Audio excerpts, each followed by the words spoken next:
What up, spaceman? I got these little charms. We're gonna make something for Disney, me and my kiddo. Very, very excited before there yet. God loves you too.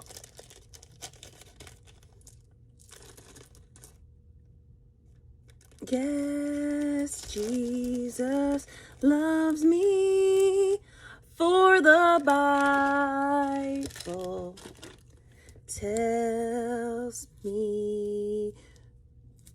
Yes, Jesus loves me, for the Bible. I gotta take some photos to put these on Etsy, and then we're gonna smiz a biz for shiz my niz, and then we're gonna get to claying. I don't know what I'm gonna make, but I'm gonna make something.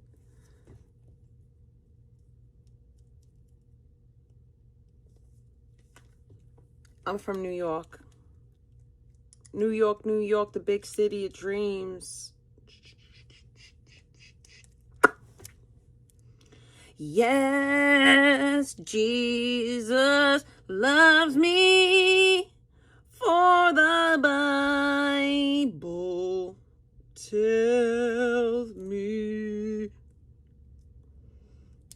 so.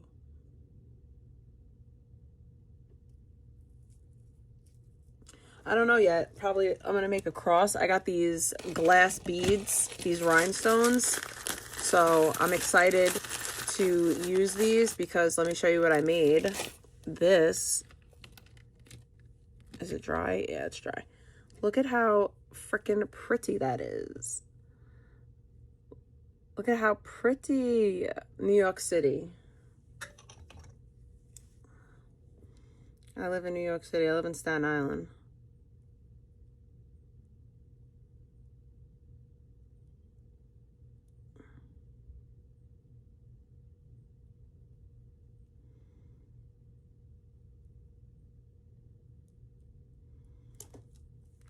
With polymer clay. I sculpted it and then I baked it, and then I sculpted it, then I decorated it, and then I baked it.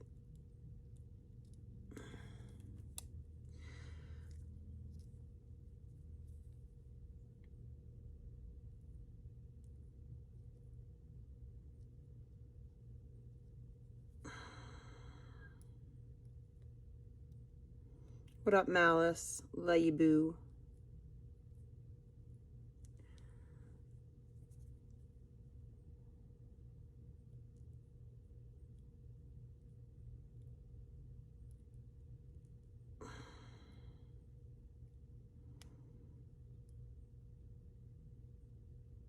Now I'm just trimming up these edges because when I glaze it, it sticks. And I gotta just even that out.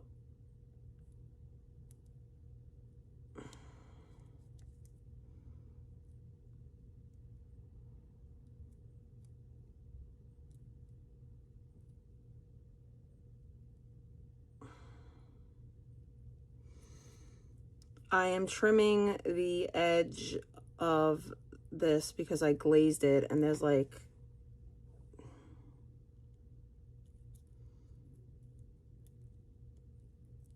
getting it off.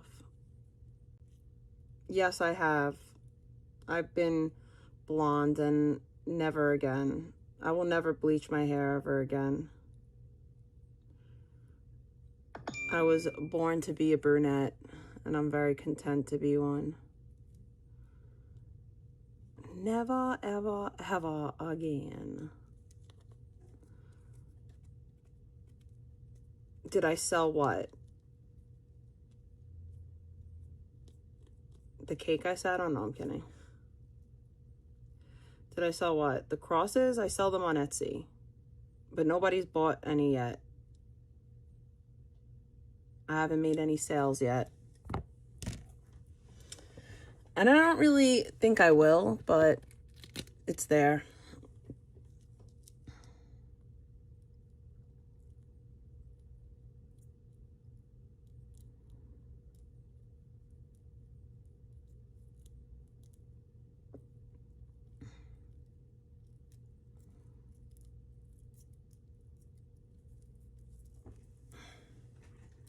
Yes, it will.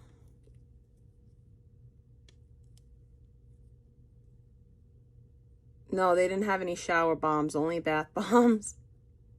I thought that was so funny when I seen it. I was like, oh, shizzle.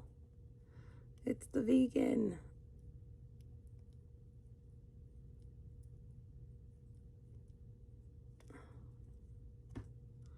You too. Thank you so much.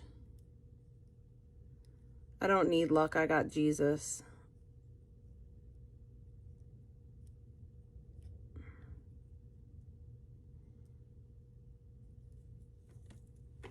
No habla español. No habla español.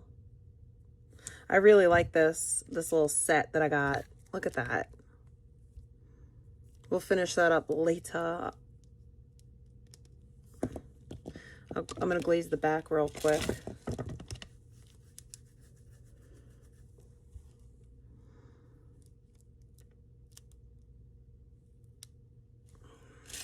Take a photo of this.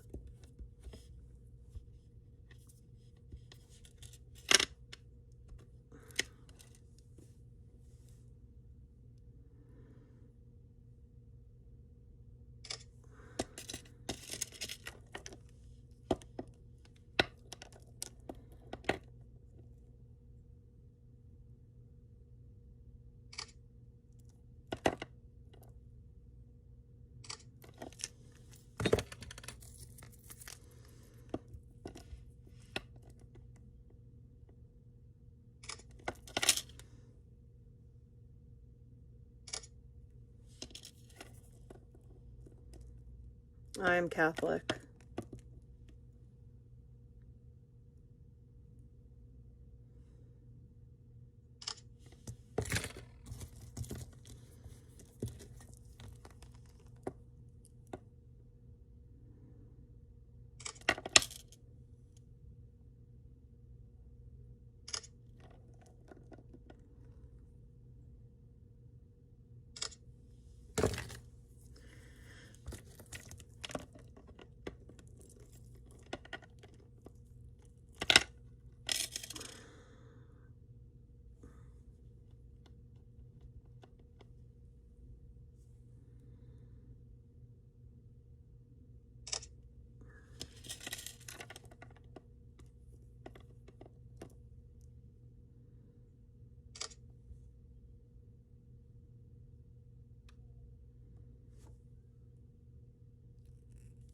Oh no. I put this one upside down. I have to fix that.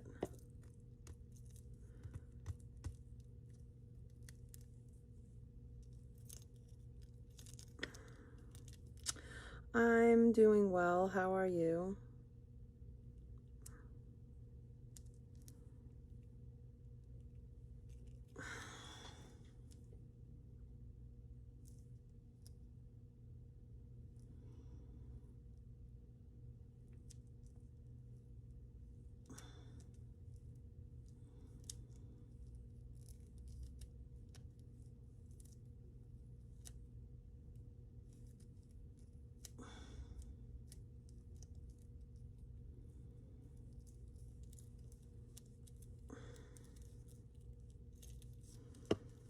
Oh no. Are you okay? Damn. I'm not going to sell this one because I just messed it up. So this will be one that I give away. I'm not going to make a listing for this because I'm going to throw this one in my bag to give away to people.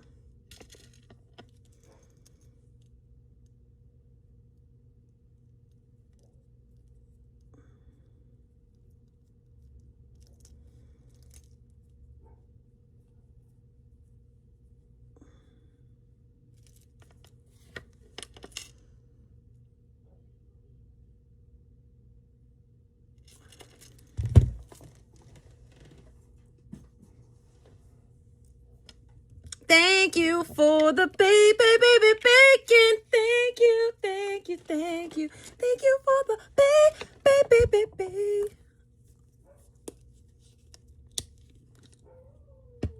I really hope that you feel better.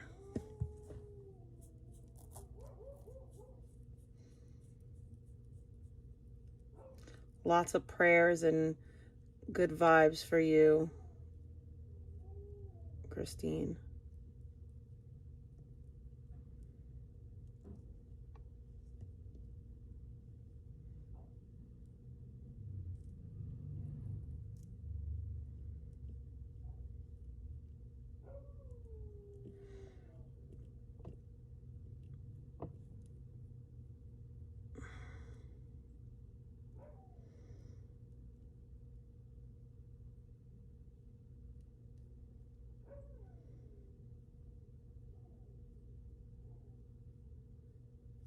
Bro, I went outside my house all day, and so like me and my next door neighbor are connected. Our houses are connected, and so in between like both of our driving, like our driveways, there's like a little, I don't know what you would call it, but like a little area, right?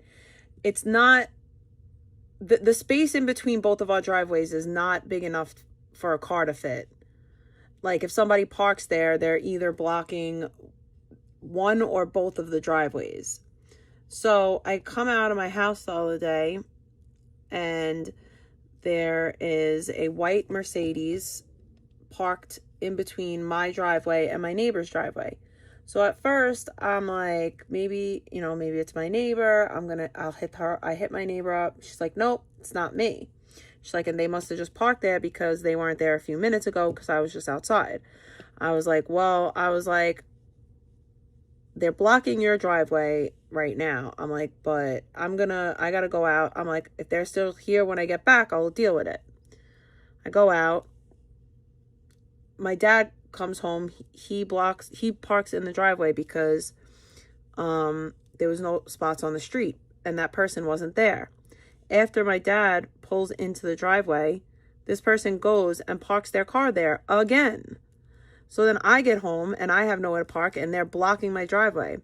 So at first I was going to call 311 and have their car towed because that's what they tried to do to me the other day. But I didn't do that. I turned the other cheek. Okay. And I went, and the mailman was like, I seen where that person went. It's the house on the corner. So I went and I rang the doorbell, knowing that this was the person that tried to get my car towed the other day, and was like, oh, that's not a spot. You got to move my car. Do you know that they had the nerve to have an attitude? Oh, I didn't know. I was fixing something, blah, blah, blah, all this stuff. And I'm just like, it's not a spot. So then she moves, and then she goes and she blocks somebody else's driveway. Okay? Because there's a few spots on my block like that, that there's like a little bit of space in between the driveways, but it's not enough space for a car to fit. It's like literally like where my mailbox is. It's like just a little, like tiny little patch of land. It's not big enough for a car to park there. But this lady went and she parked in another, down the block in another spot just like that. And the thing that pisses me off is the person doesn't live here. They have Ohio plates. And then the place that they have a driveway. They have a whole driveway. But you want to know why they're not parking in their driveway? Because they have a work van in their driveway. And they have 4 other vehicles. That's crazy.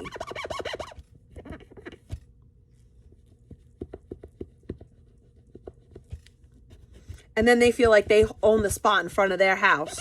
Meanwhile, it's a regular street spot. It's not blocking a driveway. They tried to get my car towed from a legal spot. I should have, I should have and could have just gotten the car towed. But then I'd be nasty like them, right? Then I would be a shitty person like them. And I'm not trying to do that. So I did the right thing, and I told them to move their car. No, Christine, if you want it, I'll send it to you. I broke it. I didn't break it. Like, I messed it up a little bit, but I'll send that to you for sure. You don't have to pay me for it. If you want to send me a little bit of money for the shipping, that's fine. Yes, people have, it's entitlement. It's so much, it's entitlement. People feel entitled. They feel entitled. Like, they should be able to park all 5 of their cars directly in front of their house.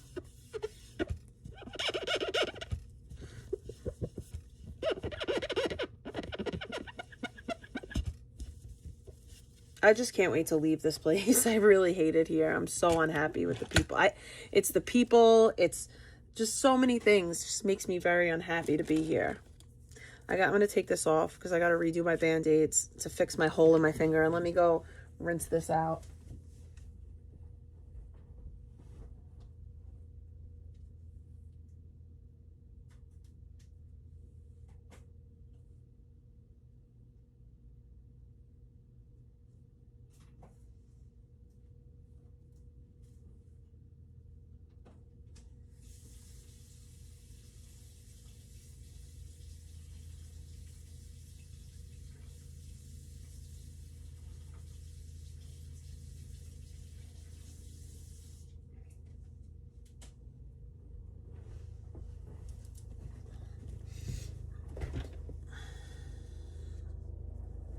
My daughter got me and her matching Winnie the Pooh pajama pants, and I love them. They're so cutesy.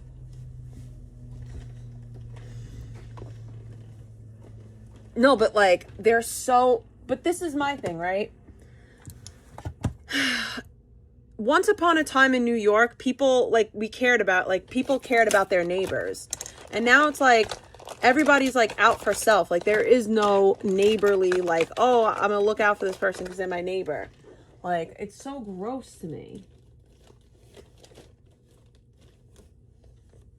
It is. It's gross. It's gross. It's gross. It's gross. It's quite gross. It's entitlement. The levels of the entitlement. Here's an update on the finger hole. It's not that bad anymore. It's actually a lot better. And this one's almost healed. So, yeah, that's what I'm saying. Like, it's just like nobody cares about anybody. The only, like, I will say my neighbors that I'm directly connected to, like, I have like a mad cool relationship with them. And then my neighbors on the opposite side, the ones that I'm not connected to, I have a really good relationship with them, but they're moving to Florida soon.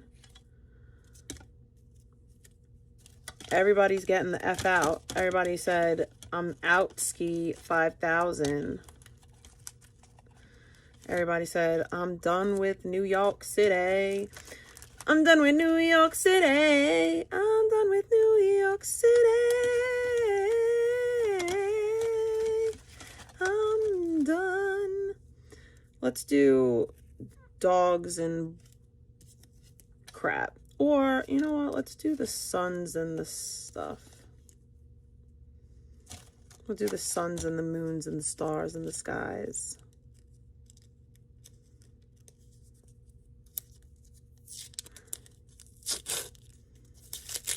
I hate it here.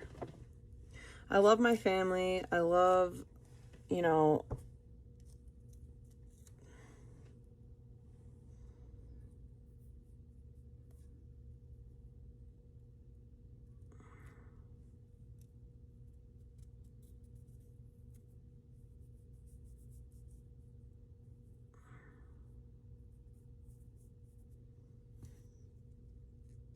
you're a gat. I don't know what a gat is.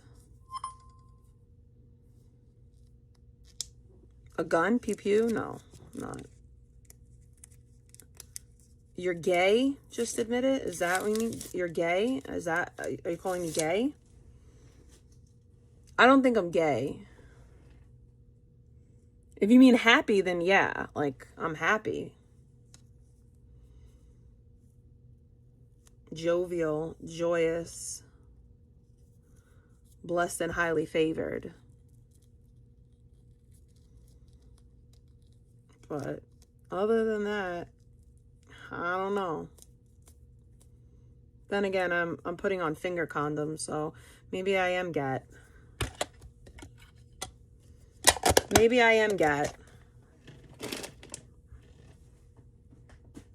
It's time to smizzle a bizzle for rizzle my shizzle dizzle nizzle blizzle. So the other day, my kiddo used my clay and she did this. Where is it? She did this. So let's do something with this. I told her going forward, don't do that. Like, don't use so much clay. Just use a little bit. I will say she made something really nice. She made this. Look at how pretty this is. I have to glaze it again and put the magnets on the back. But she did a good job. She used the cookie cutter. Let me put the second layer of glaze on this. Yeah, she did a good job. I'm not mad or anything. I just was like, hey, going forward, let's not do this. Also,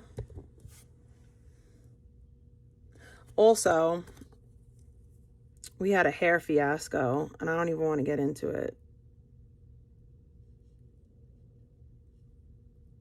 She did a really great job. I told her that we'll give this one to my father-in-law because she made another one and we gave that one to my dad. So we'll give this one to Big Charlie.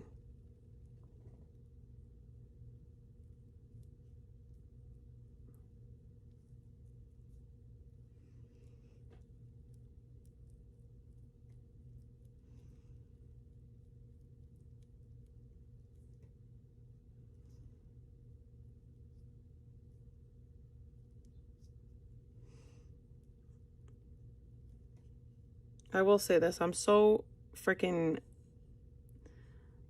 blessed and grateful to have the kid that I have. She's such like a good kid. Like I'm truly blessed. Like, she's well behaved, she's polite, she's smart, she's sweet. Like, I hit the kid jackpot. Like, I was so worried, like, that she was going to have, like, the same kind of, like, behavioral issues that I had in school. But she doesn't, and I'm really grateful for that.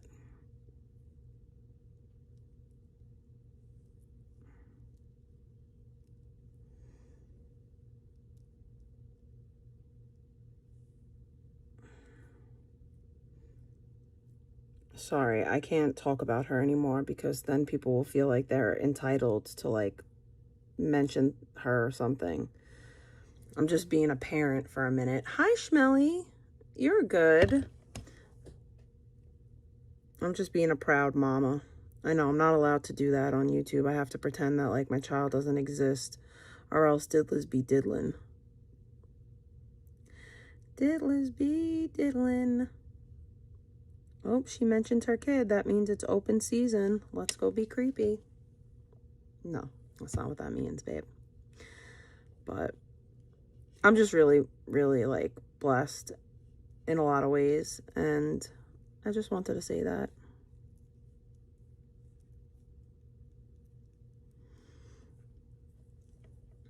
Oh, Schmelly.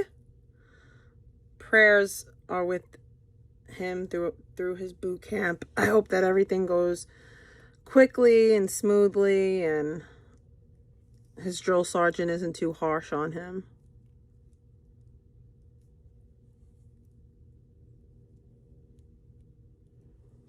I'm assuming it's a boy. I shouldn't have did that, but, you know.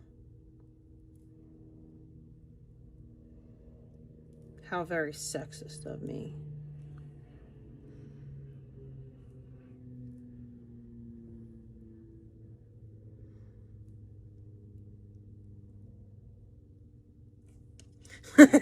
Good. All right, so that has its second layer of glaze. Let me go rinse this real quickly. Then we'll get this.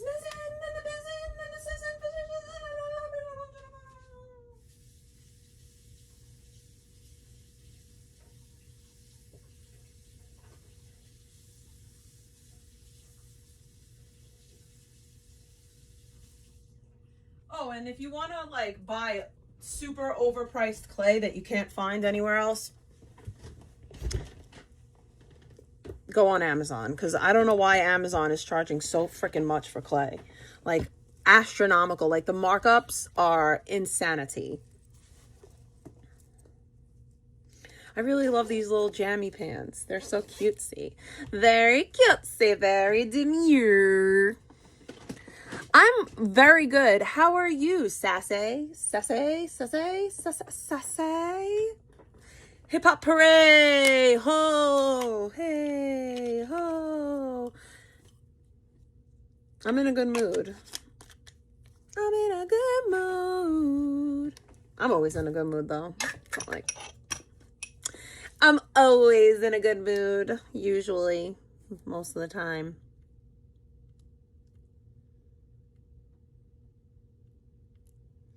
I let my daughter use my AirPods Pro. I hope that she doesn't lose them.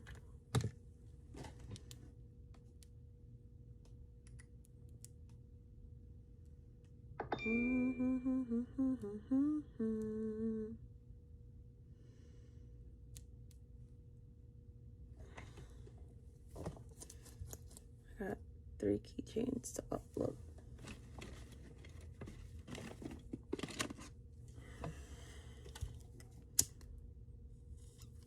I'm glad that you guys enjoy it.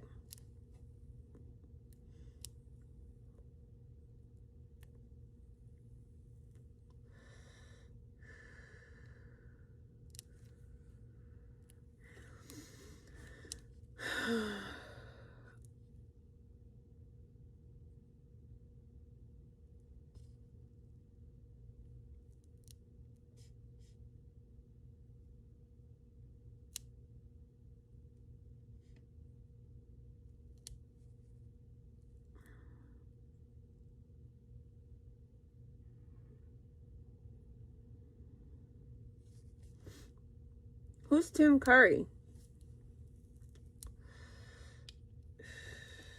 I don't know who that is.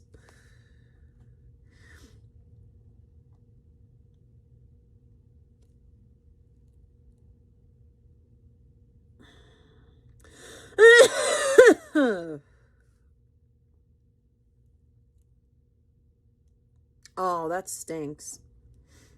Oh, the main character? Or the...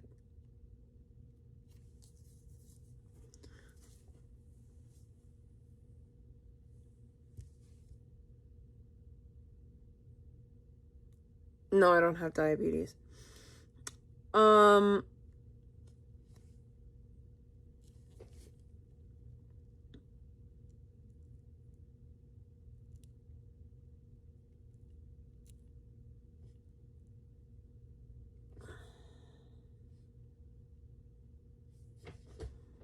Oh, that's sad. I like that guy. R.I.P. to him.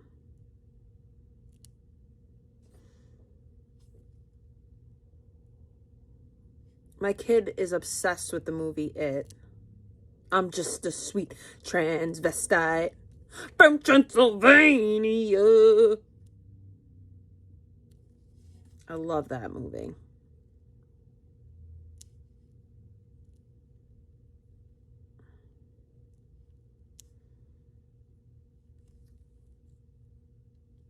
I'm just a sweet... Well, Hayden Panettiere, Tim, now that guy Tim, and Dolly Parton. Right?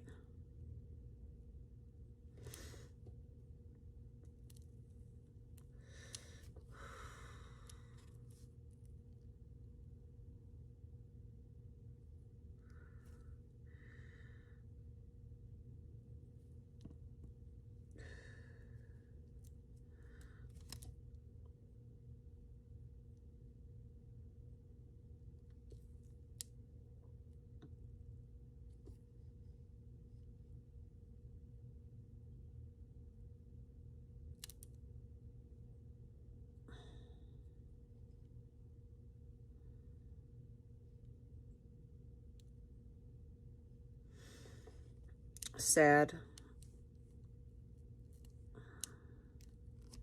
We're gonna listen to something in a minute. I'm just updating this little post on Etsy. I'm doing like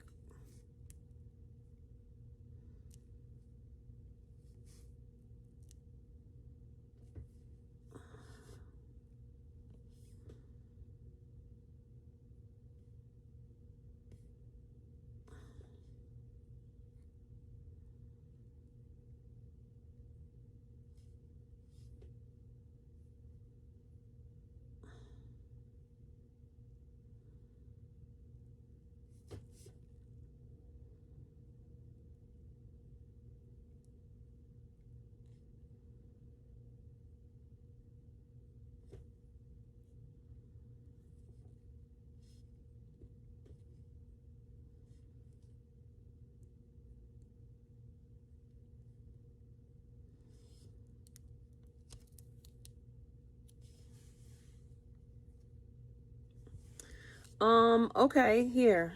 There you go. It's for you.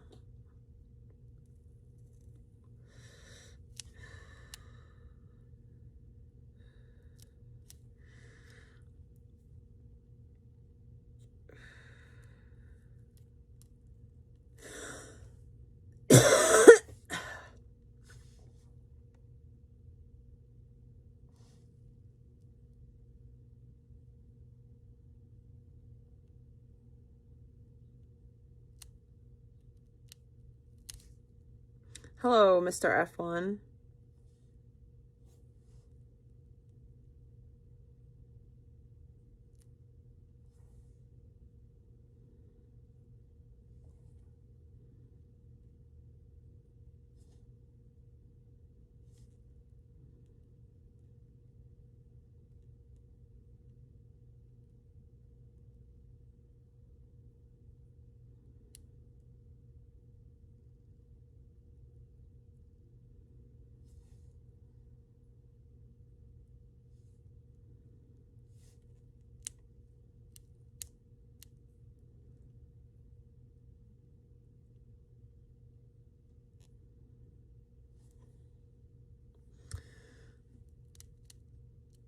No, you know what's crazy? Okay.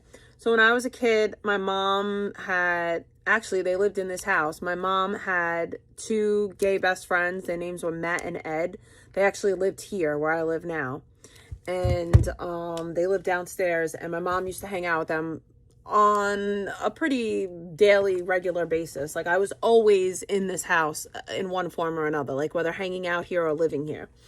So my mom's like really good friend with like these gay guys, Matt and Ed. So we always were around them. And Matt was like big into Steve Mackey and like the was it Steve Bob Mackey? Something special, like the special Barbie dolls with the fancy dresses and Blu-ray discs. And I don't know, my mom, I guess from being a hairdresser and like the scene that she like kind of grew up in, like my mom used to hang out in the Village and stuff.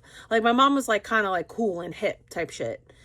And I don't know, she like would let me, like I watched like Rocky Horror Picture Show as a kid. Like I don't know, I was always around I've been around gay people my whole life.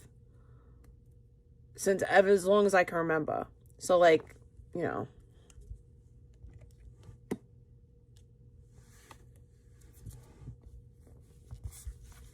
Ed actually passed away not that long ago.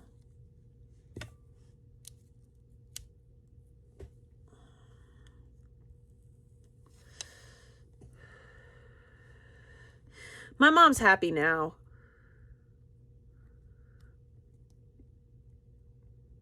One of the gay guys.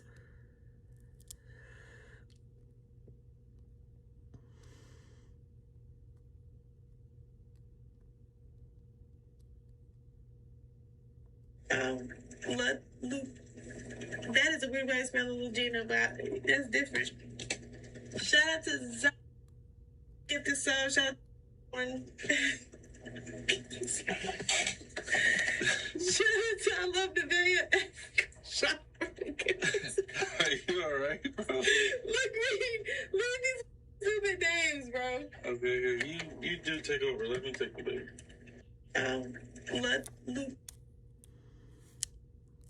Talking about? What the fuck? I didn't hop in the car with them. What You the just fuck said are you he talking took about? me.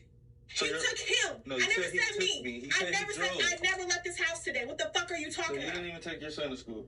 Bitch, I get out got my it and face. everything. Get out here. Take. Go get your son. Go get your son. Take what? Get out my face. Take Go what? get your son. Take what? Go get your son. Yeah, Matt and Ed were a couple. Go get your son. They broke up years ago, Oh my though. God. He took. But they still remain friends. But yeah. I told you guys the other day, my biological father passed away too.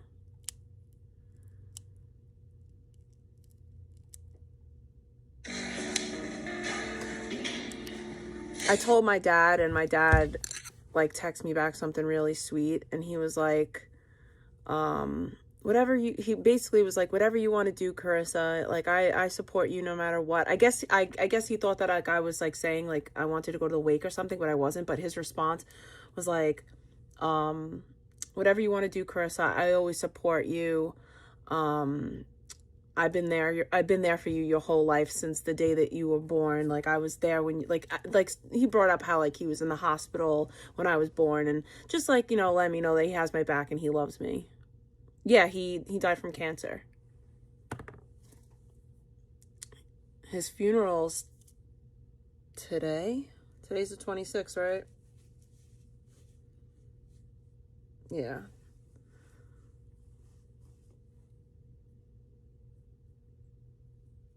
I mean, it's one of those situations where like he's the adult, and like he, like, I don't know, like he always treated me like I did something wrong, like I did him dirty or something. Like it just, you know. And when I found out that he was sick, I reached out to his sister-in-law, who I still kind of like talk to, and I was like, if, you know, I would like to, you know, see him, but nope, nothing. I don't understand that. Like I don't understand like a parent treating like their child that way. Like at the end of the day, like I was a kid. Like I didn't do anything to you. Like he acted like me having a relationship with my parents was like betraying him, because like I guess I was supposed to pick him over the people who raised me. I don't know. So yeah, that's a thing. It's sad, you know? It is what it is. But I will say this, like, I'm very, like, I didn't miss out on anything in any way. Like, my dad is so solid, and like my dad is my dad. Like he's always been there, you know, and I never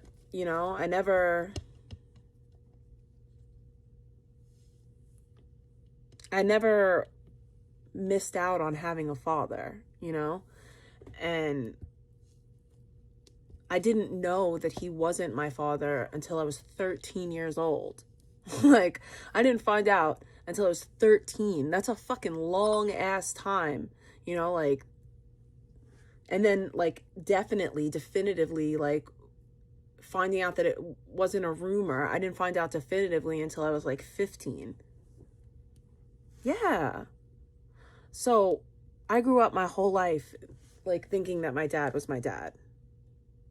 He did as well. Like he thought I was his kid too. I guess as far as like my parents go, it was maybe something in the back of their mind, maybe something that was like argued about behind closed doors. I don't really know, because I'm not privy to that. But my mom said that like my dad would bring it up every now and again. But yeah, I didn't find out until I was like 15 for sure, because that's when we got the DNA results. And like at that point, I just was like, I love my dad. Like, that's my dad. Like, nothing's really gonna change that.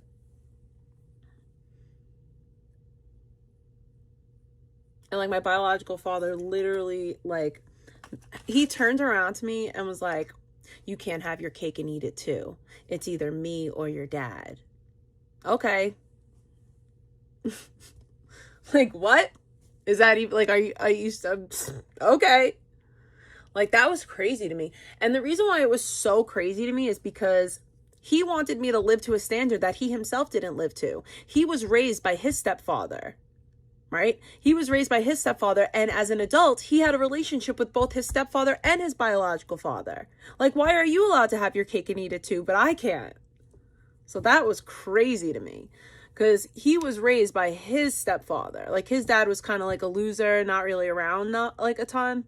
So his brother's father was more like his dad. And it just was like, okay, you get to have both, but I don't. Okay, sir. I mean, he's like,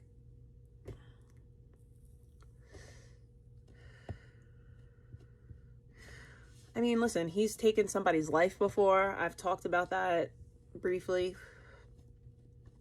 He compared him having to go to jail to like me being a product of an affair, and I just thought that was wild. Like, you broke the law. You took a life. Like, you took a life and you're trying to compare you taking a life to me being the product of an affair. Like, what even does that, what? So,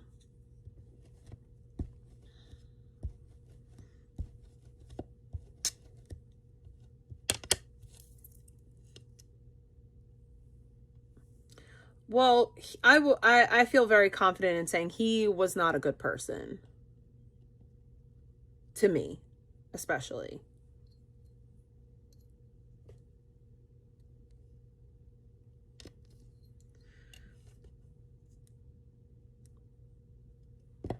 And like, I'm his only child. He never got married, never had any and then never had any children. Like, I was it for him. So like, that even makes it, I feel like, crazier. Cause like, I think I could understand like if he had like a family or whatever, and he was just like, I don't need that. No, like, he had nobody. But it was also like, he was also very greedy. Like, he made a comment how like, basically, if I'm around, like, he would get less as far as like an inheritance goes.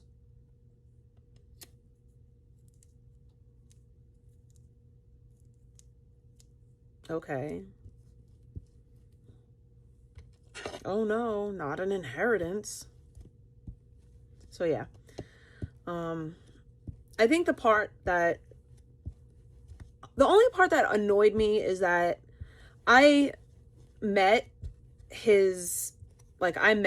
my cousins, I met his siblings, like I met my aunts and my uncles and stuff, and his mother, my grandmother, I had met and had a relationship with them, and that sucked, like losing like that relationship.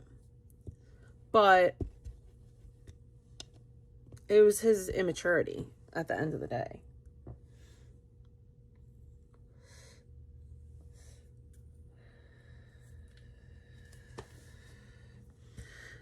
I mean, I hope he made amends, and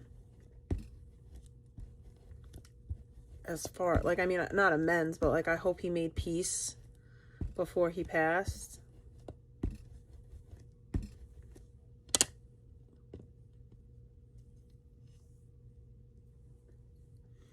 I guess I always kind of like felt about it too, like, what was the point of even like me finding out? That's really how I feel about it. Like, I would like, it serves me no purpose.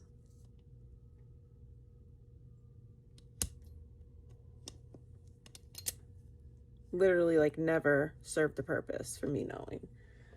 It never, like,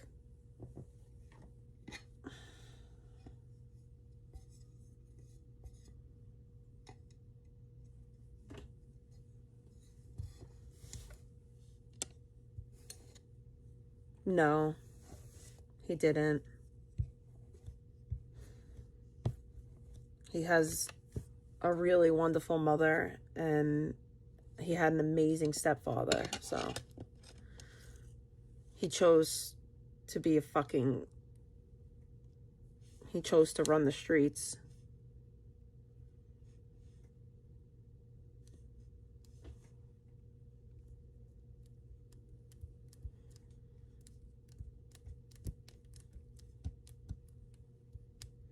I guess one good thing about the situation was I knew how prevalent diabetes was, and because he has diabetes and his mom has diabetes, so. And so no, I wouldn't say that he was a criminal. What up, Glay as gal?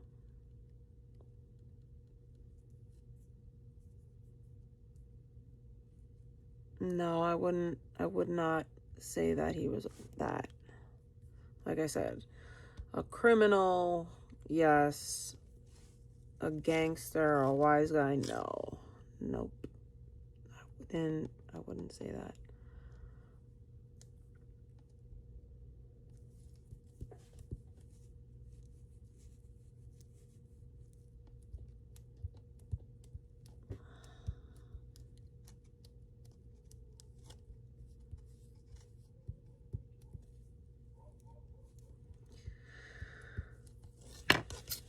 I mean, I'm not judging anybody. I'm just, you know.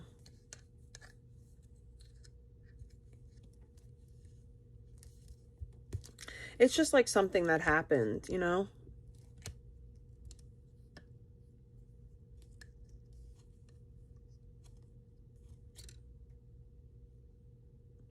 I don't have a relationship with any of them because of him.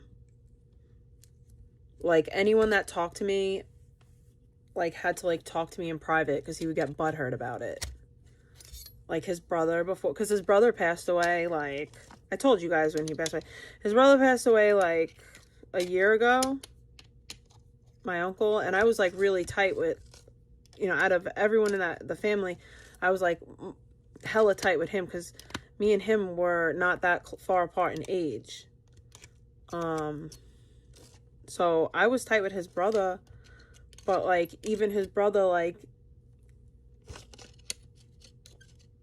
we had made plans to, like, meet up, and then we didn't meet up because he was like, I don't want to hear his mouth.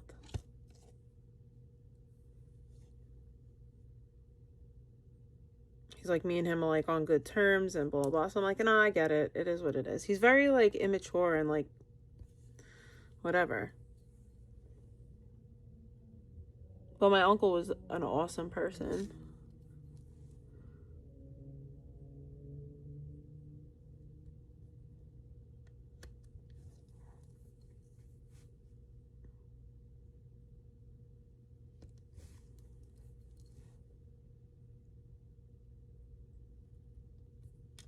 Oh, shit.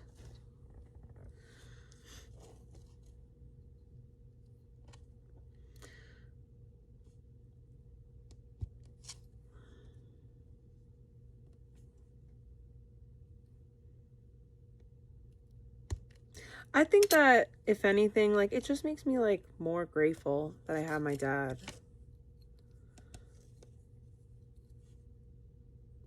Like, people, I think, don't understand is that, like, my dad thought I was his kid, too. And by the time he found out that I wasn't, that shit didn't matter. Because he had already raised me for so many years. You know?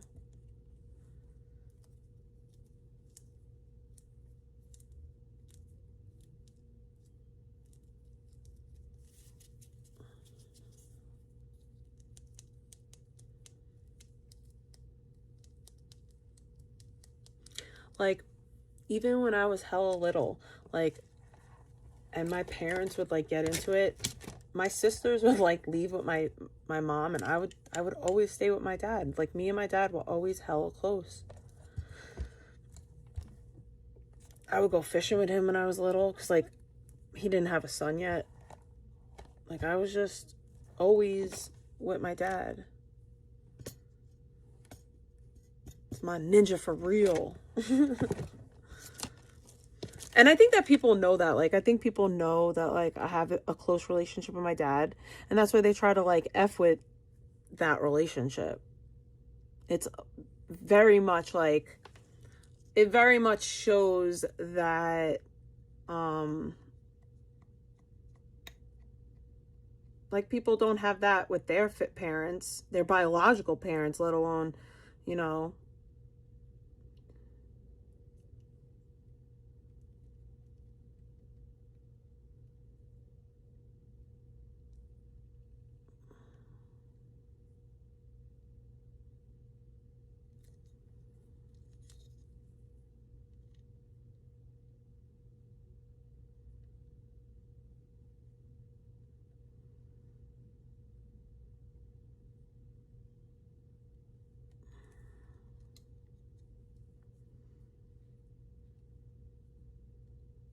I mean, I think that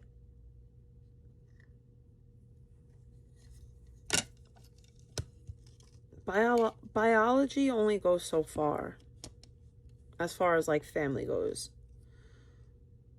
Because, like, just because you have the same DNA, that doesn't mean that people are going to look out for you. I watched a video yesterday. Some lady killed her son who was disabled, and then the other son, his brother, killed her. Like,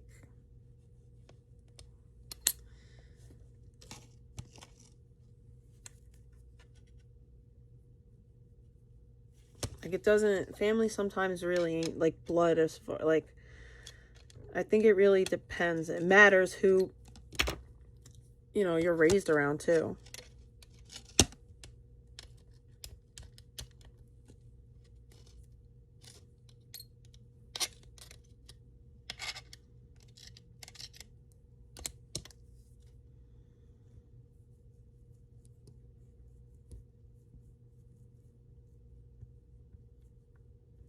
This looks like kind of cool. The way that she made this was pretty cool. Like, she put it in like layers. We put it through the pasta machine, and look at, like, it's like layers.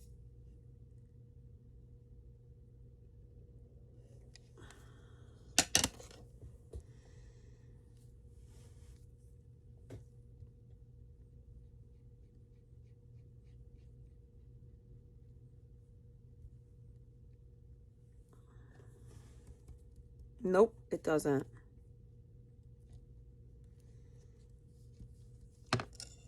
Well, that's what it's called. It's called a pasta machine.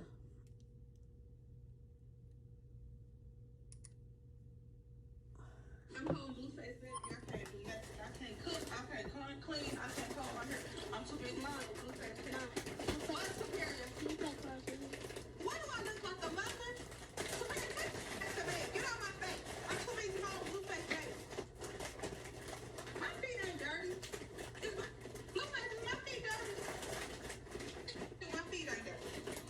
I'm and Krishan have created a lot of hype around her right now. I'm not even Jada too. Even me, a lot of people have created a place for her in the circus where she just put on this pedestal. Now, how many days you think we're fixing to watch you walk around without your hair did and your face right and with nothing? We just not fixing to watch you sit there and go back and forth with your baby daddy about, we all know what's wrong with him. All the real women know what's wrong with him, but the trifling assholes that ain't never had no baby daddy, they just sit there and do all of that bullshit. They giving you some wrong advice, okay?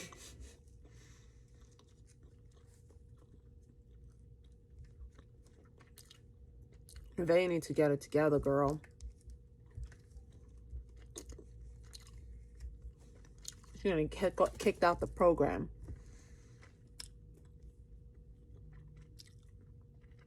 Oh, that looks nice. I hope Alex is having a safe trip.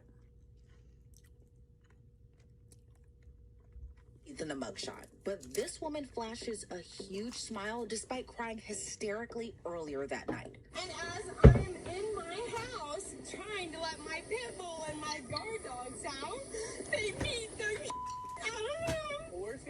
We're breaking down the fight that ended with one very unexpected mugshot. They're like throwing bottles, they're being aggressive, and we're like, let's get in the car. We go, and then they follow us here. She started like screaming at them, yelling at them, yelling at her boyfriend, being like, stop, like, no, we need to go right now, like, don't need to fight them. And he's just standing there. Happy birthday. Inside the Crown, presented by Law and Crime, I'm Elizabeth Milner. I'll be right back.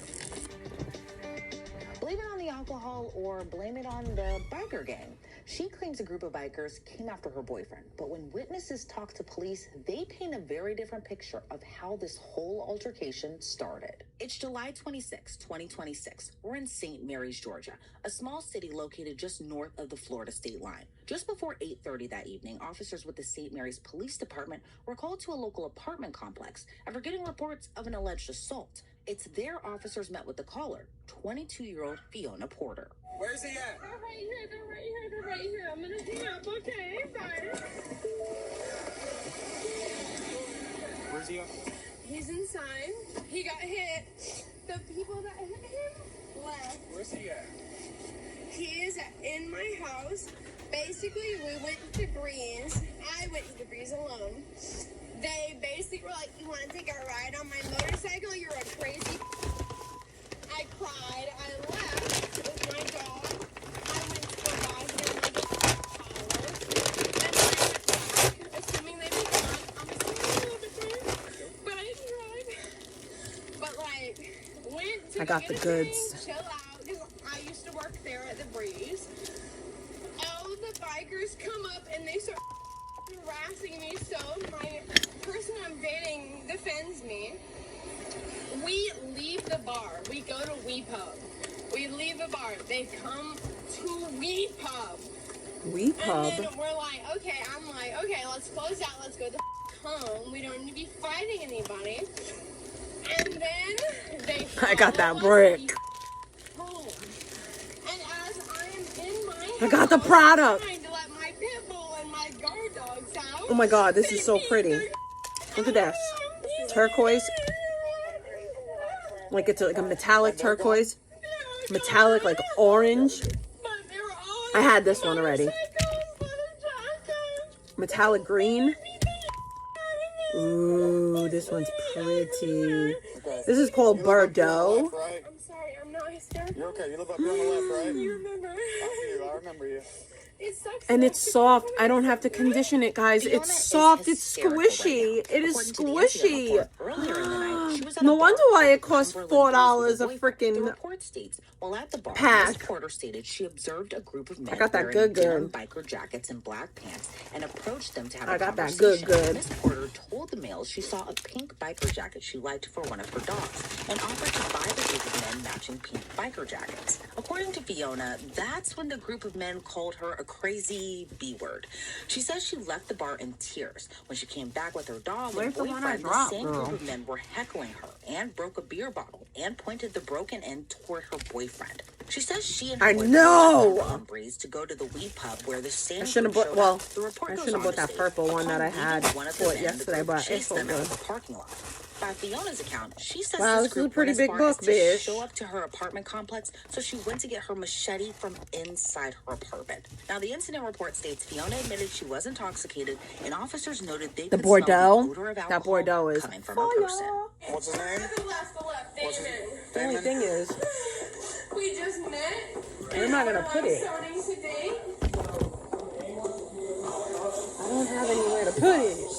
Hang out right here. I'm sorry, he's amped up. Yeah, I think he's mad too. He's really aggressive. Okay, I have space in here. Damon. Come look at my Get your dog for me. boyfriend. Get your dogs. Sorry, they're nice. They're not we'll grab them. aggressive at all. Okay. I apologize. Okay. I explained everything. Go talk to him. What's going on, brother? We went over to the Breeze, maybe 7:30, and there was some biker dudes that were there, and they were talking to her, calling her crazy, and all kinds of stuff. I was out on the patio just chilling with a guy that I know, and he came out and started talking more everything, and that's when I first approached one of the guys. I called him a short, and he busted a beer bottle, got real pissed off with me. So we left there, went over to Wee Pub to get something to eat, and when we was there, they ended up showing up there too. So we paid for our tab and everything, and we could leave, and they were talking more shit. So we went and got in the truck, and they just, all of them came outside and came after us. So we came back here. Heck yeah, that's what it's called. It's called bird out. Bored death. Behind me, like 3 of them jumped out, come run up behind me. Where was this at? Just back here. Right here. Okay, that's it. Was it on the other side of these trees right here, or was it right here in the back? Getting my phone. Look at that. It was right here. Okay, down by the bottom of the staircase? Down by the steps. They put me off in the trees right there. Knocked my tampon out, you stupid. They knocked my tampon out. They hit me and knocked my bloody tampon out. Well, go inside, buddy. I'm not hysterical. I know. Oh my god. You know, I can talk to you. I appreciate it. A lot of y'all for just me, man. What? Yeah, it's what happens, man. It's what we're here for. They hit me. Thank you for an assault charge, baby. I'm gonna go get my keys and my wallet. They knocked her tampon out, y'all. Fiona's boyfriend is checked out by EMS. The case report notes that there was a gash just above his forehead, which left a blood stream down his face. Additionally, there was a hematoma on the backside of his head as a result of the incident. A But he refused to be hematoma. transported to the hospital for further treatment. Officers would later go to the Cumberland Breeze Bar and Wee Pub to get witness statements. The witnesses police spoke to tell a very different story about what led up to the altercation. So what happened tonight? Alright, so the Breeze across the street, it's just another bar. Yeah. 2 people over there, girlfriend, boyfriend. They were drinking, I could tell when they came in here. And Both of them intoxicated, you think, when they came in? I could tell one for sure, the girl for sure. Okay. I'm not sure about the guy. He seemed a lot more, you know, Composed? Yeah. not like crazy. She was fine. She wasn't like super drunk, but I could tell she had been drinking. She was a little tipsy. So she comes in here, she orders food, she grabs a shot, whatever. They go over there, they start playing pool. It's cool. And then she comes back, she starts just ranting about like something that happened over there. She just says like, guys are just being Said the what now? I'm sorry. bikers. Okay. Biker guys are just being whatever. I don't really think much of it. Just like, I mean, it's the Breeze, there's all this stuff going on over there. And they come back here, and then they're over there playing pool, and the bikers come. And I don't know it's them like immediately, but like I see a group of like 4 or 5 bikers, so I'm starting to be some it's them. And I asked them, like, hey, we all just at the Breeze. Yeah. Like, all right. Like, y'all know now? Because they knew the names and stuff. Like, anything happens, y'all, like, I'll let y'all buy stuff. I'm not kicking you out yet, but the moment you guys start interacting with each other, y'all are out here. Like, we're not doing that. Yeah. So, she comes over, and, like, they start talking like it's normal. It's not aggressive or anything like that. You know who started that conversation? I don't off the top of my head. I think it might have been, I think it was the girl. Temple. They told me they were like, it's too much. We're not going to talk to her. Like, we're not going to say anything. Okay. But I bet she's going to start talking. She comes over there, she starts saying something. It didn't seem like anything at first, so I don't like immediately say anything. But then it starts getting antsy a little bit. Like, all right, you guys just head over there. Just like go over back with me. Because, and then, yeah, they go back, it's cool. And she comes back one more time, and then they start. I still have a hole in it, The boyfriend kind of walks up. Yeah. but it's healing. Nothing happens. They don't nothing physical happens in here at all. And then, all right, hey, you two, like, I'll give y'all a discount now. If you close your tab right now, y'all head out. Close your tab, start leaving. And one of the guys is like, hey, watch my bike to make sure they don't mess with it. I'm like, peek out over that corner just so I can see everything. And then I see, like, knocked over a bike. They knocked over a bike? The girl or the boy or both of them? Or? I think it was both. I couldn't see, like, what happened. I was just walking over there, but I see the bike fall. Oh, she knocked over a bike? And then they all rush out. And then I just see, I didn't see what car they were in. There was only one bike. But I saw them all pile into it. It looked like a white SUV or something. Okay. And then head out of here. Oh. So Yeah. You know, roughly around where they were parked at with their bikes and all that? So there was about. I don't know what I want to do now You with see this. the red Jeep? Yeah. And whatever that is. It's Yeah. right about right there with that, between the red and the white one. That little silver. Okay, so they were kind of parked over there. Yeah, right over there. And where was that other vehicle parked at? The white SUV that you think they climbed into? So they were both. So it was the SUV was on that side and the bike was in front of it on this side. Okay. So like, so where that white SUV is like on the other side of where the parking spot is now. Okay. Perfect. Okay. So then they went over, loaded up in that car, and then. And headed out. And I saw them head that way. Which way? That way? This way towards downtown. Yeah. Okay. Another employee tells a very similar story. She also happens to know Fiona because she says Fiona used to work there. What can you tell me about tonight? Well, before we start, I want to tell you, none of you guys are in trouble. None of you guys did anything wrong. It's just because of everything that happened out here. I was told you guys may have seen something, so that's why I'm coming to talk to you. Ow! Well, I honestly don't even know. She used to work here, but I don't. She comes in like once a week, kind of. Okay. And her, I guess, boyfriend came in, and she was like screaming about like something that happened at Camille and Breeze, with like some people, like some bikers or whatever. And she said that she was like talking to them and they were rude to her and it made her mad. I don't really know. And she was like telling everyone about it, like she was really mad. And then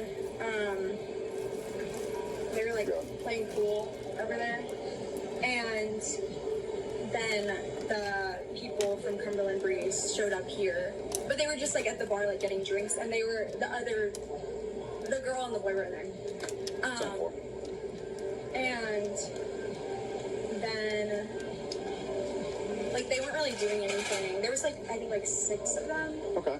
And then her and her boyfriend like walked in like over to the bar, and she started talking to them.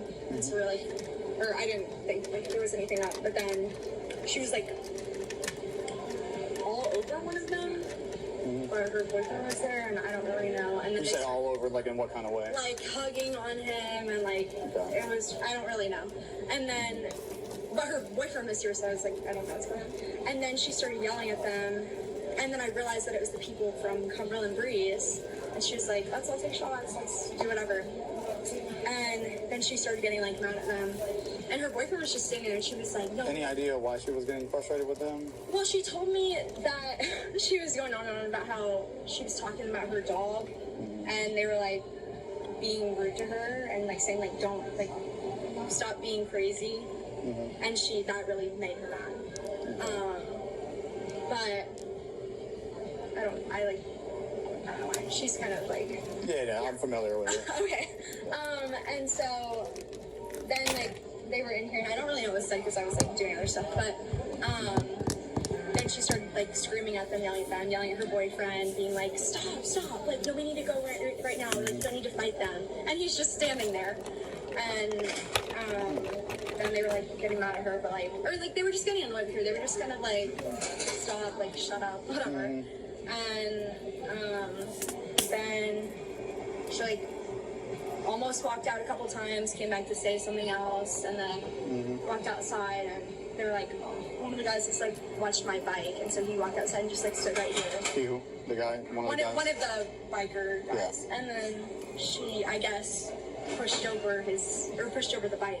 Did you see anything like that happen?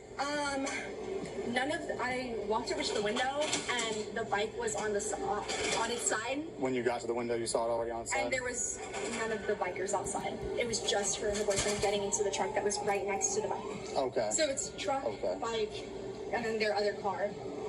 And she like pushed it over, I'm assuming, because it was just her and her boyfriend outside. And then they all started running outside, and like... Those guys pay for their tabs and all that, or...?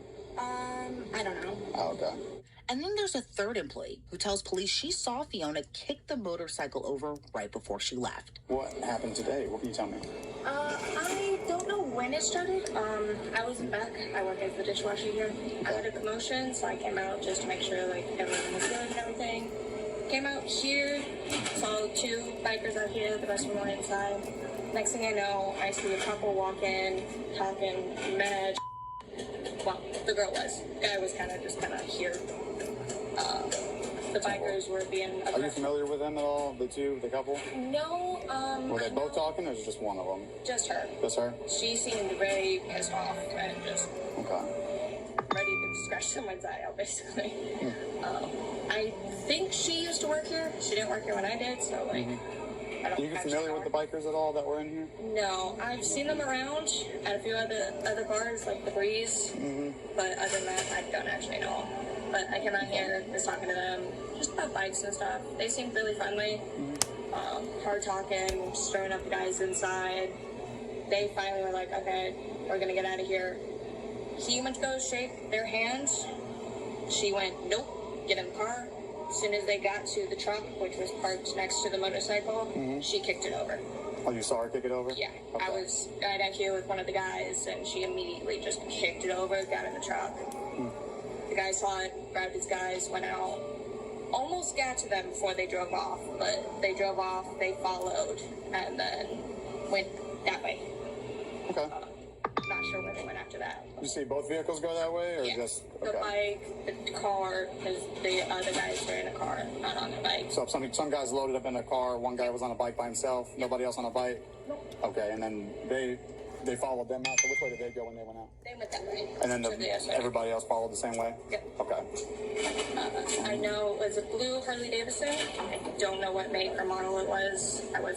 Couldn't really see because they were out there. You don't mess with the And then a bikers' white bikes, SUV. beesh. Okay, Not perfect. quite sure which one. I don't want to do too much on this. I'm trying to keep it a little bit How simple. many bikers roughly there were? There was 4 in the car and then the bike. Okay, so about 5. Now, back at Fiona's apartment, she insists the group of bikers were the aggressors. I'm gonna finish talking to you, okay? I apologize. You're fine. You got your ID with you? I do. Come on. Actually, can you just tell me your name again? I went to clean my neighbor's balcony. You're fine. What's your name one more time? I'm Fiona Gray Porter. 112 Cam. Will you please check for Miss Fiona Porter and I'm not a locals and serial attach her? killer. I know you. You know I know you. I know. You Okay. came over here, my roommate stole my shit. 10-4, can you please check for Fiona Porter and locals and attach her to this call? I'm not gonna freak out, but I please need you to come look at my boyfriend. I've already talked to him. I've seen. I took pictures of his face and everything. I've already seen it. He's getting checked out by EMS, the people who actually know what to do with injuries. Okay. There's nothing I can do for his injuries right now. Where he's You're got. good. But the EMS guys already have him. Okay. Thank you, Mr. Floyd. Do you want to sit down so we can talk? Let's go inside where there's a... Well, I don't really want to be inside with those dogs. So if you want to just sit down here real quick. They're in the room. They're in the cages. Yeah. All right, that's fine. And they're very nice dogs. They Okay. don't bite, but I have them as guard dogs since Good. I called the police for my ex-roommate who put my nude photos online.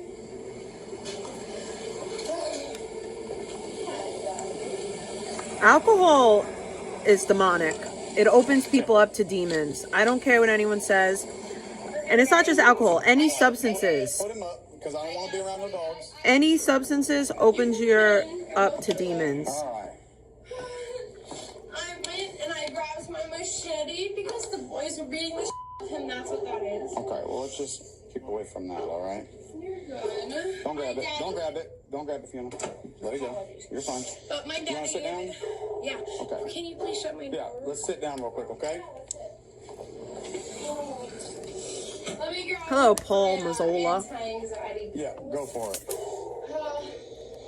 See, that's why I don't think they're outside. Gotcha. I think that's it. That's all I want to do. Yeah, I have horrible anxiety to the fact where I like get horrible panic attacks over like my laundry not being clean. I've called you guys a few times. Yep, I'm familiar, but I know that you're a little drunk right now, but I need you to let me take the lead here, okay? Go for it. I Go ahead. I can't have you're kind of rambling right now, and I understand that. There's a lot going on. I'll shut the up. You're good. I just need one step at a time, okay? So what were you guys just having fun at the bar, just hanging out, having a drink? I took Bear, the pit bull, to the bar, and we had a great time. Okay. He was not like that. He sat down, he laid down, because I had a muzzle on him. Okay. And then I went to the pet store, I came back, and I go talk to these men with the biker jackets. Okay. And I'm like, hey, I found a biker jacket that's hot pink. cut off. Like, should I buy it for them? But they cut me off before I finished saying that, and they go, "You're a crazy." So I walked away and I cried because I'm a lady, and I left. Then I went to get Bear, and I went Damon, and then I was like, I have to grab my card from the Breeze. I don't want you to talk to them. Like, we're gonna get the card, go get the leather jacket. Like, it's cute. We go there. The man that had harassed me when I was last there, the one that's short with a black beard, he seems Puerto Rican, like me. Colombian. I apologize, I'm drunk. You're fine, don't worry. I didn't drive. But he basically comes up, we go outside, because I don't want to go in there and talk to him. We come outside, or no, I go in there, and then he starts heckling me from the bar. Okay, so this is all today? All of this is today? Yes, you can go ask Kat from the Breeze. Okay, well, hang on. Sorry. So, the first time you had interactions with this guy was today? Today. You've never seen him before? Never. Okay, so you went into the bar, you found a pink biker jacket, and you wanted to know if they would let you buy it for him. I was at the bar, I left, found a pink biker jacket, came back, and I was like, oh my god, do you guys think it'd be cute, like if you matched? They cut me the off, and they were like, I don't want some crazy energy over here, and I'm like, okay, I start crying, I walk away, and then I leave. And then I come back with my dog and Damon to go to the pet store. Okay. Because Damon's paying. He's paying for the dog's leash. I come back in, and I left my card there. Back so into the I Breeze? go back, yes. Okay. Kat can confirm this and Brian has hella cameras. I already called Brian and Josh about this We have officers going over there. Don't worry about that part. Don't worry about it. Yeah. But I get over there and I'm just like, I get in and they start harassing me to the point where I'm like, I have to go outside. I go outside. What are they I'm saying like, to you? they were like, you liberal, you Joe Biden supporting us. I never brought up politics. That's impolite. They're screaming at me like I'm a liberal. God, I have multiple guns. Okay. Not loaded. Gotcha. But they start screaming at me like I'm a god liberal, and then I leave. Kat, the bartender, she's like, you guys know that? I'm like, yeah, I know. Because Damon was getting aggressive because he was hearing all these men shout derogatory. And he came in with you? He was outside. I went outside to grab him, and I was like, Damon, I need you, because they were screaming at me. Officers initially left Fiona's apartment complex, but after hearing witness statements from the employees at WePub, officers determined Fiona, quote, was acting in a tumultuous manner towards the group of men before exiting the bar and knocking over one of their motorcycles. Officers returned to Fiona's apartment and arrested her for disorderly conduct. But by the looks of her mugshot, she seemed to take the news fairly well. St. Mary's police says they did refer Fiona's boyfriend's assault case to their criminal investigation division. As for Fiona, she was released from jail the following day after posting her bond. Thanks for tuning into this episode of Inside the Crime. I'm Elizabeth Milner, and I'll see you back here tomorrow with another case.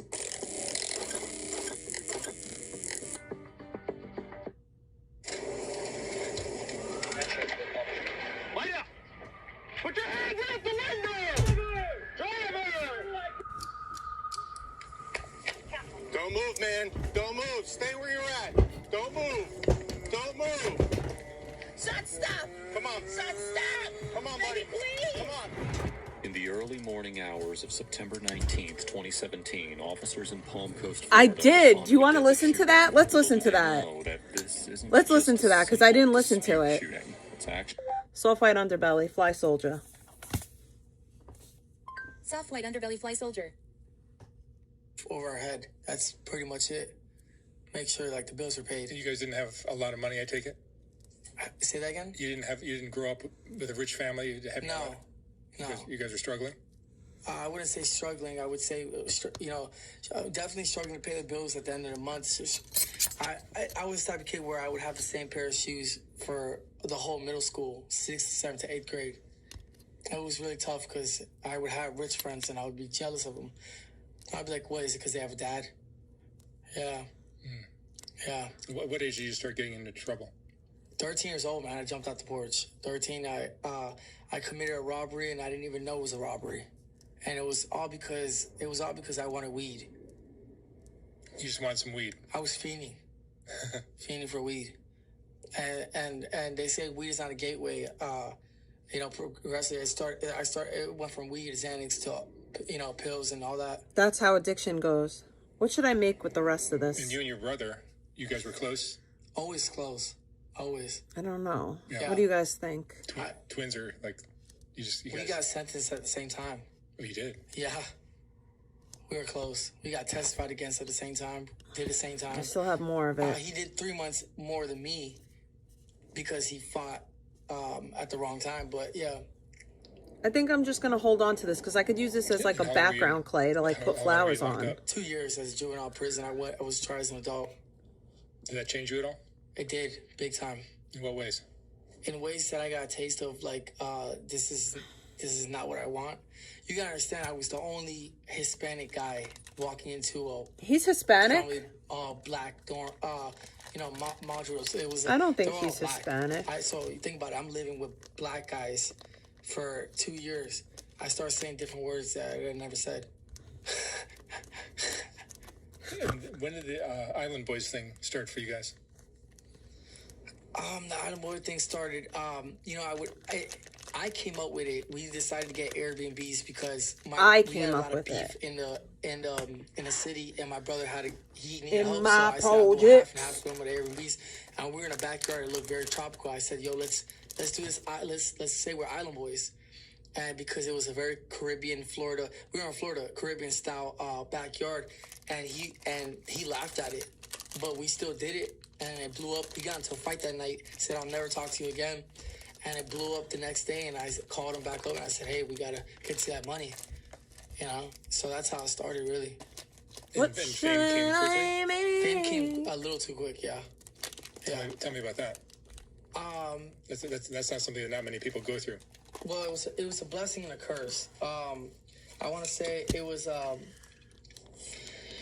want to say that I don't want to say I lost myself completely, but before I got into fame, I knew myself completely. I was spiritually, meditating every single day. I had like a whole schedule, like when I'm going to go online, start trolling rappers. That's what I'll do. I'll troll rappers locally from my city and beef with them. Real killers too. Saying that they're going to kill me and stuff like that. I didn't care. I had to risk it for the biscuit. And my friends were telling me, like, "Yo, you're tripping." He said I had to risk it for the biscuit. I'm not getting no job. So I'm gonna do everything I can to get my rap career up. What? To get my internet persona up and stuff like that. And I was on the streets, yeah, but did I stop that after juvenile prison? Yeah. Would I always keep a gun on me? Yes. But am I gonna go out there and kill somebody because of beefing with somebody online? Probably no. But so yeah, I would beef with these guys, but once I got famous, I got so caught up. It gets in your head. It really does get in your head. Especially, at what age was this going on? So this was 2021 when I blew up. So I want to say I was around 21. Yeah. Yeah, that's really young to be. Yeah, it was really young. Thinking you own the world. Yeah. And you start getting fake people around you. A lot of women. I still can't get over that he said that he had to risk it for the biscuit. And status. And you don't know that, Is it the well, I didn't know that because I was so young, And then now I know. Yeah. How old are you now? Me, I'm 25. I'll be right back. I gotta go get my Thank you. dispensary. You've been on I just turned 25. You've been on a roller coaster for. I've been on a really tough roller coaster. Yeah. What kind of things did you learn from that crazy experience with the internet? Well, in reality and the internet, I had to learn to put that together because that's my career. I had to learn that I'll be don't right trust back, anyone at all. ladies and I gents. had to learn that I lost all my friends. What do you mean, chapter 2? I had to learn that blood's not always thick.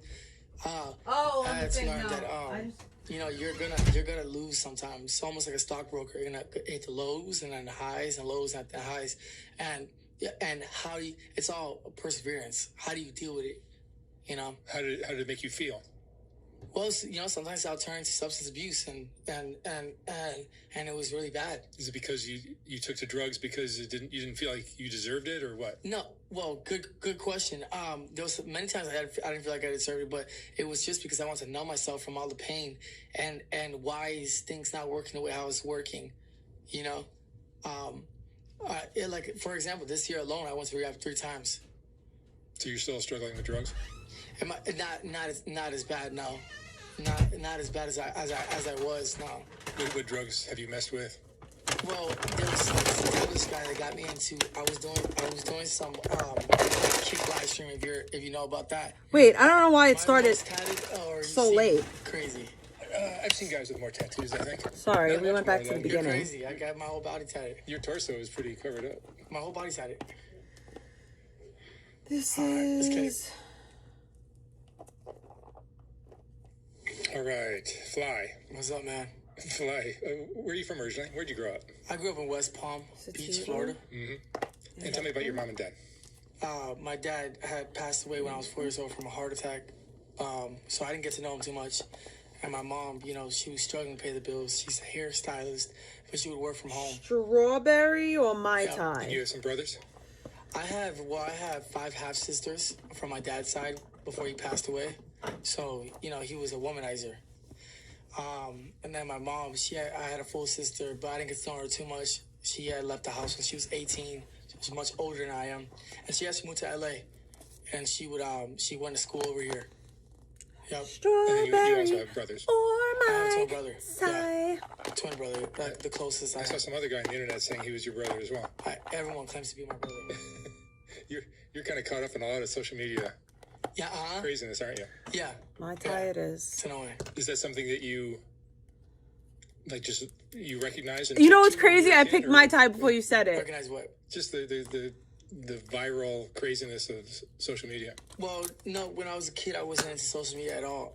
Actually, I wasn't that well known in school. Instagram was a big thing, and there was always the popular kids. I was a loner. I had a hard time fitting in. I didn't know why, but I always felt like I was the main character. I always felt like I was destined to do something good. But even though I didn't have a lot of friends, I progressively from elementary. I started elementary becoming a class clown to a bad kid to a straight juvenile offender. You think losing your dad impacted you? Had to do with it in a major way. Yeah, big of course it did. What do you mean? Like, did your mom remarry after that, or? She told me she would never remarry again. She was right. She never did. She never did. How far did you go in school? 11th grade, dude. What's that? 11th grade. 11th grade. I got expelled.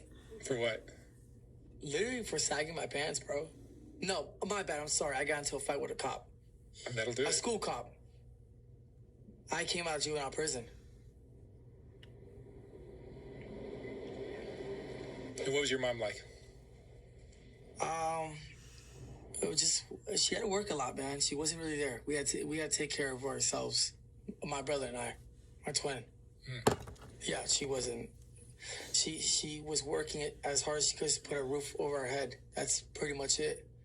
Make sure the bills are paid. And you guys didn't have a lot of money, I take it? Say that again? You didn't grow up with a rich family? No. You guys were struggling? I wouldn't say struggling. I would say, definitely struggling to pay the bills at the end of the month. I was the type of kid where I would have the same yes, pair I of do shoes feel life has a meaning, especially in my life. 6th, 7th to 8th grade. It was really tough because I would have rich friends and I would be jealous of them. I'd be like, what, is it because they have a dad? Yeah. Yeah. What age did you start getting into trouble? 13 years old, man. I jumped out the porch. 13, you listen to all this. I came up with it. We decided to get Airbnbs because we had a lot of beef in the city, and my brother he needed help. So I said I'll go half and half for him with Airbnbs, and we were in a backyard. It looked very tropical. I said, "Yo, let's do this. Let's say we're island boys," and because it was a very Caribbean, Florida. We were in Florida, Caribbean style backyard, and he laughed at it, but we still did it, and it blew up. We got into a fight that night. Said I'll never talk to you again. And it blew up the next day, and I called him back up, and I said, hey, we got to get to that money. you know. So that's how it started. Really. Everybody's life and meeting fame is came different. quickly? For me, Fame it's came a little too quick, yeah. Tell me about that. loving people the way that That's- God's that's not loved something me, that not many people go and through. helping as many Well, it was- people it as was a I blessing possibly and a can. curse. I want to say it was. I want to say that I don't want to say I lost myself completely, but before I got into fame, I knew myself completely. You know, spiritually, meditating every single day. I had like a whole schedule of like when I'm gonna go online and start trolling rappers. That's what I would do. I would troll rappers locally from my city and beef with them. Real killers too. Saying that they're gonna kill me and stuff like that. I didn't care. I had to risk it for the biscuit. And my friends were telling me like, "Yo, you're tripping." I'm like, He said, "I'm "I tired had of to that risk face. I it don't give a for fuck. the I'm not getting no biscuit." job." So I got pimples. I got to put a better patch on my face. Career up, to get my internet persona up and stuff like that. And I was on the streets, yeah. But did I stop that after juvenile out of prison? Yeah. Would I always keep a gun on me? Yes. But am I gonna go out there and kill somebody because of beefing with somebody online? Probably no. But so yeah, I would beef with these guys. But once I got famous, I got so caught up. It gets in your head. I'm gonna start saying that. Risk it for the biscuit. What age was this going on? So this was 2021 when I blew up. So I want to say I was around 21. Yeah. Yeah, that's really young to be. Yeah, it was really thinking you own the world. Yeah. And you start getting fake people around you. A lot of women and stuff like that, just using you for your money and clout and status. And you don't know that, because I didn't know that because I was so young, And then now I know. Yeah. How old are you now? Me, I'm 25. You're still young. Thank you. I guess. You've been on I just turned 25. You've been on a roller coaster for. I've been on a really tough roller coaster. Yeah. What kind of things did you learn from that crazy experience with the internet? Well, in reality and the internet, I had to learn to put that together because that's my career. I had to learn that don't trust anyone at all. I had to learn that I lost all my friends. I had to learn that blood's not always thick. No, he didn't die. I had to learn that you're gonna lose sometimes. It's almost like a stockbroker. You're gonna hit the lows and then the highs and lows and the highs, and how do you, it's all perseverance. How do you deal with it? How did it make you feel? Well, sometimes I'll turn to substance abuse, and it was really bad. Is it because you took to drugs because you didn't feel like you deserved it, or what? No, well, good question. There was many times I didn't feel like I deserved it, but it was just because I wanted to numb myself from all the pain and why is things not working the way I was working, like for example, this year alone I went to rehab 3 times. That's crazy. So you're still struggling with drugs? Am I not as bad? No. Not as bad as I was. No. What drugs have you messed with? Well, there was like this devilish guy that got me into. I was doing some like kick live stream if you know about that. And he's like, "Yo, try this." He had like a bottle of saline mixed with something. He didn't tell me what it was, and it ended up being coke. I asked him what it was. He ended up giving me the bottle, and I got hooked on it. And I was already prescribed Xanax. And then I was also buying perks on the side. So I was on Xanax, perks, and coke. Oh, great. Right? So Thank you for the bacon. Thank you for the bacon. So I was, and it made me feel confident. But really what I was doing was... Bacon in the morning, bacon in the evening, bacon all the time, because I got super chats on my line. Well, Sorry, I need a better bacon song. That I was making a lot of money. So it was a time when I kissed my brother, I was making about... Ew! I want to say almost $1 million. He kissed his brother and made out with him. It was, and then $400,000. Like what even? What? When I first became an island boy. Does that? Really? But you had to split it. I had to split it with my brother 50-50. So 200K me, 200K his. Kissed him. Well, no, split it with him. Yeah, no, but my brother. You got to pay taxes and all that too. You got to pay taxes as well too. Yeah. Yeah. I'm starting. There's something we've been working on for a year and a half now. It's an app. Has really. Oh, Mark Lates is making it an app. I don't trust him. But it has a lot to do with it because what it is, it's an app. I don't trust him. I don't trust Mark Lates. People can share their stories and monetize. What I've learned after doing this for 7 years I don't trust you, Mark. is that everyone has a story. You a sneaky There's snake. so many people that want to share their stories, and these creators and storytellers need a platform to do it. They have one. And It's I called can only do so YouTube. many here at Software Underbelly, so I started this app called List Live. List Live is a free iPhone and Android platform built exclusively for adults. The moment you enter, the experience is designed to be simple, secure, and easy to navigate, whether you're joining as a fan or building your presence as a creator.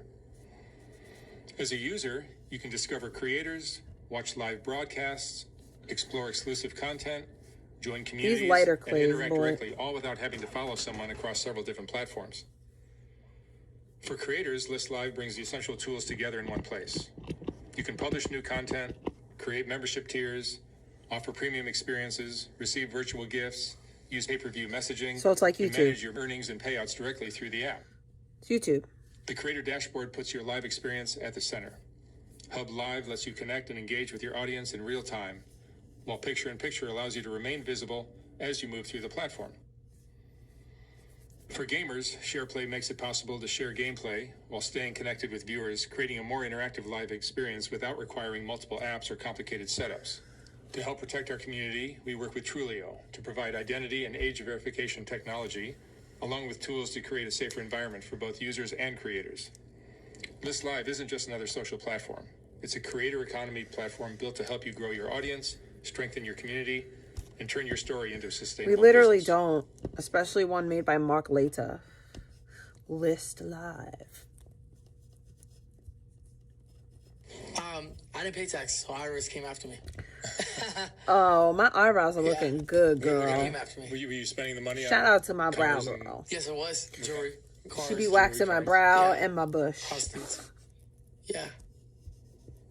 And people around me.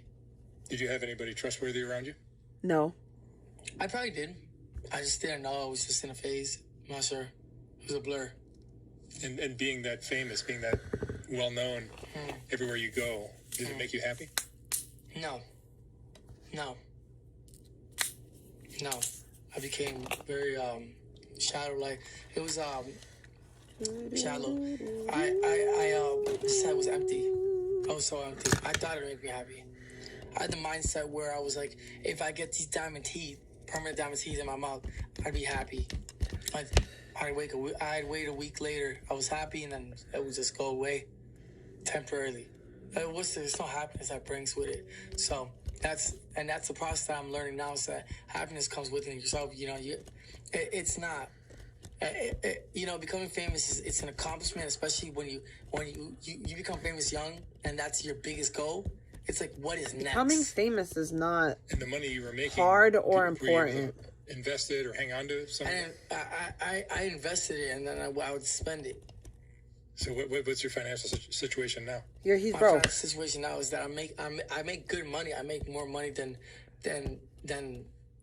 a lot of people, but still considered 1%er. But it's like I said, I go through ups and downs, and I still have to learn how to go through those ups and downs, because then I'll go back to substance abuse. Once I go through that substance abuse, that's when I start hitting my lows. Do you find yourself on this kind of treadmill that you have to kind of do crazy things to get people to keep watching you? Yes, and I'm tired of it. I'll bet. Yeah, I'm tired of it. I'm getting older now. Yeah. More mature. I depression hits very, very, a lot to me. And you've pulled some crazy stunts with your brother, or with like somebody showed me, my assistant showed me something on the internet with you having anal sex with somebody. What? A dude. That was AI. Is that AI? Yes, sir. Oh, okay. No, I've never had sex with a man. That's not your thing. I'm a heterosexual male. Okay. Yeah. That's a lie. Really good AI. Yeah, AI is a terrible thing. I don't believe that. I think he did have See, sex with a everybody guy. gets fooled. It worked. Yeah, it worked on me. But so you kissed your brother once. That's real. Yeah, and that was just a stunt for what? For OnlyFans. For OnlyFans? Correct. How much you make on your OnlyFans? My OnlyFans ended up getting banned. Oh, it did? Yeah, it did. For what? Yeah, that's incest. Okay. I mean, you guys are just pulling a stunt. I don't know if you guys are actually... It's actually really not considered incest, but the FBI did come to them. I was in an agency. I was on the biggest agency. I'm not gonna say agency's name because I have an NDA. I'm not supposed to talk to them, but they're actually located in LA. But I was in the biggest agency, and it was a big thing. I was gonna be the top creator, the biggest creator. Yeah. That was gonna be my. He's that's it. Whose crazy. idea was that? Well, someone told me the idea, and I ended up just I thought about it. I was like, yeah. And your brother went for it? We thought about it for a day. Oh my goodness. We're like, fuck it. We did it, and then we're like, let's not look at each other until we get the money. Ugh. It was weird and awkward. We never did anything like that. Oh my God. What's your relationship like with your brother now? He's got a girlfriend, and he's living more of a private life. And A little demonic. I miss him. Yeah. I don't know. Yeah. And you, Nah, he just kissed his brother. what are you doing He now? made out with him, like tongue kissed What I do him. now for money is so I have brand deals. I still have a OnlyFans, but on a different alternative website. I'm still on TikTok. He had a whole boyfriend. I watched it. I still make money for distribution, like for my music. So Do you feel exploited by the internet, or do you feel like you're exploiting the internet? what's the difference? Like you're taking advantage of what the internet can do for people, or do you feel like you got swallowed up by all the craziness? I think I got swallowed up. Yeah. Yeah. Oh, For all the shit that I did. poor baby. I mean, bro, I walk down the street, people know who I am. It's like, why am I not living in a fucking big ass castle? But then again, it's my mistake, it's my fault. I've made the money. Who are you when you're not on camera? You're not on social media. A normal person. A bad doesn't like dad? to talk. I'm an introvert. You're just a regular dude Regular dude. I don't want to speak to no Deadbeat? one. with a crazy look. I have a crazy look, yes, sir. That I enjoy having. That doesn't necessarily mean you're. It doesn't mean I'm crazy personality-wise, but I like having He's a crazy terrible hair. I like father. having crazy tattoos. I like having crazy teeth. I like having crazy style. That I do like having. But I don't like acting crazy, no. Yeah. I do crazy stuff, though, so don't get surprised if I take a Percocet. So you're still abusing drugs? If that's crazy. But, And you, or I'll fuck a prostitute. you have children? I do have 2 kids. And are you in their lives? Nope. It's a battle I'm going through right now. Currently, both of my baby mamas have. One is dating my childhood best friend from elementary, and ended up having a baby with him. Weird, right? And the other one is You ain't shit to dating both of them. her ex, and they both they want to completely cross me off and don't want me to see my kids at all. Because when I'm around my kids, I'm my highest form and I look the best. They don't want to see me around my kids because it makes me look good on the internet or it makes me look good in general. He's delusional. Yeah, like I said, I was in rehab for 3 months. Like, What it, Eric? I just got out like a month ago or something like that. So I'm still trying to get everything together, get my foundation, and stabilize everything. Have you ever had a healthy romantic relationship? No. I don't think so, dude. It's got to be hard given your situation. Yeah, you think so? Yeah, I would just think because you're such a media thing, Yeah. the women that are going to be attracted to you are. It's gonna be hard to OnlyFans find just a regular models? girl. I've never had a problem finding women. I've never had a problem getting women. I've always been a good-looking man. I will tell you this, when He's good looking? I was a pretty boy before I had face tats. When I got the face tats, I lost all women. And then when I became an island boy and I became well-known, all the women wanted me. I'm like, what, do you want me because of my status still like that? So don't think because you get face tats, women want you. You get what I'm saying? You're going to need the fame, too. Yeah, you're going to need the fame and money. Money. Yes, status. So, What kind of female is attracted to a guy that looks like you? And has money. with me, who I am today, a lot of them. It's easy. It's easy, but it's not natural. It's not, it's not real. So, and I'm not saying all of it, but yeah. It's not real. Exactly. And what are your goals? What do you see down the road? What would you like to see happen? I want a peaceful life. I want a steady foundation. I just want, like I said, I just want to be stable. That's it. Healthy, He had that with prosperities, things like that. Kayla, whatever her name is, his baby mama, the second one. I don't know about the first one. And that helps me if I want to go crazy. I can go crazy and go back to me being mellow again. Mm-hmm. Yeah. What was your peak? What was your highest high? The best time of your life.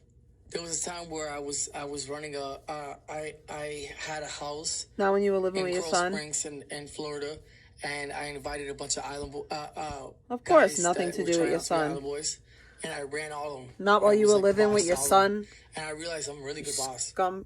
And it helped me stay out of drugs, distract me from that. I had helpers, open a door for me. If you're familiar from swatting, so I would stream. I get swatted.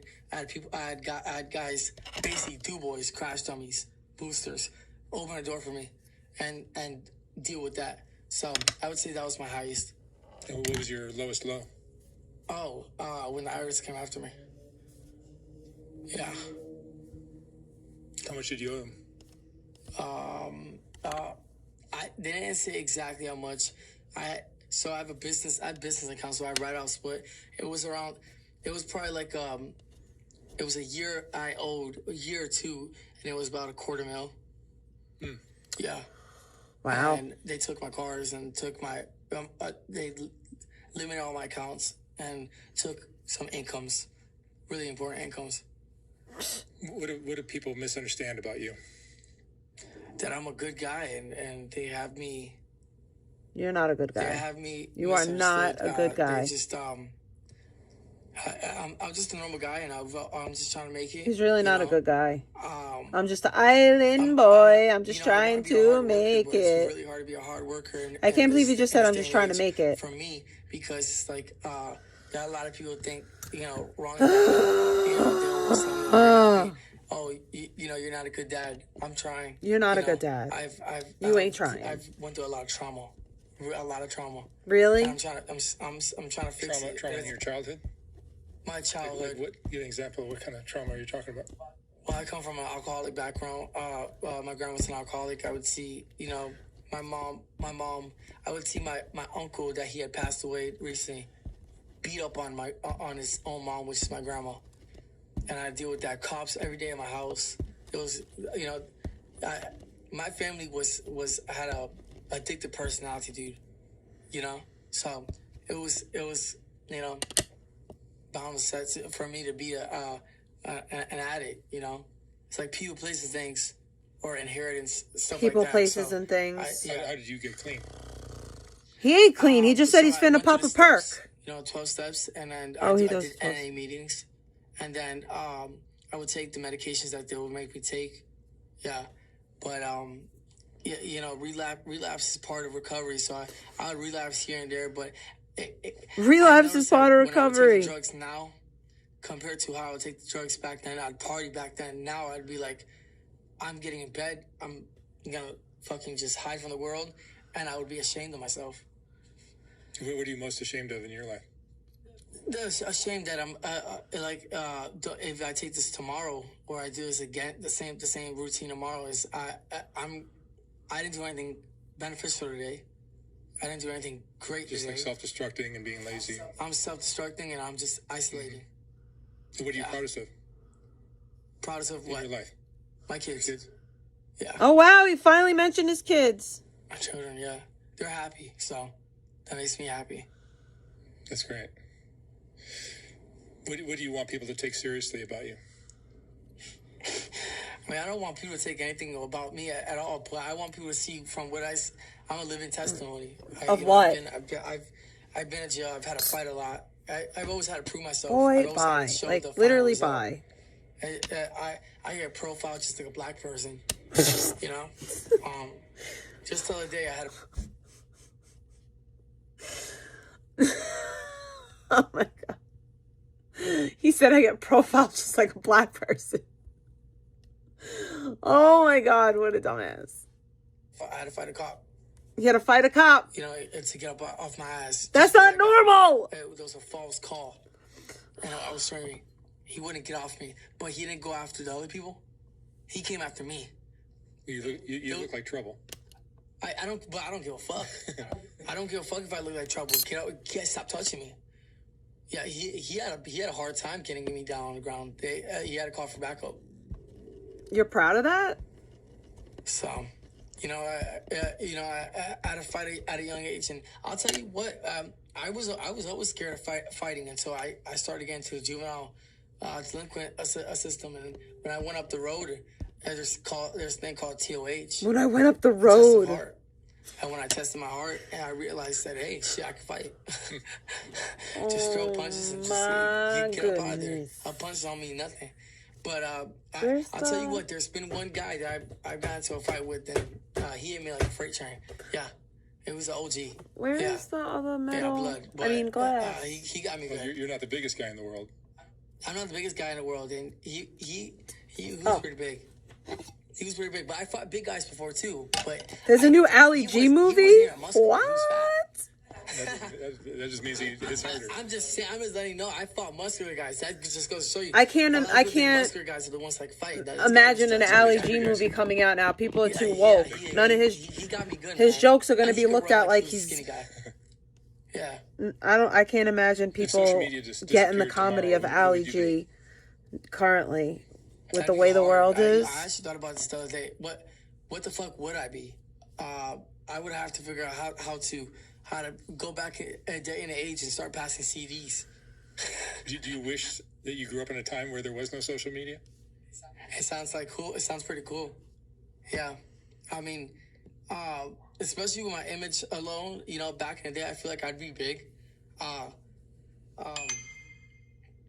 stopped music for a while. For like 4 years because I didn't know the music industry was so weird. I didn't know it was like that. So, but a lot of copywriting, a lot of illegal issues. Booyaka! A lot of that. So, but I love Ali G. That's my shit. Also, my craft got better in music. So, but yeah, I would probably still do. I'd probably get into music and maybe not be so much of an internet personality. What would you do differently if you could return to the day that you went viral? Maybe use my head, not my dick. Just stay so away funny. From snakes, What would you do for a living if you weren't famous? If I wasn't Sell famous, his booty hole. I've only had one job. I worked at a vape shop, but I would love to be a realtor. Did I say that out loud? Thank you. A realtor. Super slub. Love houses. I like looking at new houses. A realtor. I'm also really good at defending things, so probably a lawyer. Boy, you're not smart enough for all that.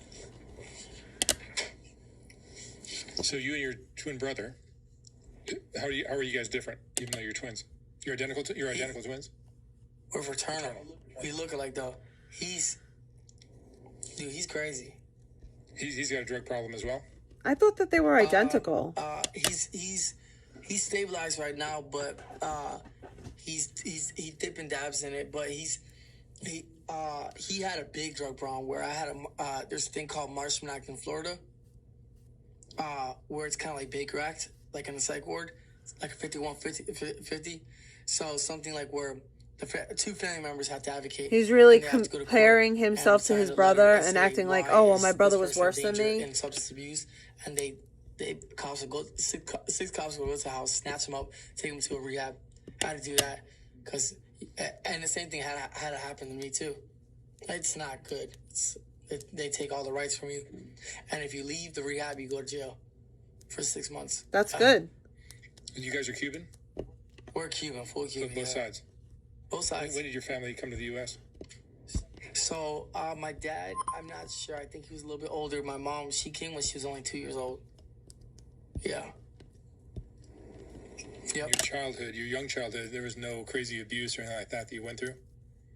From what I know of, no, but I saw a lot of physical abuse. My uncle did physically abuse us, my brother and I, yes. He was on steroids. He was huge as fuck. He was 6'2". I mean, he was an MMA fighter. He would kick us in our legs. He would choke us. He would make us do push-up positions for 2 hours. If we didn't do it, then he would slap the fuck out of us, punch us. He was into beer. I didn't know this until I got older, until he died. Apparently, he did meth. He did every type of drug, from what I know. I didn't know that. I remember at the age of 13, 14, he made me go rob a plug for Percocets.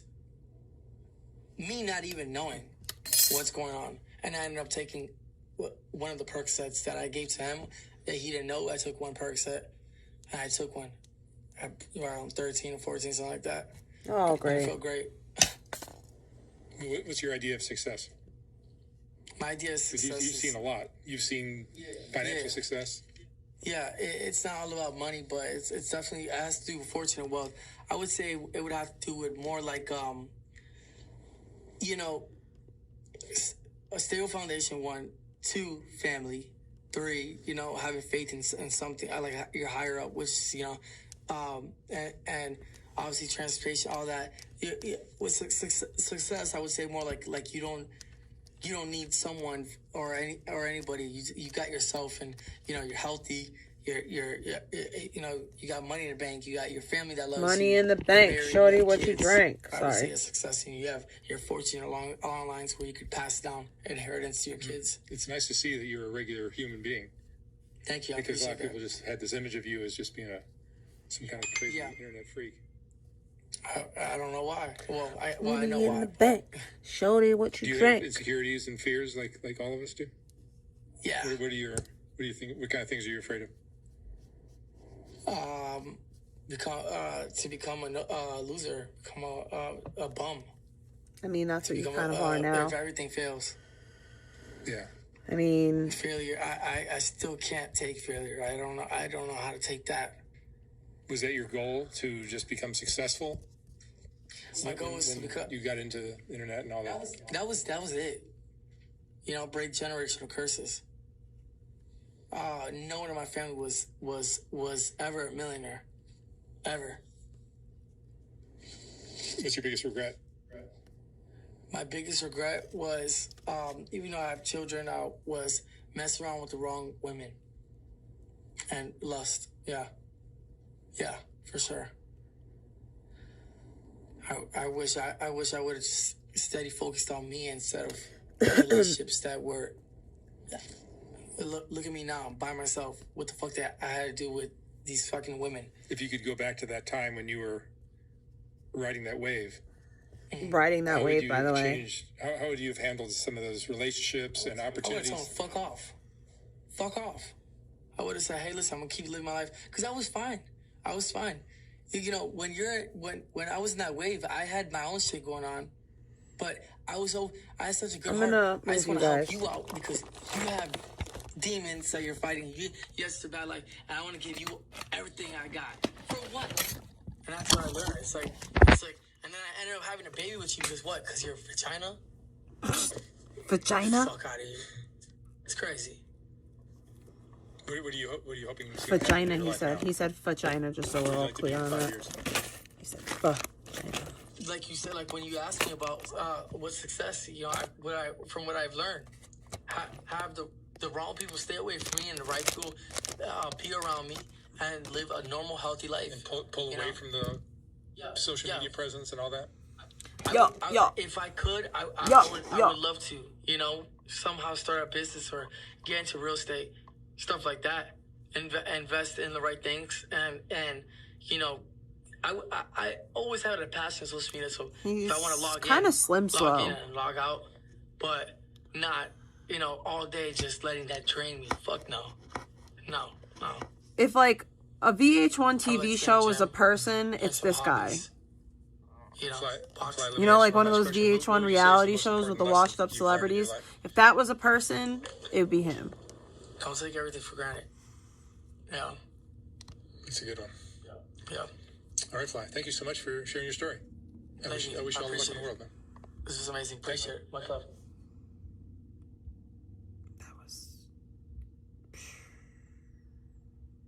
Yo, it's me, Ali G.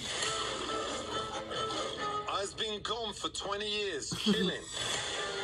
And in that time, the world went to crap. There was COVID, wars, and Ed Sheeran. But I's gonna get back on top with a brand new thing called a documentary. For the first time ever, this is a film with real people, not actors. It's fun. It's fun. It's fun. It's fun. Come on, go. I'll stand over here. For over a year, me let the cameras follow me everywhere. Nothing was off limits. She thinks she's preggers. Could you please just tell her that it's probably wind or a big pool? You don't think she's pregnant? It's positive. Yo, she got a vape. Taste of piss. Well, that's because I pissed on it. There's something in it for everyone. You got romance. Hold his hand. All right. No. Well, good advice on starting a family. What kind of father do you want to be? Thinking absent? Plus sick beats. Mate, you're a weirdo. Coming here harassing kids, moving like a pedo. You got the very latest firearms technology. Action. Drama. Heartbreak. Boning. Plot twist. And the very latest TikTok trends. Can you hear my voice? Yes, I can hear you. How dangerous is Iran? I think Iran is the single most dangerous country to us in the world. Completing nuclear weapons with the Caribbean. Check out my new movie, Ali G, Who Is I? Are you alone? Yeah, me is. Me can't wait to have your tiny cock inside me. What? He ain't. I got a big one. I didn't change it. No, but it's got like a massive one. Anyway. Amazon MGM is giving birth to it on October 23 RD.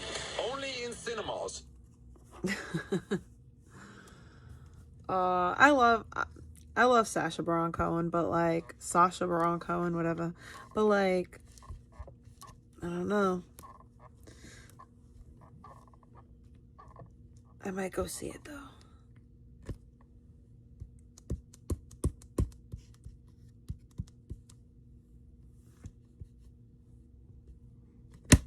Booyaka, booyaka.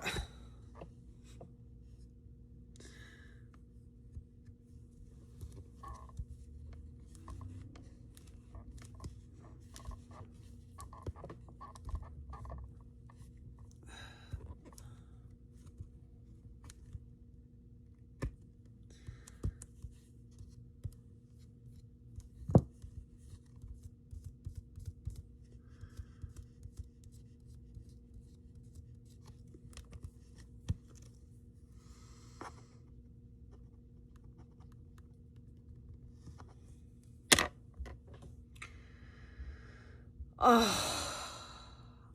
yeah, I don't want to watch a liberal. Superior's about to leave Chad. He's about to go with TT. And TT's gonna go take him to see somebody. And then, yeah. He's gonna have a good time. You know, my child has to get monitored. Nothing's wrong with that. So they both help you clean up and through? Why? They're helping me out. They're doing it. And while they doing that, what you gonna do?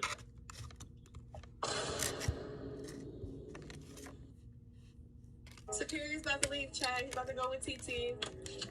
And TT's gonna go take him to see somebody. And then, yeah. Y'all, I am crashing out. Do you remember all these characters I just put up? We got Dolly the dolphin, Shelly the shell, Star the starfish, duh, and Goldie the goldfish. We also recently added this mermaid chair, but this blank wall over here is ruining my life and destroying my family. Oh, I can't wait to show you what's in my hot little box today. I think you're gonna love it. It's by the same artist, Tuft Itties. I'm basically a fan account of theirs now. There were so many good ideas for that spot on the wall. Some of my favorite ideas were a mermaid tail, a jellyfish, or an octopus. And I went with something a little crazier. This is my first time seeing it. I'm so nervous. Can you guys tell what it is? I am obsessed. I haven't looked at the front yet. So I figured because I am a mermaid, I needed a trident. I am actually deceased. This is so iconic. If you look closely, there's a shell, a dolphin, there's a star up Is here. this Joseph just a spirit characters animal? on the wall. I am live, laugh, loving for this. Who wants to come over and play mermaids in my bedroom? And these spots are bald because command trips will go there. Love, love, love, love, love. Oh yeah, I am giggling uncontrollably. This is iconic. I mean, like, do you see that? I'm gonna use a 20-pound command trip just to be extra safe. Okay, now she's ready to hang. Oh my gosh, you guys, she is perfect. This is literally exactly what I was picturing. Like, here's this side, and then you go across the room. Yes. She's just so stunning McStunting. It fits in that spot perfectly. I also had an idea for the piano. This one is gonna be really wacky, you guys. Can you tell what this is for the top of the piano? piano. If you guess a Jaws music score, then you are correct. Anyone ever seen a Tufted music score? Girl, Blueface then admitted that he's bipolar, not sexual. Child, he ain't ready to come up out that closet yet. But he say he think he bipolar, even though I think he both. But girl, he was in a car going in on Nevaeh. So Nevaeh daddy called her because Blueface was doing all of this in front of Superior. Girl, yes, he was even talking about putting Nevaeh on the track. Child, this boy is off the chain with it. And Nevaeh, I'm not sure what goes on in her brain. Cause she gonna ask Blueface about streaming with another dude. Girl, are you trying to make him jealous or something? Bird, please. Somebody asked how much to book you for a stream. How much to book you for a stream? $5. $5? What? Really? $5? That's all they know. What you mean? That's all you were. Yeah, do you see how rude this man is? You lucky he didn't say $3, cause he really think you ain't nothing but a $2 hoe. Chad, he's touching birds up there. Look, he has birds in his head. Oh my gosh. It's the Birdman. The Superior's trying to look. I just, there's something, no, there's something like demonic about all that. And like, especially now, like, and look, this person comes in saying voodoo, knowing that lady does voodoo. That shit's scary.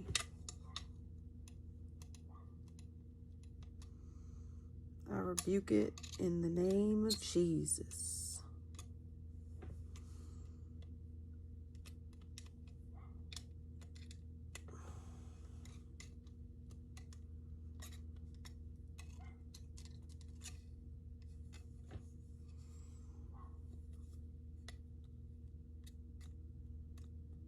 When are you gonna realize that, like, I ain't like these people? I don't have ill intent for anybody.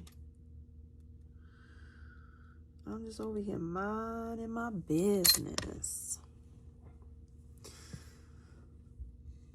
Are they going to sue Candace Owens? That's a question that has been on a lot of people's minds. Some people are even rooting for it. They want to see it happen. I recently, accidentally, came across Chicks on the Right's interview with Andrew Colvett, and they were very enthusiastically trying to convince him, almost, to sue Candace, to bankrupt her. I was shocked at how much people publicly demand for Candace to be destroyed. Let me show you some of this conversation. It's insane. Threats, with the stuff that you guys have been through, with the stuff that Erica, I can't even imagine what she has gone through. Are y'all gonna sue her? Is somebody gonna sue her? Because I know, Well, she's already being sued. Yeah, she's already being sued. But we need everybody to sue her. Everybody, Andrew. We need to bankrupt her. Is what we need. We need everybody to sue her. We need to bankrupt her. And these people call themselves Christians, but they are thirsty for revenge. They want to see someone burn. In this case, it's Candace. And I have been critical of both sides that talk like that use vulgar language, that stoop really low in their commentary and attacks.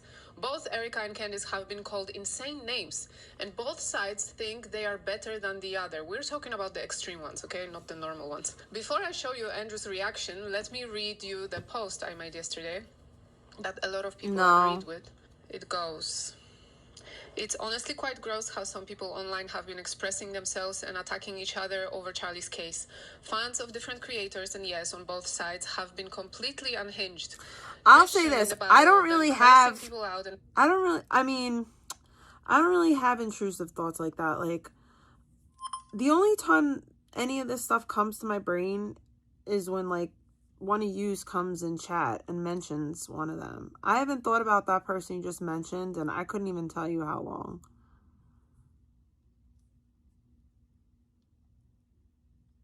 I really try my best to, like, just not think about... I mean, if these people don't like me, I shouldn't be thinking about them. I have no You know, their opinions of me really ain't none of my business. I truly don't care. They're inconsequential, like, to my existence. I wish the best for literally every last one of them. And I know that they wish the opposite for me, but it's, you know, that's life.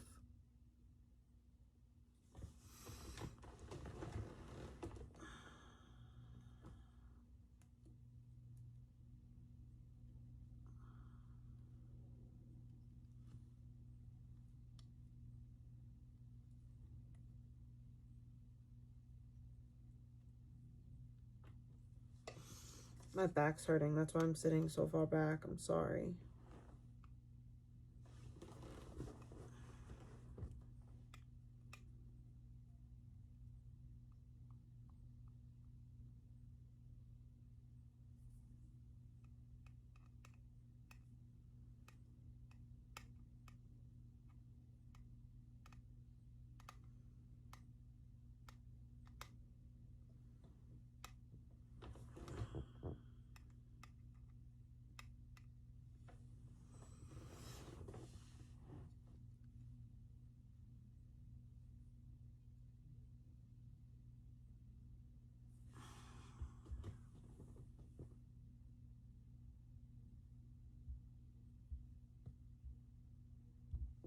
I walked out to get my mail and was met by 3 cops, 4 marshals, and an FBI agent. They just came in and showed me a picture of him in the store. They just said, is this your son? I said, yeah. Our story begins in Independence, Missouri. In the evening hours of October 16, 2016, the Independence Communications Center receives multiple 911 calls regarding a shooting between 2 motorists. Dispatch informs officers of a woman who had been shot and was in distress near the intersection of Winter Road and Sterling Avenue. The officers arrive at a scene of absolute chaos. A woman is lying on the ground next to her vehicle covered in blood, and a girl, the woman's niece, is crying out for help. Inside the minivan is a young child and an infant. Officers removed the woman's niece and children from the area so they would not have to witness what was unfolding. As they provide medical aid to the victim, witnesses surround the scene, informing officers that the shooter fled north on Sterling Avenue in a large white vehicle. Paramedics arrive and perform life-saving measures. However, the gunshot wound the woman sustained proved to be fatal. The woman's niece identifies her as 22-year-old Whitney Gray. After securing the scene, police collect statements from witnesses. We got multiple witnesses on scene here.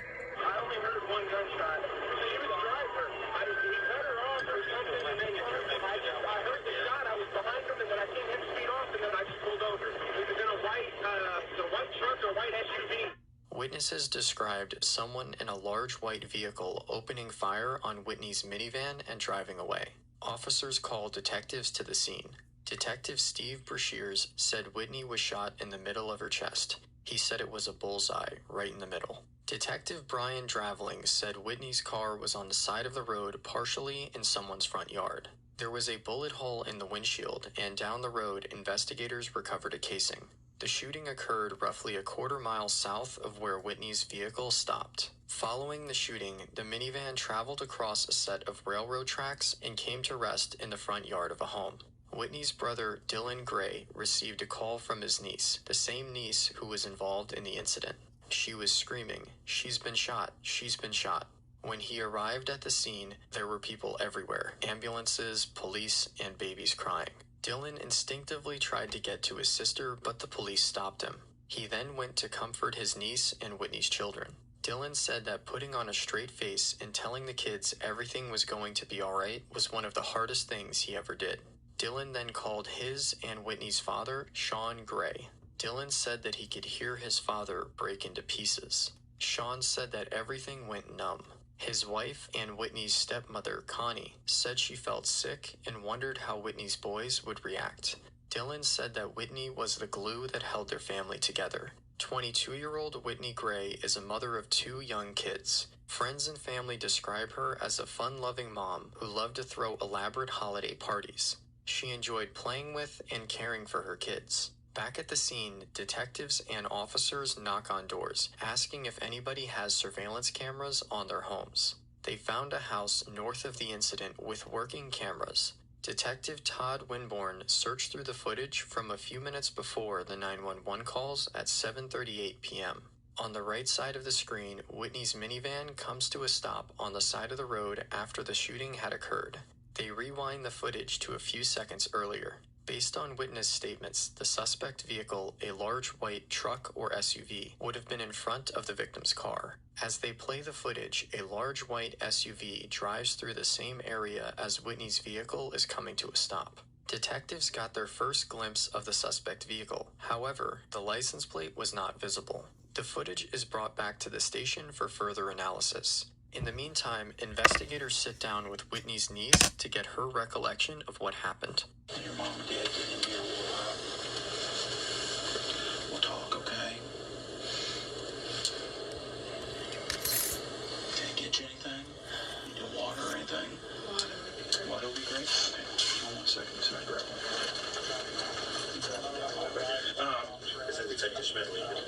We'll talk here in just a second. Why don't you grab one of the chairs right there? Mom and Dad.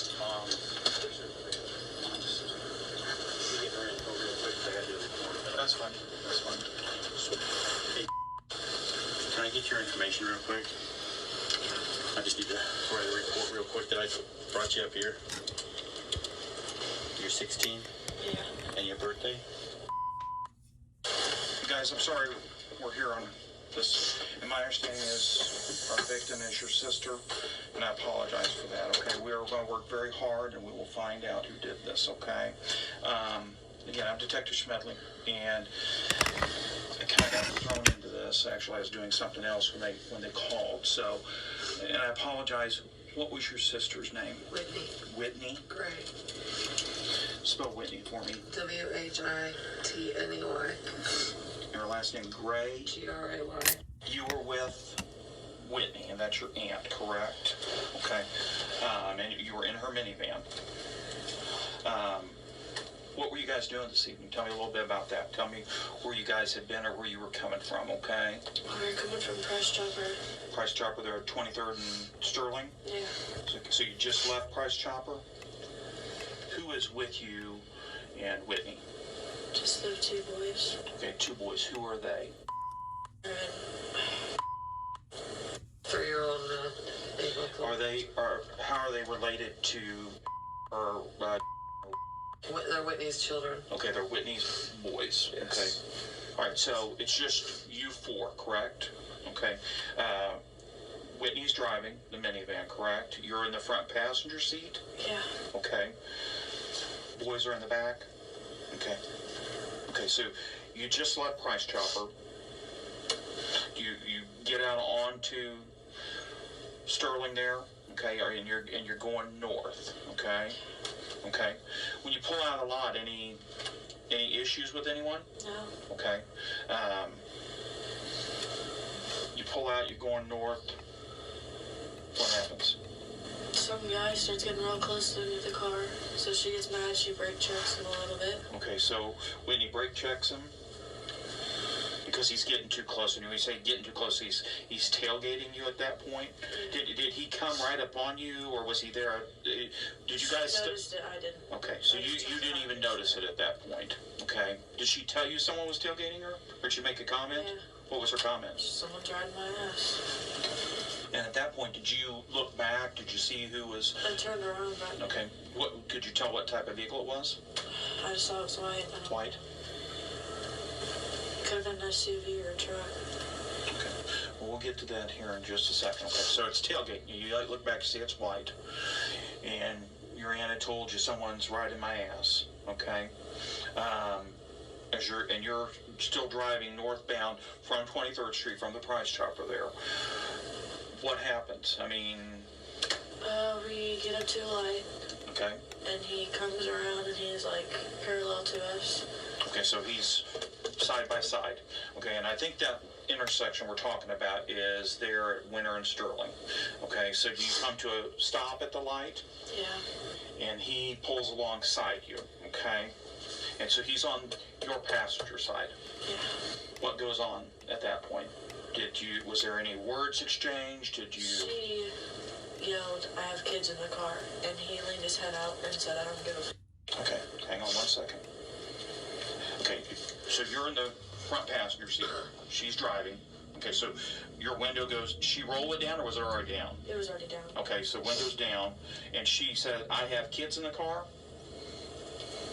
The driver of this white vehicle said, what? I don't know. What happened from there? She told me to throw the drink at him and we pulled away. Okay, so Whitney told you to throw a drink at him? So what'd you throw at him? Water. Was it a cup of water? And so you threw the water at him. Did it hit the truck? Yeah. I don't want to say truck. Hit the white vehicle. Okay, we'll get to that here in just a second. What happened then? What do you recall? He started swerving over in front of us, and I don't remember anything else. Recall hearing anything? I I mean, mean, it was just loud, and that's it. Like, when you say loud, what do you mean loud? like a bang, like a gunshot. Okay, so you heard a bang. When you heard this bang, you think it was a gunshot. What happened in the car? I mean, what's... She couldn't drive, and we were swerving, so I had to sit on her lap and drive and park the car. Did she tell you what happened? She just kept saying she's been shot. Okay. Did you see blood on her? I mean, where was she bleeding from? Her chest. The chest. So you physically got in the driver's seat. She's still sitting in the driver's seat, and you're trying to maneuver the vehicle and get it to stop. Yeah.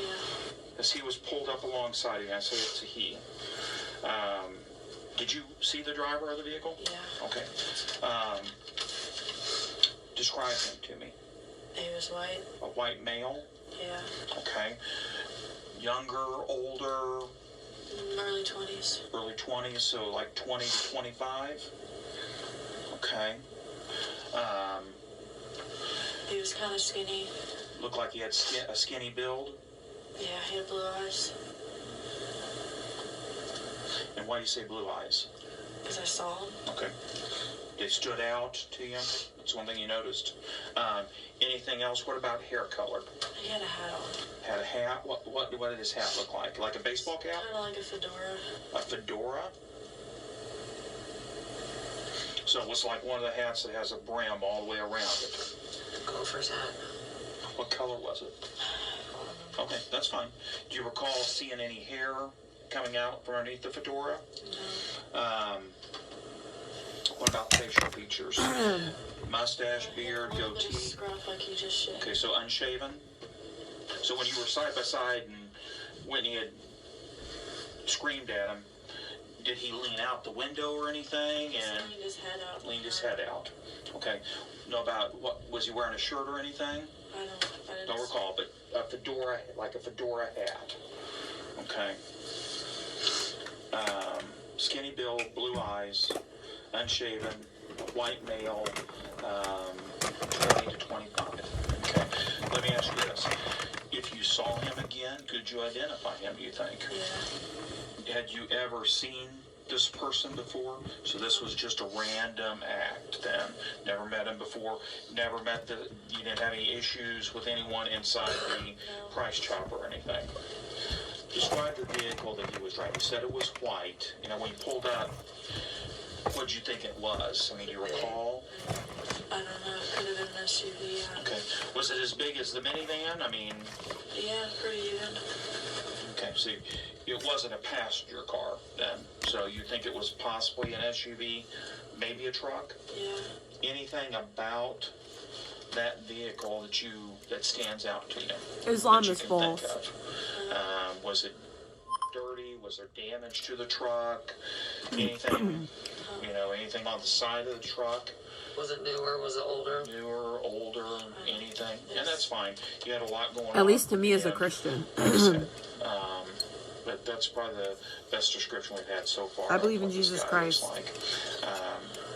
Anything else you can think of about the guy? Did you ever see the gun or anything? You ever saw the gun? You didn't stick it out a window or anything like that? Right. You wasn't looking when he shot. I'm not trying to convert you. I don't know why you're trying to convert me. Beside you, in front of you? Kind of in front. He was like swerving over into mine. Yeah, he swerved over, shot back.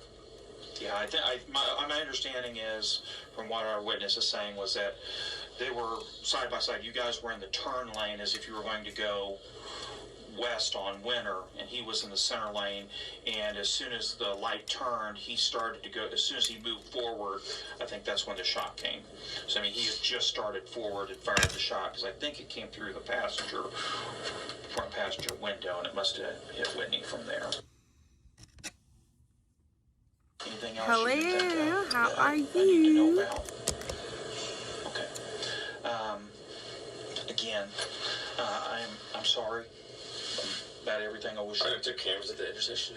We're going to check on everything. I'll be honest with you, I doubt that there's cameras at the intersection. Now, that doesn't mean that there's not some surveillance at a business or something. Right there at the doctor's office. And that's one of the things. But like I said, we'll get them. Okay? Just have patience. So we got a lot of detectives working on it right now. This is crazy. Yeah, it is. Yeah, it is. It absolutely is. This is... Of a road rage, pretty much, is what it was. Yeah, I agree. Okay. We'll let you get out of here. That way, if you want to take her home or anything, okay? Yes, I do. I appreciate you bringing her up. Again, I'm sorry for everything. If you need anything, don't hesitate to call up here, okay? We're going to go right. To ensure that this incident did not stem from an interaction at the Price Chopper, Detective Traveling takes a look at the grocery store surveillance. Whitney Gray, her 2 children, and her niece enter the store. The detective follows them around the store, looking for any unusual interactions they may have had with a possible suspect. The group did not have any arguments or anything else inside the store that would have prompted this homicide to occur.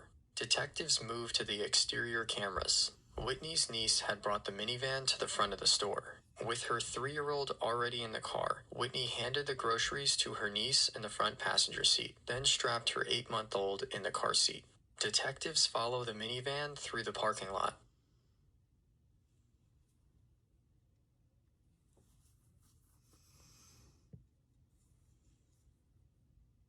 As Whitney exited the lot and entered the street, she pulled in front of a vehicle traveling at a high rate of speed. You can see the front of the SUV dropping as the driver brakes to avoid hitting Whitney's vehicle. Here is the clip again, but with both vehicles highlighted. The vehicles quickly move out of frame, so detectives look for businesses with cameras in the direction of travel. Detective Winborn identified the Taco Bell diagonally across the intersection as having cameras. Although the footage provided a better look at the suspect vehicle, it did not yield any distinguishable marks, such as a license plate, decals, or broken lights. Early the following day, the detectives had a briefing. After scouring photos of large white SUVs to compare to the suspect vehicle, Detective Traveling identified the vehicle as an early 2000s Toyota Sequoia. As a group of investigators focused on Department of Motor Vehicle records, another team backtracked the suspect's movements. They checked several grocery stores, residences, and apartment buildings on Sterling Avenue south of the Price Chopper. Unfortunately, all of the footage they retrieved was of cameras facing the wrong direction or low-quality video, making vehicle identification impossible. After coming up short, they expand their search further south, just over 2 miles. The next place to check was the Quick Trip gas station and convenience store. From working on previous cases, they know the store has cutting-edge surveillance. The detectives must move quickly as the Quick Trip was set for demolition the next day. They queued up the footage to 10 minutes before the shooting. Detective Traveling immediately spots a white SUV pulling into the Quick Trip parking lot. As the vehicle got closer and the detail increased, he determined it was an early 2000s white Toyota Sequoia. The vehicle parked at the front of the store, almost directly in front of a camera.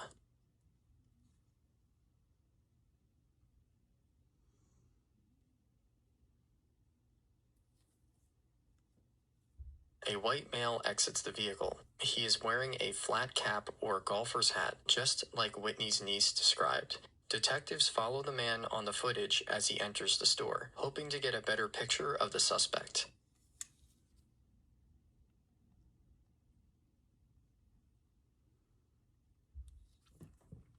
Hi, The man Mermy. walks towards the refrigerated section. The store is up for demolition the next day. Many of the shelves are empty as they liquidate merchandise. The man's demeanor changes after he looks through the glass cooler door, evidently not finding what he is there for.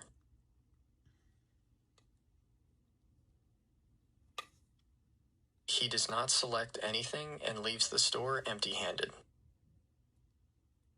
As he exits, detectives get their best look yet at the suspect.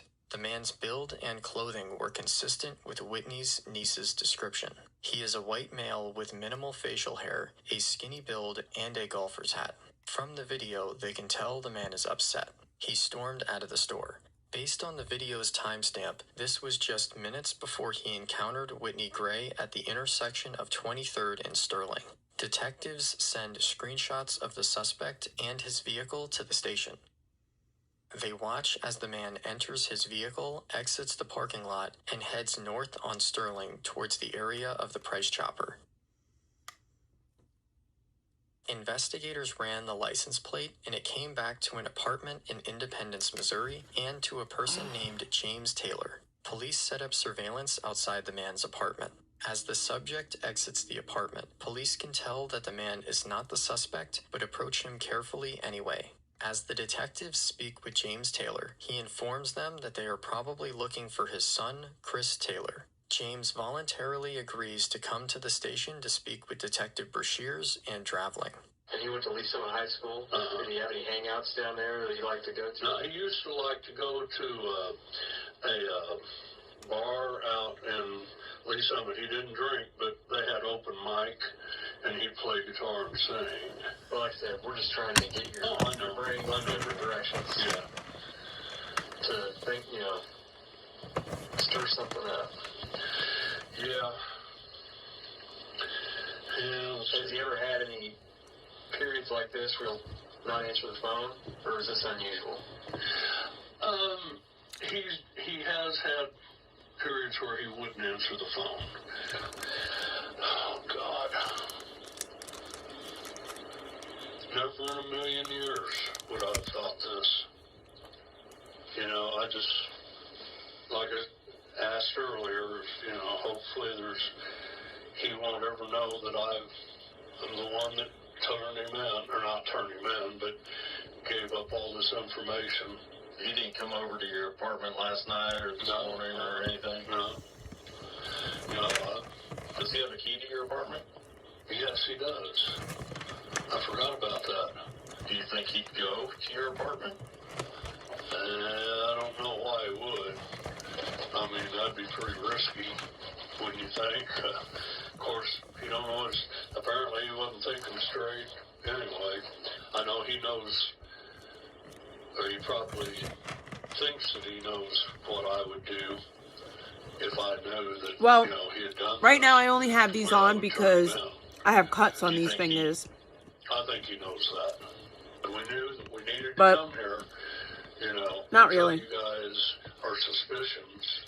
They do then, like I said, conflicting reports help with my on fingers TV. from drying out. One on Facebook said the guy was tall, had a long beard, and long hair. Well, then, immediately you go, well, that's not Chris. That was in the process of us filtering out all the reports that we were getting. Right. And so forth. Yeah. Let me see if I find a bottle of water for you or anything. Yeah, that'd be great. Just hang tight and I'll be right back, okay? Okay.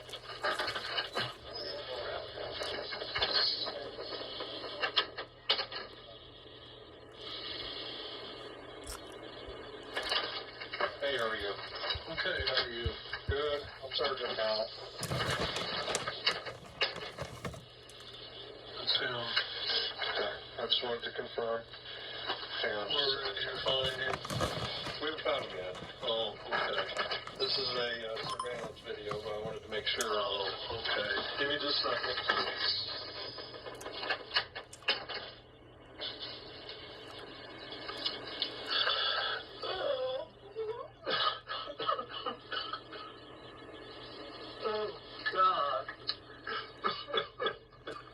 Poor guy. I don't have an EBT card. I wish I did. Hello? Oh,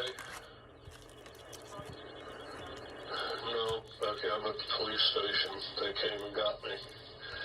They came and got me. Questioning.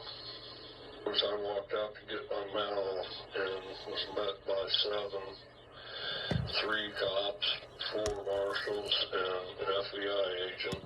They just came in and showed me a picture of him in the store. Yeah. I don't know. They just said, is this your son? I said, yeah. And, you know, I was trying to play mechanic and I effed myself up. So, anyway, and they already knew where he lived. No, that's all right. I'll call you guys when I get home. I had a call from my ex-wife. Yes, sir. I went ahead and I answered it. Sure. You know, I told her where I was. Sure. You know, no sense lying about it. And told them that they were going to be questioned. They're going to be questioned. They're not going to run. She's just like I am. They have nothing to hide, and they even know less than I do. See, you're not under arrest or anything. Oh, I know. I know. You're here as we view, trying to help us locate your son. Yeah, exactly. Yeah, I know. My sergeant showing you this. Yeah, I know. That's my son. I forgot that he wore that type of a hat. That's why I kind of asked you, would you be willing to initial this and say, this is my son, this is write out his name? Hopefully I can do it without shaking too bad. Thank you, sir. Okay, we'll be back in just a few minutes. All right. Our goal is we want to talk to Chris, and we want to get him here to talk to him safely. That's our goal. I know that's your goal. Yes. But I'll tell you, don't give your life up for him. And I'm serious. You know, he knows he's got to know that you're looking for it. Yes, sir. You know, and whether or not he would just give up, I don't know. Okay. But I appreciate your concern there. We're going to do everything to keep everybody safe. I know you will. That's our number one goal. Yeah. And believe me, I hope that I'm coming across as someone that really appreciates you guys. No, you are. You've shown great amount of concern for us and everybody else just coming up here to talk to us. And we appreciate that greatly.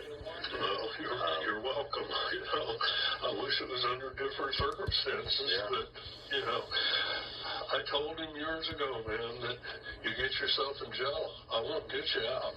You got your in there, you can get your out. You know, so he knew that he couldn't come to me. Yes, sir. You know, he can't go to his mom. And I'm being so honest with you guys.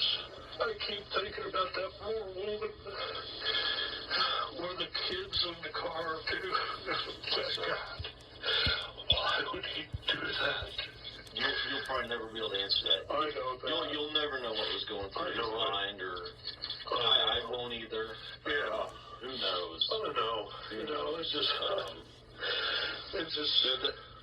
there's a lot of unanswered questions for us and everybody right now. So that's what we're hoping to figure out. So I was afraid of what I might find if I was able to go in that first time. Sure.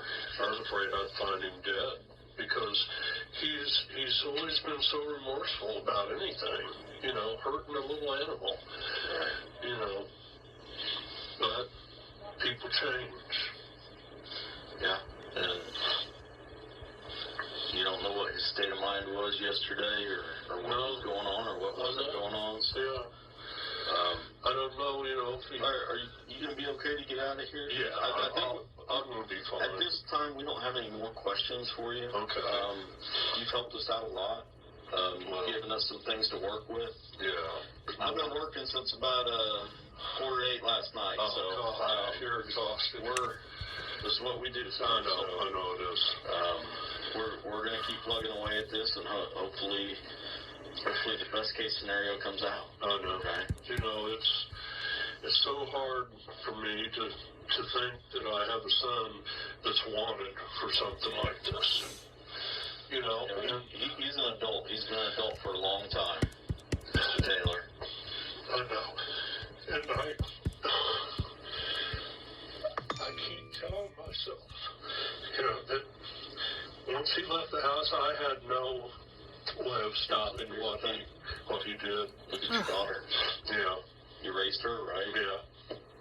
When he went into the service, he didn't have any outlook ahead of him, you know, and then he went in the service and he really wanted to be in there. You know, that was one of the things that just astounded me, that he wanted to go in. He enlisted. And we thought that, you know, that's an honorable thing to do. Yes, yes. And then when he came out, he went right to work. And so we thought everything was cool. They don't have a flashing light on them, do they? That says, I'm turning. You know, it's the hardest thing I've ever had to do is to sit and talk about my son like this. But I wish to God that all these people whose sons are out killing other people would do it. They could take a lesson from you. They really could. Well, I hope everyone thinks that. I think anyone with the right mind and a moral conscience and people that want to do the right thing, I think everybody will think that, sir. Yeah. I hope so. Investigators believe that there is limited time to capture the well-armed killer, as he may go off the grid, leaving no way to track him down. While further researching Chris's vehicle, they discovered that he financed it from a local dealer. Detectives contacted the dealer, who confirmed that the vehicle had GPS and that they were able to track it. The dealer informed police that the vehicle was on Interstate 90 in Box Elder, South Dakota. Believing Chris is on the run, likely headed to the Rocky Mountains, detectives notify South Dakota State law enforcement. Investigators continuously monitored the vehicle's location and determined it was now stationary. The vehicle was at the La Quinta Hotel in Rapid City, South Dakota. Investigators in Independence, Missouri, notified the Rapid City Police Department. The local department deployed their SWAT team to the hotel. They found a white Toyota Sequoia parked in the lot, and Christopher Taylor had registered a room under his name. A sniper was put into position to watch Chris's room window. Rapid City SWAT team officers went to rooms near Chris's and quietly asked the other guests to leave. Fearing that there would be a last stand shootout, Rapid City Police devised a plan to get Chris out of his room. The plan is to stage a car crash by ramming Chris's vehicle. They instructed the front desk to call his room and inform him of an accident in the parking lot. After looking outside through his room window, Chris then exited his room unarmed and was taken into custody. Police seized the Sequoia, and inside the vehicle, there were multiple firearms and thousands of rounds of ammunition. Police book Christopher Taylor at the Rapid City Jail pending extradition to Missouri. With the extradition process likely to take upwards of a few weeks, Rapid City Police investigators bring Chris to the station for an interview. See if that moved up? Doing better? No, it's just oh my God, yeah. They're fine. I didn't realize they had that much weight that they would sit there and... You just put downward pressure of them. Yeah. Other than that, they treating you okay over there? Everything going good over there? Yeah, really nice. Good. Good deal. Well, let me make sure. Like I said, my name is Detective Tolman. I need to get your information. Christopher, or you go by Chris or Christopher? Chris. Legal name's Christopher, but yeah. Like I said, my name is Detective Tolman. This is Investigator Andrews. It's with the Sheriff's Department. Like I said earlier, down there in the cell, we kind of want to talk to you and get your side of the story here. We got contacted by a different agency, obviously, and asked if we could try to make contact with you. And that's how, we located you at the motel. So I want to talk to you a little bit about that. Are you originally from Missouri? Yes. Okay, born and raised there? Yes. So high school, college, or high school, any college? A little bit. He didn't finish it though. Didn't finish it. What school? What college did you go to? Community. Just a small community college. What were you going to school for? Graphic design. What kind of work did you do? Construction. Like residential stuff or commercial stuff? Or Yeah, residential remodel. Gotcha. Since you're obviously Stupid bee. you're not free to take off and leave, we have to read you Miranda. Okay, that's part of the. Or what we have to do when you're in custody. Okay. What was that? And at the end, we'll see. We can talk to you about what happened. Right? You have the continuing right to remain silent and to stop questioning at any time. Anything you say can be used as evidence against you. You have the continuing right to consult with and have the presence of an attorney. And if you cannot afford an attorney, one will be appointed for you. I see you shaking your head up and down. Yes, you understand all those rights? Yes. Okay. Keeping those rights in mind, do you wish to waive them and speak to us now? I don't waive my rights, but I will speak to you. Okay. You know why we're here. You know what we're wanting to probably talk about. And we've got, especially us, we've got one side of the story that was given to us from law enforcement in Missouri. And kind of just a synopsis of what they did as far as their investigation and what they found out. And we want to see, basically your side of the story and see where it fits in with their investigation. You seem like a pretty honest guy to me so far. Per usual. I'm hoping we can have just a good open discussion and kind of iron out all the details. The incident that we're investigating, obviously, was a gal getting shot. And that happened on the 16th, so that would have been Sunday evening. I'd like to go back to, say, Sunday morning. If you can recall back, Sunday morning and kind of give us a rundown of what you did that day leading up to, this incident happening. And I'll just kind of leave it open to you to just kind of fill us in what your day was like.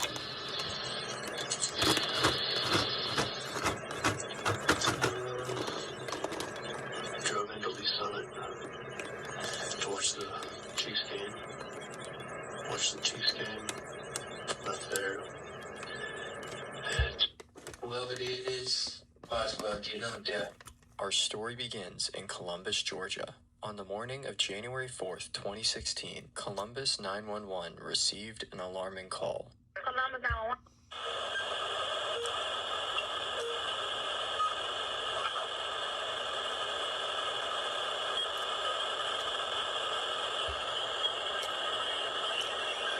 Emergency, Padilla 13921. Do you need police, fire, or medical? Probably medical. Let me get him on the list. Medical and what? Police. I shot my next door neighbor. You hear a shot? I shot my next door neighbor. Hey, did you call? Bang, bang, beach. Where's 4413? You hear a gunshot? Wild yet? Here's something. Go. Behind me. Okay. Behind my house. Go. Send my daddy come out. Send your daddy out here. Okay, so who shot him? Was he the one staying at 4413, or is he the neighbor? And if so, what is his address? The TR, the suspect is going to be at 4417. He shot his neighbor. He died at 4417. Copy. I'm going to check the backyard from the opposite end of the house. This guy that was visiting next door, my next door neighbor, he came up to the wall and he was calling me out in the backyard. And my daughter was out there as he was doing it, and I just freaked out. And Okay, do you know where on his body you shot him at? I shot him in the head because that was the only thing peeking over the wall. Okay, we are on the way. You shot him, you said it with a shotgun? Yes. I just shot someone in the head for no reason. I shot both of them. You shot both of them? Okay. Did you shoot both of them in the head? Yes, ma'am, I did. Are they both males? No, one female, one male. So are they both in the backyard? Yes, ma'am, they are. Do you know if they're breathing? I don't know. I don't think so. Control, DC 63 or 64. I got two down in the backyard at 44, 1-3. They both have GSWs ahead. They both appear to have GSWs.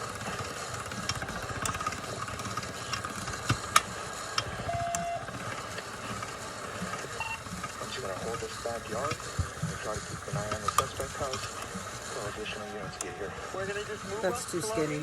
to just on this side of this house right here. The next house. So that they're going to tell me when they come out. Okay, come on, let's move up here to this. Move up to the black. Move up to the black one. Hey, keep your light on. Keep your light on. Here. Hey, Tim, I'll take it. Hey, you! Walk backwards very slowly. Do not make any moves whatsoever. Hey, Sam Christian, go to him. Go to him.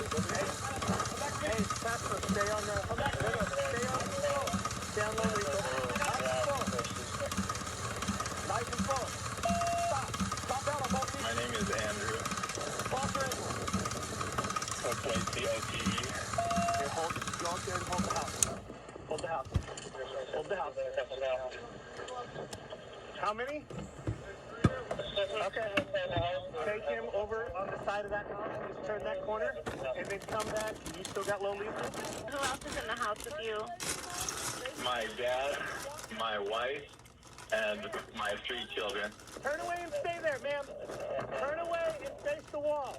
Sir, walk back to the sound of my voice. Keep walking. Go hands. Go hands. Go hands. Nobody in my house is injured. Ma'am, put your hands up for me. Okay. Here, come here, ma'am. Come here, put your hands behind your back real quick, okay? Relax. Hold on, guys. There's 3 children in the house. I felt threatened, and I was scared for my daughter. And then just hold right here. Hey, this is Metro Police. Can you bring you and your brother and sister out? We're not gonna hurt you. Come on outside. Yeah, no, I can't do that. That was not gonna work. Come here. All 3 of you, okay? Hey, head back over that way, okay? Just head back that way. All right, we're gonna clear the house. All right, ready? Yep. All right, swing right. Yep, you just go right. I'll take left. All right, you guys start clearing that. I got this. Hold that door right there. Hold that door. Okay, pie that one. Hold on. Just hold that door, and I'm gonna catch this whole backyard area. Are you coming back here? All right. Hey guys, coming out. I'm right over here. Hold that real quick. We're beyond help, but we can have medical. Here. Right in there.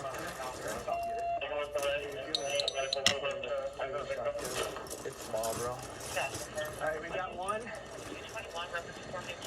We got 2 shotgun shells in the backyard.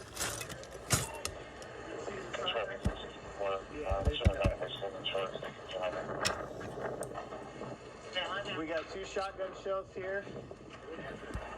Yeah. Be advised, it looks like they're both falling on team.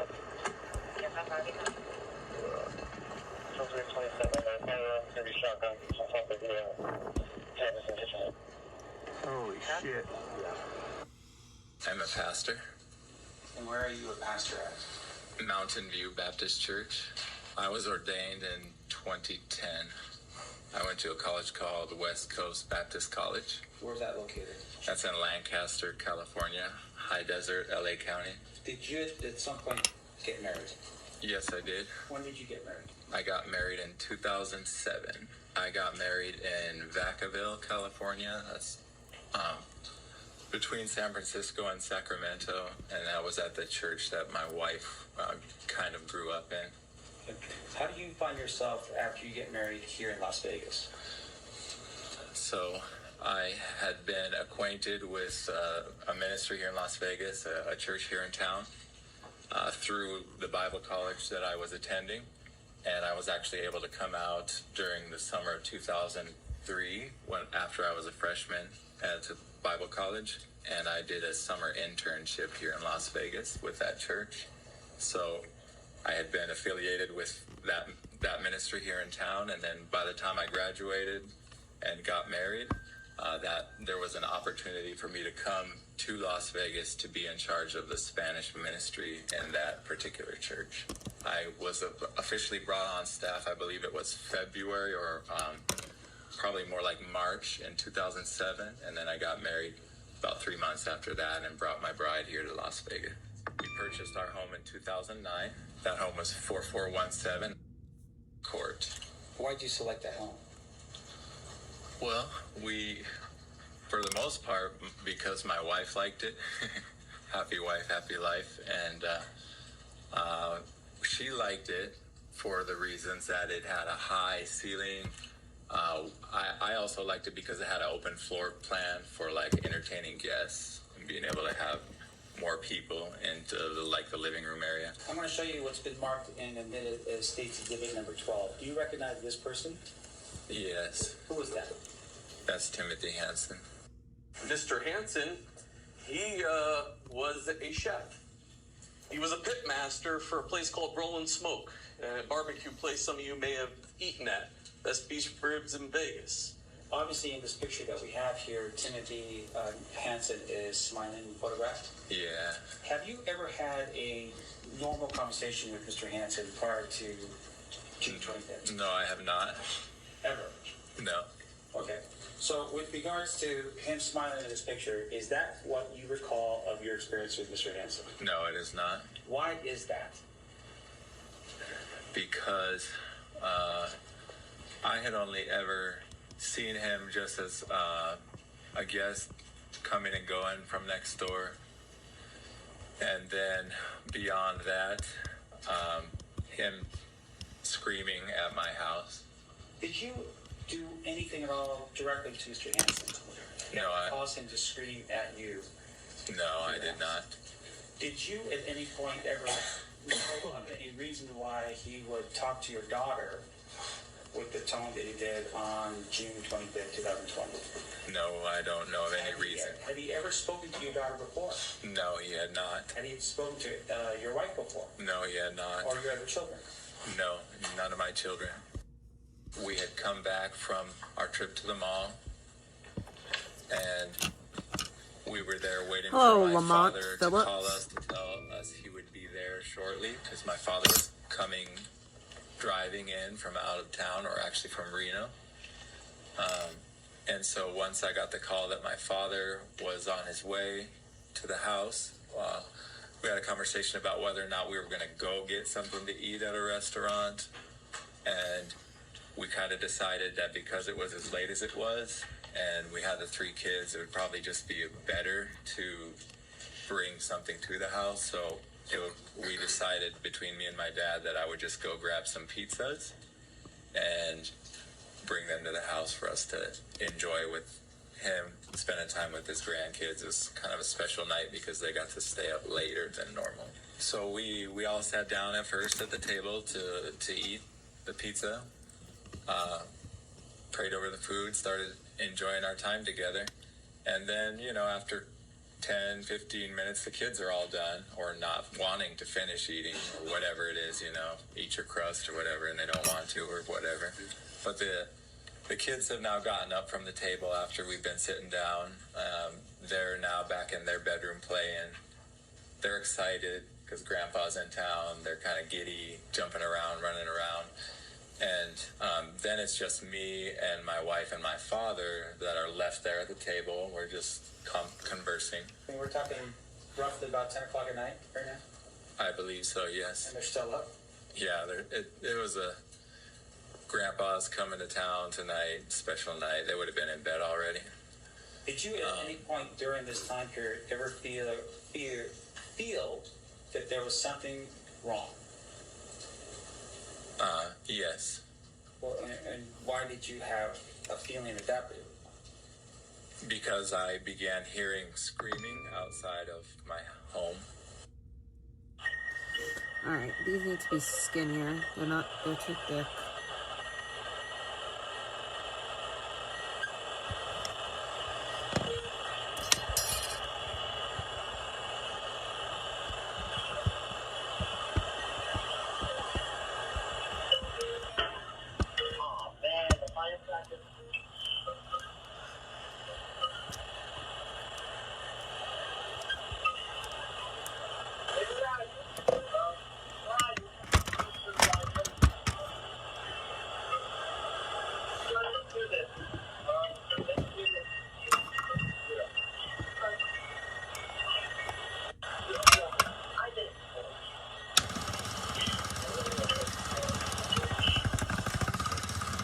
So I got up because that's exactly what had happened the last time. He had screamed.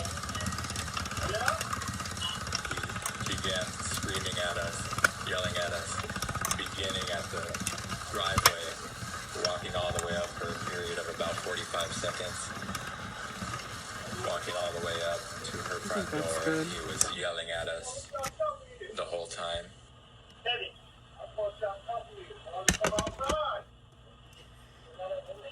This guy was yelling at his daughter? That's weird.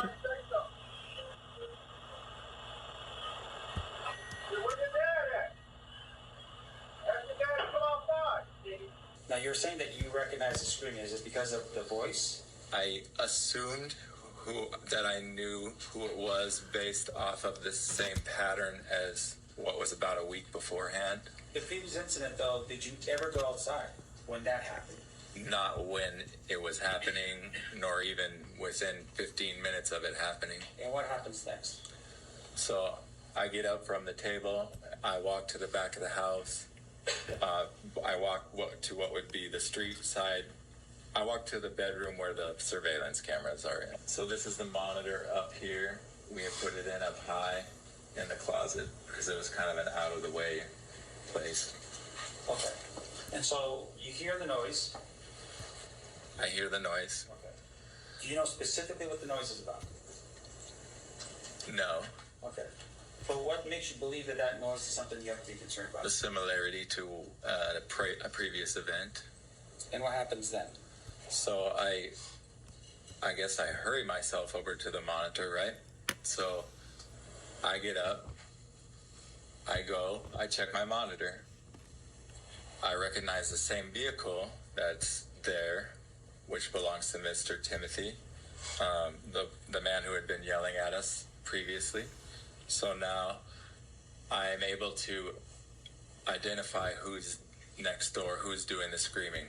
It's for sure now. Okay, this is the same guy.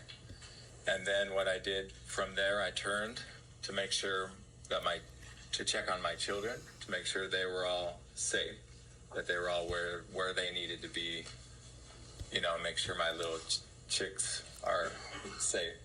I began hearing yelling, which is coming from the backyard. So I looked at the surveillance video and I didn't see anybody in the front yard or in the front of Mildred's house, but I could already hear yelling coming from the backyard area. It was distinctly from the backyard. And this was... Let me make sure I'm clear here. When you were hearing that yelling, you were still inside of your office / your son's bedroom? Yeah, I would have either been inside the room or stepping out of it. And that caused you to start freaking out. So I tried to track my children. Where are my kids? I recall seeing all three of them on the floor in my daughter's bedroom. So I thought to myself, okay, my children are safe. I briskly walked to the back of the house and I grabbed my gun from where I keep it for home protection, which is up on top of the kitchen cabinet. I have that in my hand now. And I can still hear the screaming. He's calling me out. They're trying to lure me into my backyard.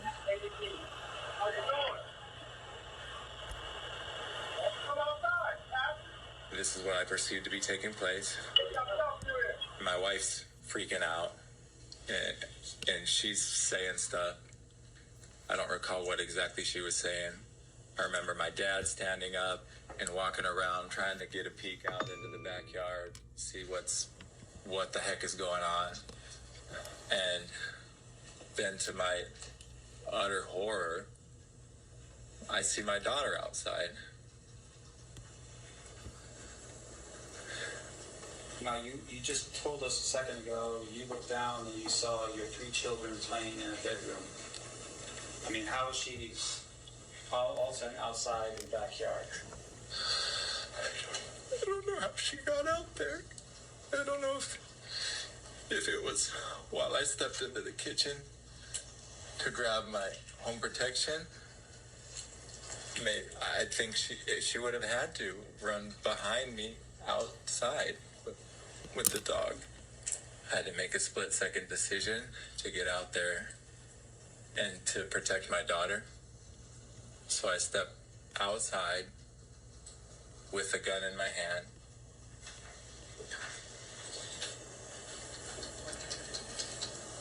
And then I hear the yelling, and he says, "So you got a gun, huh?"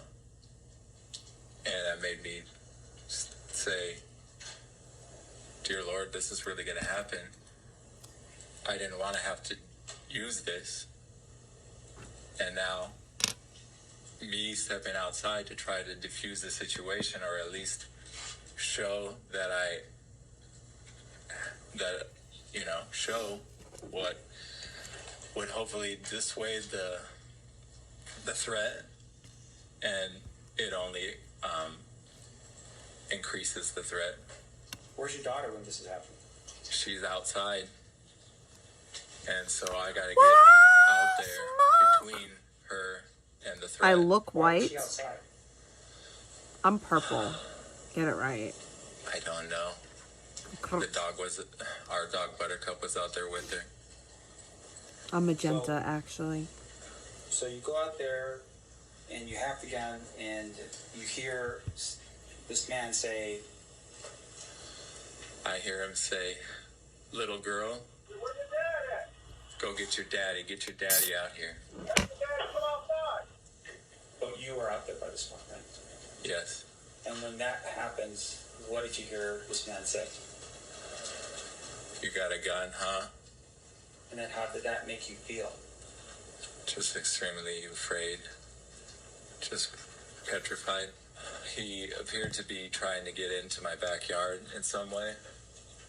There's not a whole lot of light, and I see this figure, a silhouette of a large person, and I can't see his hands very well. I can't see if he has anything in his hands. And he's up on the wall.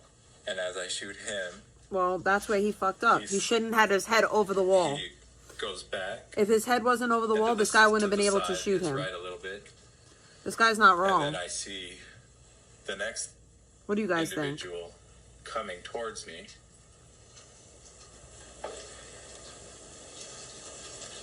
And me thinking that she had a gun in her hand and not being able to see her hands. I shot at that individual who was coming at me as I was coming out. As I was coming towards the first figure, the first individual. Did you shoot again? A third time, I shot again at the first individual because I saw his hands.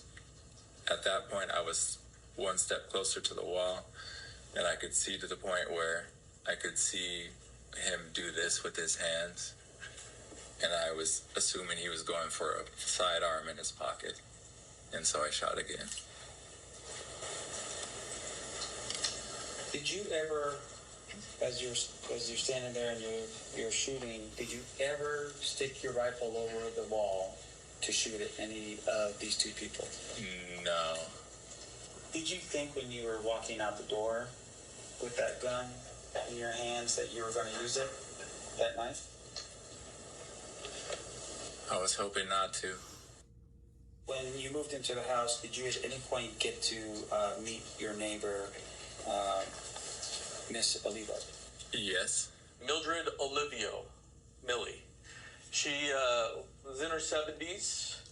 She has SSI. She has children. And you'll hear bad things that are probably unrelated to this case, too. Both of them at autopsy have drugs in their system.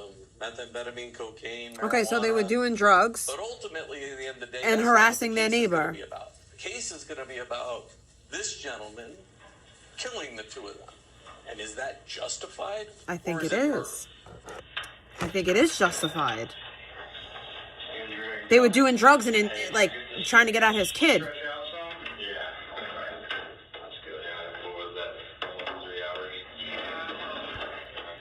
This is wrong, I think. What up, Jack? It's just after, it's almost 12:30, so not too late. Like I said, I'm Detective Oxenhurst. This is Detective Cody, and talk to you about what happened, I guess, yesterday now. But before I do, I'm going to go ahead and just advise you of your rights, okay? Should have got a lawyer. Just, what happened yesterday? Okay, so yesterday... Metro Police, Gardner 18090. Yes, I'm calling because I'm having an issue with my next door neighbor. She just sprayed us from over the wall with her hose. I was, I guess I should start by saying that I was cleaning out my garage, trying to organize it. And this lady that lives next door, she doesn't ever work, lives off Section 8 and everything. Okay. And so I guess she decided back in the day she's just going to try to harass us, try to get us to move away from her because she didn't want us to be around her, kind of a thing. We decided to paint the house before we moved in, so we didn't have any of our belongings or any of our furniture in the house yet. The house was all taped up to be painted, and I was there with the painter on one of the days they were doing the painting, and Miss Olivo walks into our garage and into my home, into our home, and just kind of acts like she belongs there, and she's asking questions. So I'm assuming that me beginning to work on the garage, putting things out in the driveway, she probably noticed that and then decided she was going to start, doing something to try to cause problems. So as is her kind of custom. So anyways, I pull out my camera, my phone, and I get ready to videotape anytime I know she's around. Okay. So I saw her in the backyard, right up next to our wall, the wall that's about 5 foot high. That's between our houses and the backyard. And so I pull out. I was in the backyard. I pulled out my camera because she's right there. I don't know what she's gonna do. And I started recording, and then she noticed me through because the top center block has the see-through holes, and that's about where her eyesight is, right? So I start recording her. She sees me, and then she looks at me and she starts cussing at me, and because she was watering through the gate from the front yard to the backyard, she was watering her plants, right? Okay. So when she saw me videotaping her, she takes the hose and she starts spraying me with it and cussing at me and everything. I want to your ass, okay? I want to your ass. Yeah, I want to your ass. Okay, so this lady is taunting him, effing with his family. He defends himself and he's somehow wrong? I don't think so. Yeah, take a picture of me. Take a picture of me, motherfucker. And she was on drugs too, so that matters. On methamphetamine, no less.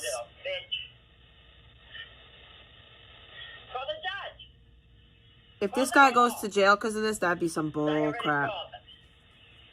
Of all the garbage that you've been putting in my yard. And the camera, that's because you broke the camera. Then Because people on meth, crazy. And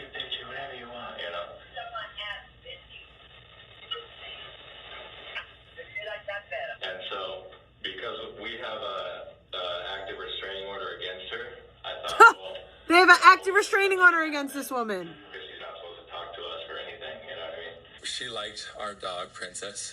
She actually at one point had requested that we give her our dog. She said, I love her. Can I have her? And at first, I thought it was almost a joke. I thought she was joking around. And then it was kind of like, well, you're serious? And then it was like, well, no, this is, this is our dog. Princess is our dog. She said, I love Princess. Can I have her? So at some point, Princess disappears. Yes. Now you believe She stole their dog? that Mr. Levo's the one who took Princess. Yes. Why is that? I believe so because we had come home from work or running errands, me and my wife one time, and Princess was in the backyard. And we came home from work or from where we were at, and Miss Olivo yells to us as we're pulling in our driveway, don't worry about your baby, I have her over here. She's on a play date with, I believe her dog's name was Teddy at the time. Princess is over here on a play date with Teddy. And me and my wife were thinking, what's the deal with this? And we said... Did you give her permission to take Princess out of your home? No, we did not. Princess was a Chihuahua. She had no capability of jumping over a wall that high. And as you can see below the gate, there's very little, it's concrete below the gate, concrete on the sides, and then the bars around the edge of the gate there's not enough space for any animal to get through there. Now the center bars are a little bit different story, but that's why we had put the screen up to keep a Chihuahua from being able to push through the last time we saw a Princess. Yeah. That was in December of 2009. About 3 months after we had moved into the house. My wife went and knocked on the door and said, can we have Princess back? And she went, oh, she's not there. And then she said, the next thing she said was, don't call the police. 911 emergency, Guerrero 16497. Do you need police, fire, or medical? I need police right away at 4413. My emergency is the neighbor keeps on throwing garbage here, and now he hit me with a can of spray. Okay, when did this happen? Right now. Right now. Across from me. Are they back in their house? He keeps on throwing garbage, and I keep on picking it up because I don't want to throw them back in his yard. My whole fence is full of the garbage that he threw. Okay. So he threw a can of spray at me that I put on medical assistance? No, ma'am, I don't need no medical assistance. I have 2 toes amputated, so I don't need no medical assistance. But thank you, you helped me before. Okay, and then she sounds crazy. Yeah, Mr. Andrew Cody. And it's been going on for a while. I'm 72 years old. Why is he doing this to me? And what is your name? My name is Mildred. Mildred Olivo. I live by myself with the dog. That's all I have. No weapons, no drugs, no nothing. And the reason I'm calling is I'm tired of picking up the garbage, and I don't throw it over the yard because I don't want to hurt his kids if they're there. So I put him on the shelf, and I put a can of spray bottle there, and he threw it at me. He threw it at you, like pointing it at you, or he just threw it over the wall and hit you with it? No, he threw it at me. And then he was taking pictures of me watering. Why? I'm not watering his property. You know what I'm saying? It's like he's taking pictures of everything I do. I put up a border because right now he has cameras on the trees taking pictures of me. He's like obsessed with these pictures. Okay. I wish I was married. I have a call set up already, so we'll be sending officers out there. Thank you. And you broke my cameras. I'm sorry about that, ma'am, but officers will be out there as soon as we have one available. Thank you. You're welcome. Bye-bye. She invited us into our home. Me and my wife She's go into crazy. our home to talk about what's gone on. That was the only time I've ever been inside her home was on that night. And we sat down at her table, and she was just explaining to us about the children that she was saying that she assumed had stolen the dog, and I took advantage of the opportunity that I didn't think I would have again to just try to share the love of God with her, how she could have peace with God. Her reaction was, I would say, patronizing.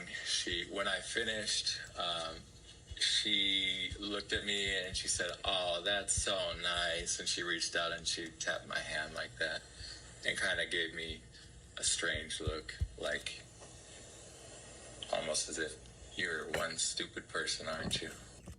My first name is Dolphus. It's D as in David, O-L-P-H-I-S. Dolphus. And my last name is Boucher, B as in boy, O-U-C-H-E-R. For my last 15 years, I was a homicide detective. The green tarp goes up on the morning of the 25th, correct? Yes. The white sheet, Dolphus or use all the same Boucher. terms, that goes up sometime between the 20th and 21st. Yes. There's two things. There's a green tarp that's heavier, and then there's a sheet on top of that with I call it a sheet, like a bed sheet or something that has writing on it. We filed a missing property report, I believe it was, with Metro. We went down to a substation. We turned in this flyer, and we put that our dog was stolen. We explained that our dog was stolen, and we put as the main suspect in that report Miss Mildred Olivo. You said you have an active TPO against her, or vice president? Correct, yes. It's active until April of 2021. We just got it this past April. And then any weapons in the house? Just home protection. Nothing, like not carrying or anything like that. Hi. Want me to come in? No, you don't mind. All right. I'll call you right back. We'll say. Okay? I feel like I've been here before. No, you're fine. I was planning for the gas company to see if I come on equal payments. This is my house. So what's wrong today? I was putting out the traffic back there. Okay. Every day he's taking pictures of me. He has already. Who is it? That neighbor? Oh, no. Yeah. Right across here. Okay. 2008 that has been happening. Did at any point Miss Olivo threaten to shoot you or your family? Yes, she did. When did that happen? That happened, I believe it was in 2010. She threatened to shoot my wife. Did you file a report as a result of that threat? Yes. And as a result of that threat, did anything happen? Did the police ever get involved? No. Do you recall why that was? I wasn't ever given any answer or any response whatsoever. Did Miss Olivo ever continue to threaten you with a gun or potentially shooting? Yes, myself. And how? Well, she said she was talking about me over the wall. She said, "I'm gonna kill that mother effer. I'm not gonna let him get me." Okay, we're talking 10 years here, man. That's a lot of time. Yeah. Was it one time? Was it multiple times? Another time where she had said, wait until they tell me I've only got 6 months to live, then I can kill whoever I want to kill. You had what amputated? Two toes. Oh. A mirror fell out when I was moving the table to paint the garage and it went. Ouch. No, not ouch. Ouch. More down. Yeah. So I'm seeing this traffic in the yard. Okay, some time and then photograph. Okay? He comes down and I'm watering the bushes. He photographs me and he curses me out. Wait a minute. Now, did you see on the side of the house? All the garbage that he throws on my place? I don't throw it back. I put it there at the edge. Today he threw a can of spray. And I'm tired of cleaning up. I'm not supposed to be on my feet. Okay. Okay, so he throws it back at me. Okay. And he missed me. Okay. I'm 72. This has been going on. Look. You don't need to get up. I just need to hear the story. Sit. Look at the edge. I'm going to go look at it. And if you barbecues, the chocolate comes over here. The plastic bottle that the kids use, That's my fault. Go! Now! Now! Now! Huh? There's a little dog here. I don't want to run her. She's a little dog. She don't bite. Barks better than its bite. Rosie! Let's go! So you please close that door? Because I'm running a little high electric. So ever she gets drunk in the surrender, I don't throw it back into his junk because he has kids. And I don't know who I'm going to hurt. So I put it all there. So this morning I get up, I find charcoal, and I find a bottle, and I put it there in the can. And he throws the can at me? No. And he takes a picture of me watering my own plants. Okay. And this is like 24/7. Well, we'll go talk to him. We'll talk to him. Unfortunately, he's your neighbor. We can't control people from taking pictures. He didn't hit you with anything, and you guys are you had the garbage going back and forth. There's not much we can do. You guys gotta, because I feel like I've been here before, too. How many times would you say between 2009 to 2020 did you call the police? The police, between 2009 and 2020, we probably had made a minimum of 20, 25 phone calls over the course of all that time. Okay. And as a result of those phone calls, did anything ever happen? No. Did you seek any other type of remedy or protection? Yes. Andy and his wife came into my office. They appeared distressed. They were seeking advice. Miss Oliva was housing or being a tenant under Section 8 housing. They could not be infringing on the peace and quiet of the neighbors. I drafted a letter to the property manager and the homeowner. It's the same letter I sent to both. Okay. And what was the reason for the letter? To inform them what was going on, that I had information that the quiet enjoyment of the neighborhood was being infringed upon, essentially stating those things. I gave them a timeline of events, of interactions. As a result of you sending out the letter, was there any relief given to the Cote family? None. What you need to do is get in touch with code enforcement. So if he's doing stuff with garbage, you take pictures of it and send it to code enforcement. Hang on, I'm not done talking. Have code enforcement come out and talk to you. Okay, then they can start ticketing him, and then they can help you that way. We can't do anything about what happened today. We're just gonna go over and talk to him. Is what we're gonna do. I know. Now look at this. I have to show you. I bought cameras. Okay. They're not expensive cameras, but they do take pictures. You want me to follow you, or you want me to wait here?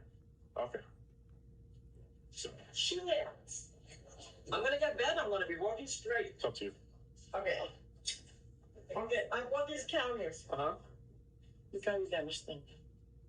Where were they? One was on my window right there, and the other one was on the other shelf. And that's how I found them, on the 15th. What are they stuck on by? They're stuck on metal. They're only 19. You know that he did that? Yes, sir. You have proof that he did that, or you just? That's my thing. I found them on the floor. Okay, if you can see. No, I can see that something happened. So I'm asking, do you have proof that he came into your yard and did that, or is you're just assuming? Because I know about those, you know, the sticky things kind of a lot of them. No. Look. BB. Okay? And then it fell. Okay, and the slip car was taken out. Now he has cameras. Did that pick up footage of it? No, because he took the slip car out when it fell. Okay. I had a slip car. It was done on the 15th at 3 o'clock in the morning, on the 15th at 8. I wasn't here. I was at the football today. All right. Well, we're going to go over and talk to him. And then the next time you were representing the Cote family was when? October of 2018. And what was the reason for that representation? Andy had been served for a temporary protective order. And who was the person that generated that? Miss Oliva. Based upon that hearing, was Miss Oliva's TPO application granted? No, it was denied. Was she represented by counsel? I don't recall. I don't think so. There was another hearing scheduled, another TPO hearing set where Miss Olivo had alleged things. It was denied again. And was Miss Olivo present during her application for this TPO? She was not present. Can you tell the jury what you're feeling at the time when you're having this conversation with police officers that arrived because you called them on this violation of TPO? On the video, I guess what you're first seeing is probably relief. Thank goodness the police are here. Thank goodness something's finally going to happen to protect me and my family.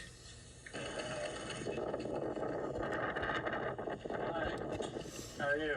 She should have been arrested for violating the TPO so many times. She probably wasn't, though, because she's an old lady. Yeah, long time dispute going on. Okay. And so we ended up getting a restraining order against her. March 2nd, 2020. Did you represent her on that day? Yes. Was she ordered to stay away from the Cote family on that day? Yes. Were you appointed to represent Mildred? I was. So she couldn't afford an attorney, correct? Based on her financials, I would assume so. It was a criminal matter. Correct. And the criminal matter related to a petty larceny. Correct. And that petty larceny was an accusation that she took a small screen off her wood fence that belonged to Mr. Cote. Correct.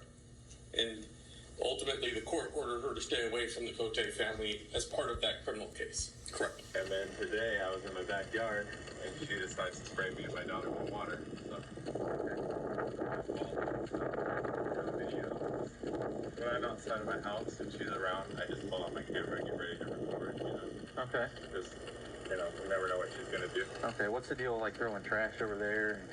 Oh, no, I have video footage of her throwing trash in my yard. In reviewing Mr. Cote's phone, did you find videos of incidents between him and Miss Olivio, or Miss Olivio really to him? Yes. I'm just going to play them in the label order that they're in on the phone. So Banana Peel throw 3, 4, 20, 20, and I'm going to play that one.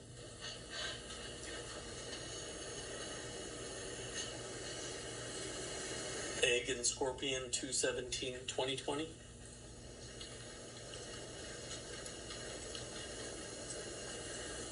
Rose Children Toy 210 2020.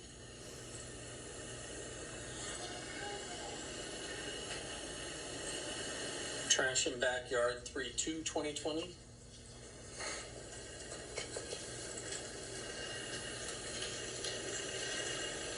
Damn, they had to deal with this for 10 years. Moving Fence 32620. 10 years this went on. 10 years. Did you learn during the course of the investigation that Miss Olivio had paid for that particular fence? Yes. And one of her complaints was things that he would do to the fence? Yes, she wrote that in one of her complaints, that he was using her side of the fence, she felt, and it was her fence. This next one is Trash Thrown Again 211 2020. Was the fact that they had to go into captivity, meaning other nations came to conquer there.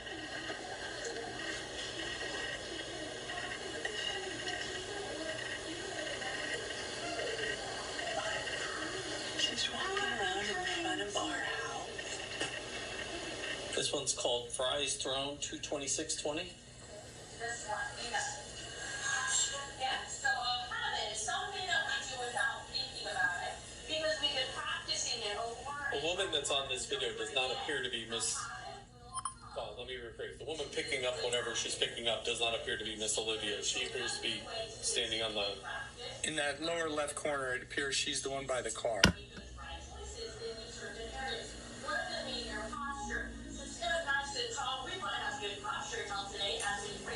And we don't know who the woman is that threw the fries back onto Mr. Cote's, but who left the fries on Miss Olivio's side, we don't know either. No, there's no context to that. As the conversation continues on and they're making more and more statements like, just try to make peace, just try to stay away from each other. I try to tell them that I have I believe I called it a TPO, I have a TPO in place. It's been served against her. And they said, well, you know, they kind of blew that off. And I'm sitting here thinking, are you kidding me? You just need to do your best to avoid each other. It sounds like you are. You grab your camera, but that's almost like anticipating an interaction. If you can grab your camera, withdraw, and go away, you know, and don't let it get to that point. Because whatever she sees, perceives, you know, trash coming over at her, and she does something, you know, it's just turning into some nitpicky stuff that could easily be avoided. All right? These cops didn't do their job. Can we do that? Like, these cops did not do their job at all. She never stopped. I believe it would have been in 2011 sometime. We're getting all of these contacts through animal control. We're getting complaints that your dogs have no food or water or shelter. Getting complaints that your dogs are barking too much. We knew that that wasn't the case at all. We were able to show the animal control officers that the dogs had food and water and shelter, and we just were trying to get animal control off our backs due to these false claims that had been made. I believe it was an animal control officer gave me a card and said, this is for purposes of being able to have an officer present while you try to communicate with your neighbor, work out whatever issues or problems you might have. So I went ahead and I called the number on the card and explained what was going on. We were supposed to come downtown and meet with an officer present, like a peacekeeper present, to be able to talk about what issues we had. And did you arrive and appear for that meeting? I did not appear for that meeting because I received a letter. I believe I received a phone call first saying that Miss Mildred had backed out of the mediation session, and I believe that was the day before. And then she said, I will send you a letter for your files to confirm that she was the one that backed out of trying to work out our differences through mediation. That's why I got cameras up, because she just always trying to do what she can to us, you know what I mean? Right, she says the same thing. Yeah. Just flip-flop.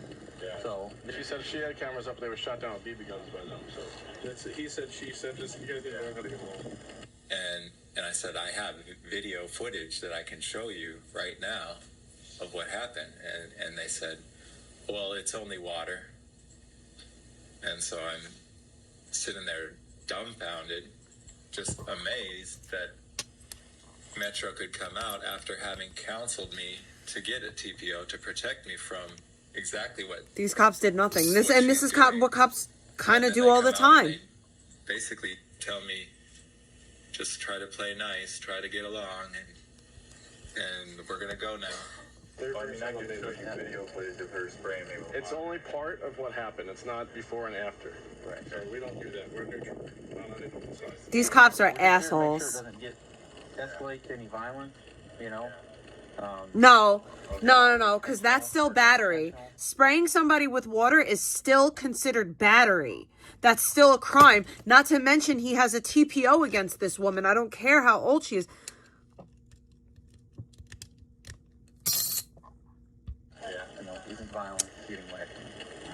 It's not violence getting wet. Your kid being harassed is not a big deal. We don't care that your child is being harassed by this dastardly old woman. That's the question of the day, right? Why not just... Why don't you just move? Go somewhere else. Pick up and leave. Why did you do that? I had talked to two separate realtors. Because he owns the house? Over the course of us being there. Dickholes. On one of the realtors on more than one occasion.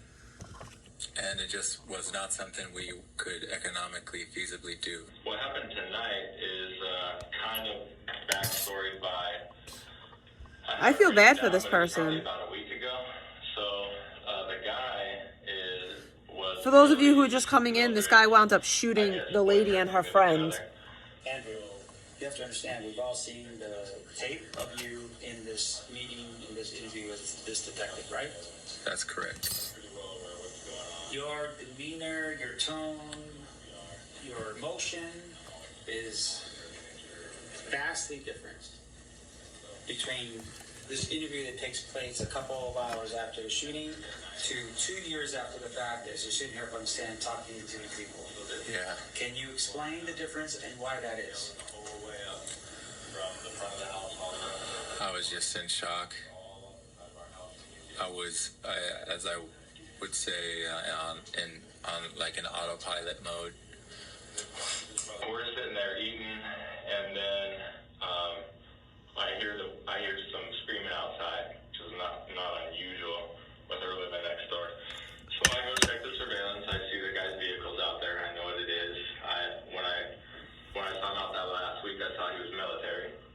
So I had actually taken a picture of his plates, and when he was in the house last week.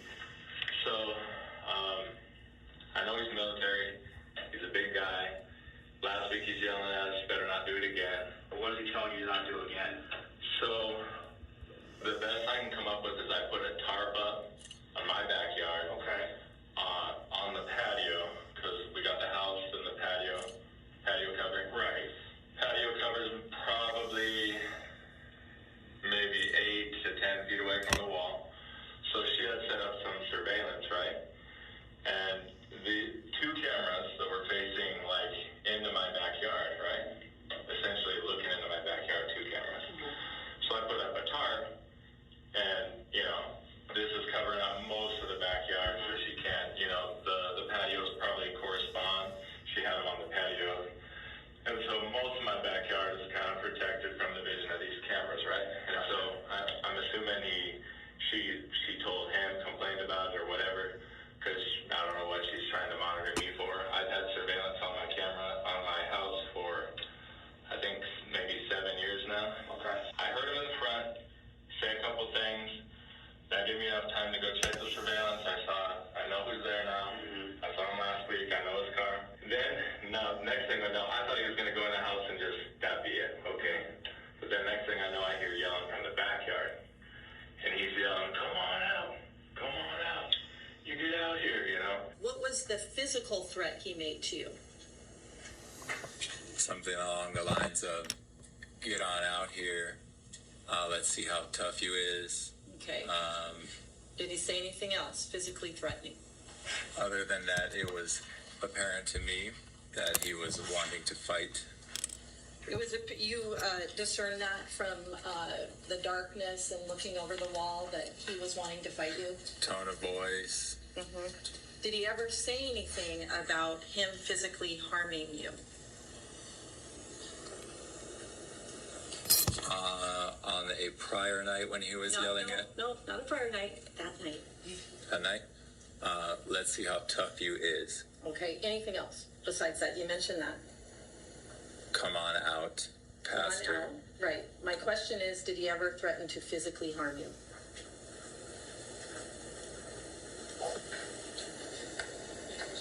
Yes.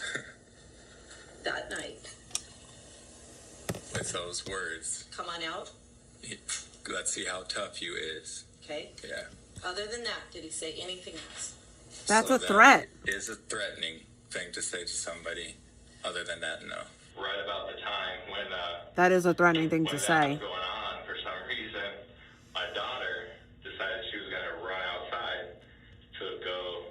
I don't know if she was putting the dog out behind the gate, or I think because the dog was already in the house. So she probably was going outside to put the dog behind the gate, because that's where the dog sleeps at night, the doghouse, backyard. He's out there. He's never done this backyard yelling thing before, so I don't know what to expect. I'm just flashing in my head, okay, he's ex-military, he's a big guy. Certainly don't want to try to, tangle with this guy.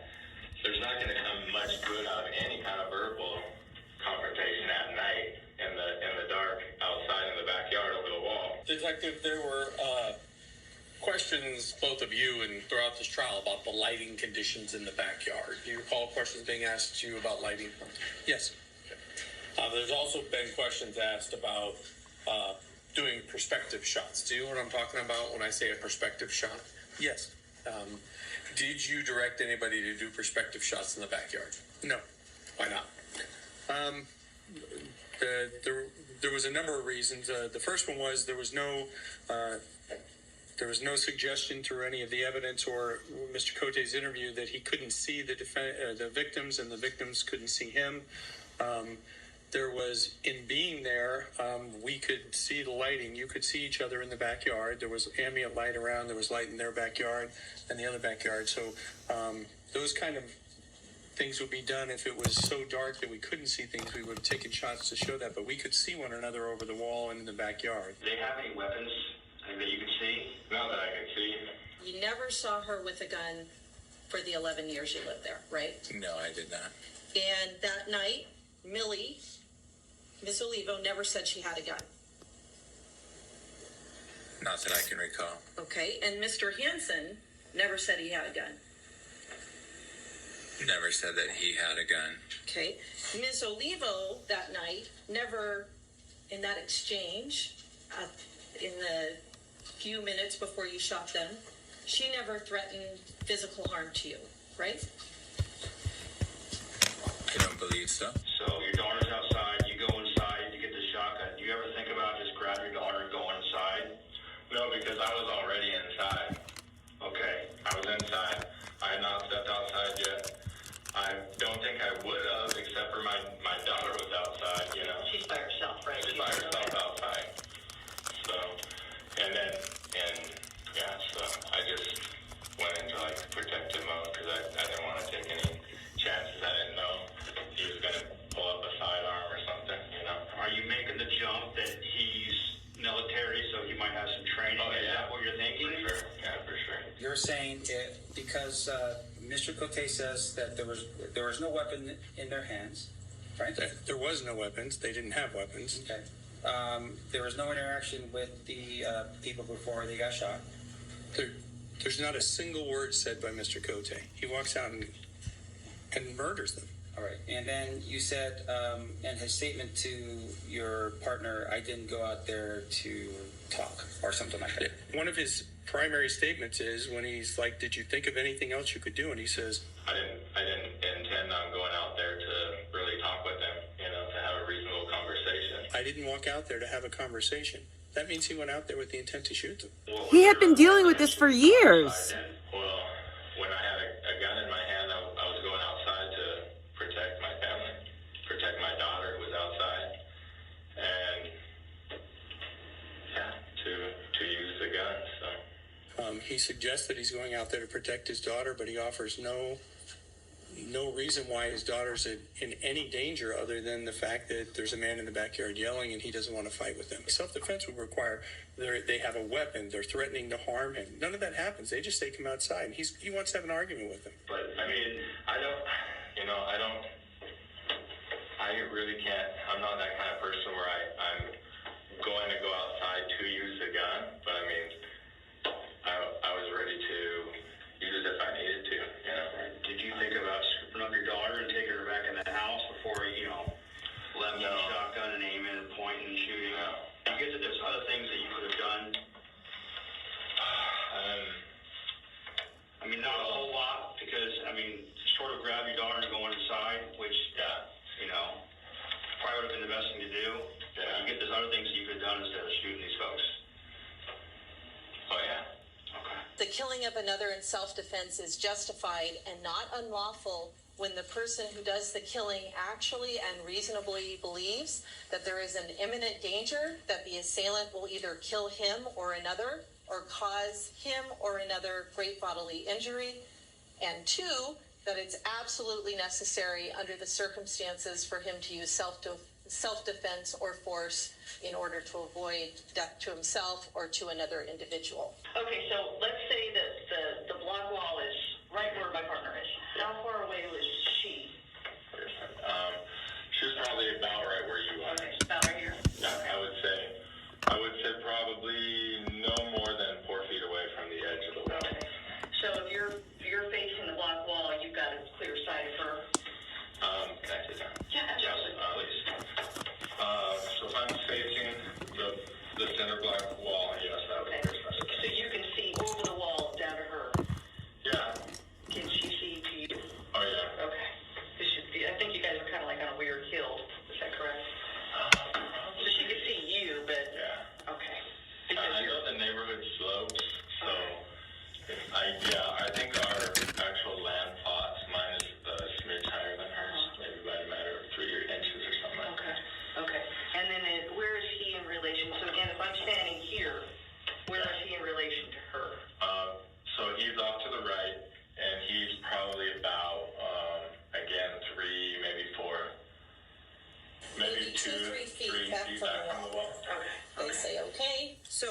He wasn't going over the wall. He was a couple of feet away from the wall.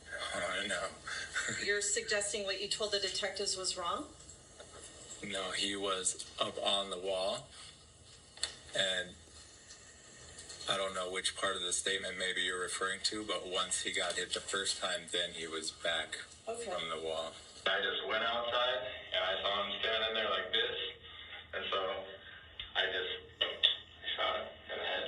Okay, do you shoot him over the wall? Because you're a tall guy, so you don't shoot him through the decorative block, you shoot him over the top of the wall. Over the top. Okay, yeah. Detective, you have video of this incident, correct? Yes. You have audio of this incident, correct? Yes. And you have a defendant indicating he intended to shoot before he left his house. Yes. Is there any other evidence you think you need? No. So I shoot him. She's right there. I can see her face peeking essentially up over the wall. Mr. Cote, since about 2009, Ms. Olivo has been bothering you and interrupting your life. Is that correct? That's correct. It is sort of like Chinese water torture. She stole your dog, or is this the prime suspect in the dog theft, right?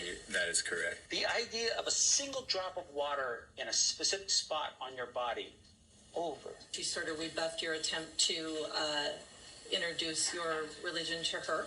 Over. And she has, made you have to call the police numerous times, seek redress in court. And over again. The attempts to evict her and the attempts to report her to the police, she sort of laughed those off. And in the beginning, I'm like, what is this? This doesn't mean anything. But repeated, concerted effort over time changes that water, drives you crazy. In all of that, all of this 11 years, in all of it, you've never been angry at her. No. So I shoot, and then he was still moving, so I shoot again.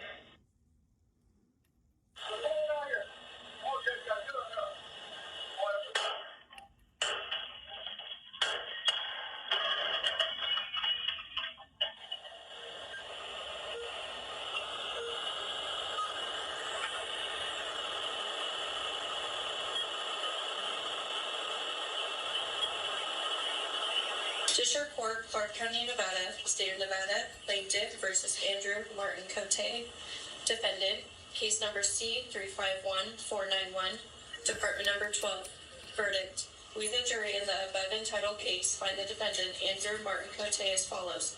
Count 1, murder with use of a deadly weapon, Mildred Olivio, guilty of first-degree murder with use of a deadly weapon, victim 60 years of age or older.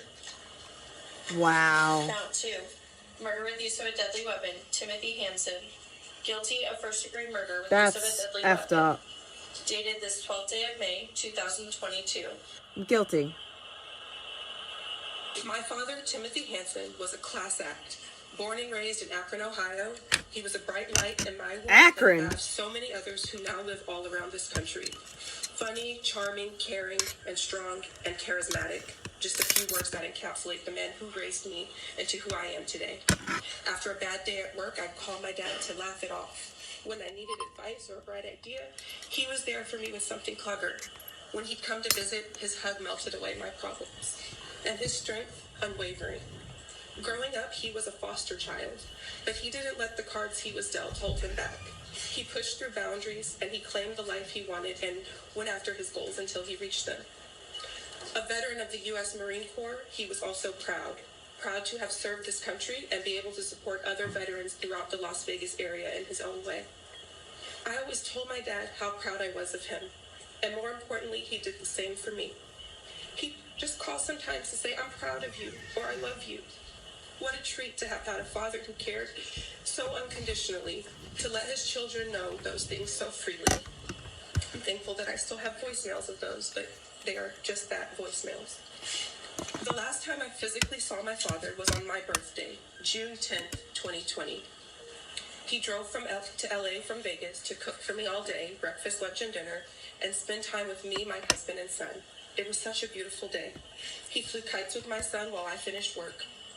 And then on Father's Day the next week, I sent him these traveling catering bags so that he could continue to build his small business. And he was so grateful because he was looking to buy those himself. We were always on the same wavelength in that way. That was one of the last times I spoke to my dad. I won't be able to just call her because I want to hear her voice. Just because I'm having a bad day. To hear her laugh. Or see her dance to her favorite song. She was loving and she was missed very much. The life she's touched will remember her. And she will be missed by friends and acquaintances. And Mama, I did this for you and I love you.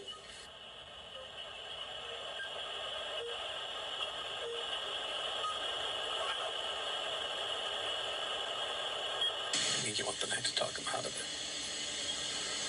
Yeah, pretty much. He wants the night to talk him out of it.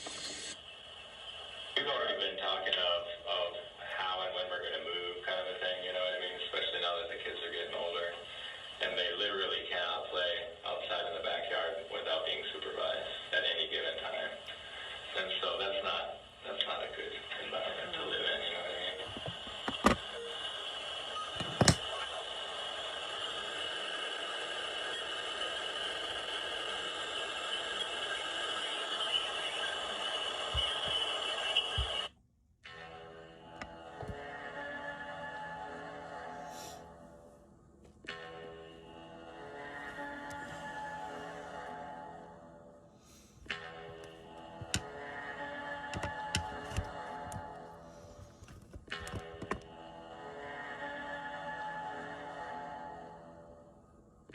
It's late evening, and inside a dimly lit police station in Irving, Texas, a surveillance camera captures a woman wandering.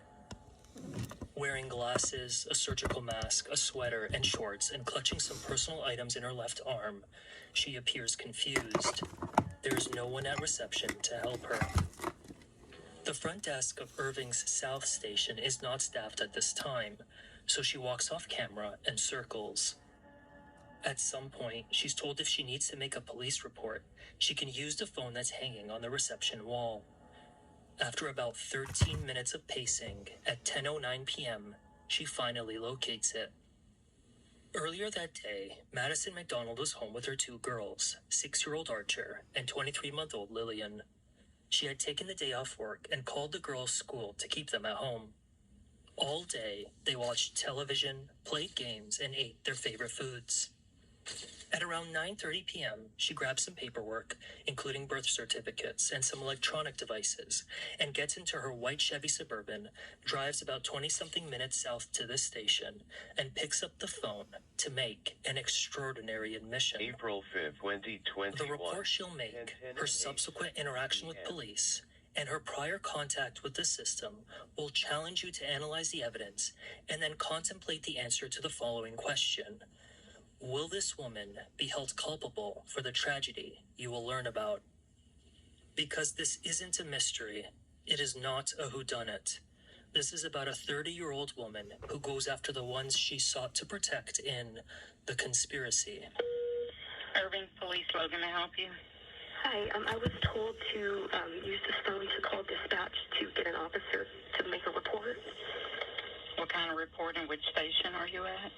I'm at the South Station, and it's for multiple things.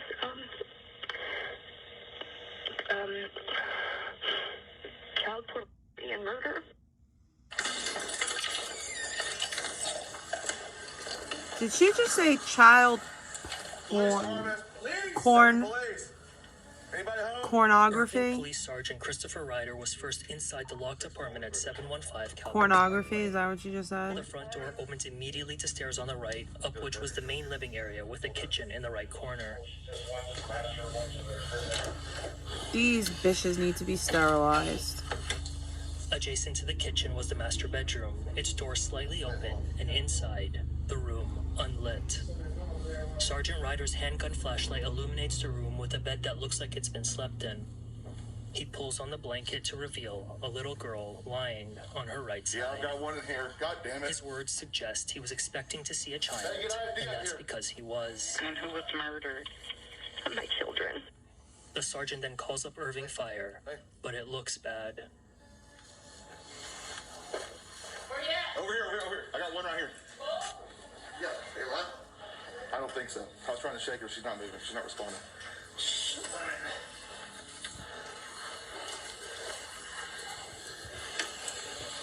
God damn it.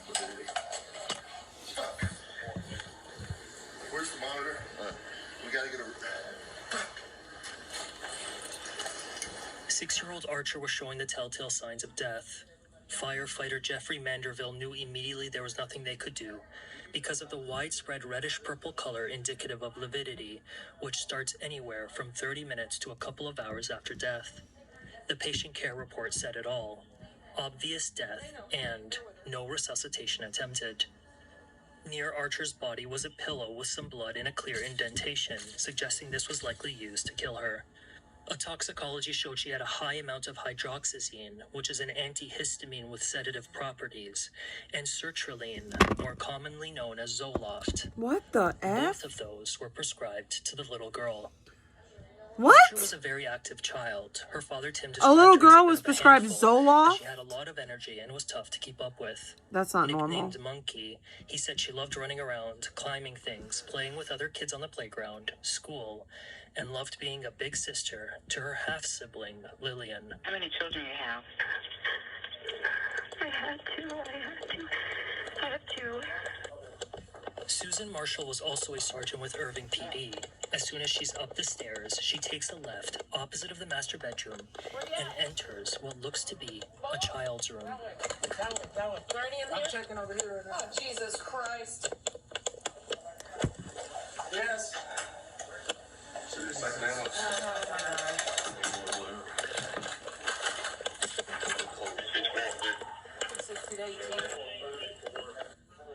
Resting on her back with her head turned to the right, 23-month-old Lillian was tucked in neatly, wearing a pink shirt and a diaper.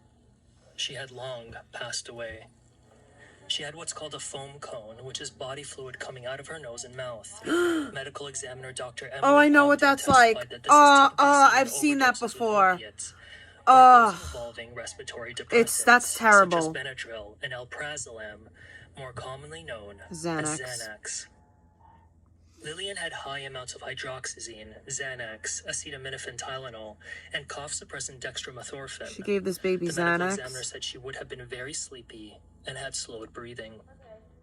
The medications combined could have eventually killed Lillian, but they were only part of the cause of death. Who murdered them? I sedated them and smothered them. Thanks to their mother's admission and the bruising on both girls' faces, the cause of death for both was ruled as suffocation in the setting of drug intoxication, in the setting of indicating that the medical examiner could not discount the effect those drugs had on the girls' respiratory systems when they were smothered. Archer also had petechiae on her face, which is the result of blood vessels bursting because of pressure. Despite the drugs impairing her motor functions, Archer fought as she was being smothered, thus requiring her mom to apply more pressure. You know for sure that they are deceased? Yes. Madison, were you dealing with some type of depression? Like hearing voices? Is an officer there? No and no. Okay. I have a diagnosed condition, but that has nothing to do with this. There were a number of medications in Madison's apartment, including in cabinets in the master bathroom and the kitchen. She had been prescribed clonidine, lithium, and Latuda. This has to do with the harassment and abuse and exploitation that we've been going through in our family that I've been fighting to save. It took officers less than 5 minutes to get to the police station. When they enter, Madison will still be on the phone with dispatch, and their night will just be getting started. I stayed with them for a little bit because I didn't want to leave her. But they can't keep getting hurt. I've tried to help so many times. Let me ask you this. Were your kids sexually assaulted or... I have strong reason to believe, and I've been fighting to prove it. Like I said, I've even filed a report already. So do you think that they were? Yes. Okay, yes. By whom? By their dads, and I don't know who else. Which is your ex-husband, right? They have a different dad. Oh, okay. 2 officers just walked in. Okay, go ahead and talk to him, okay, Madison? Okay, bye-bye. Bye-bye.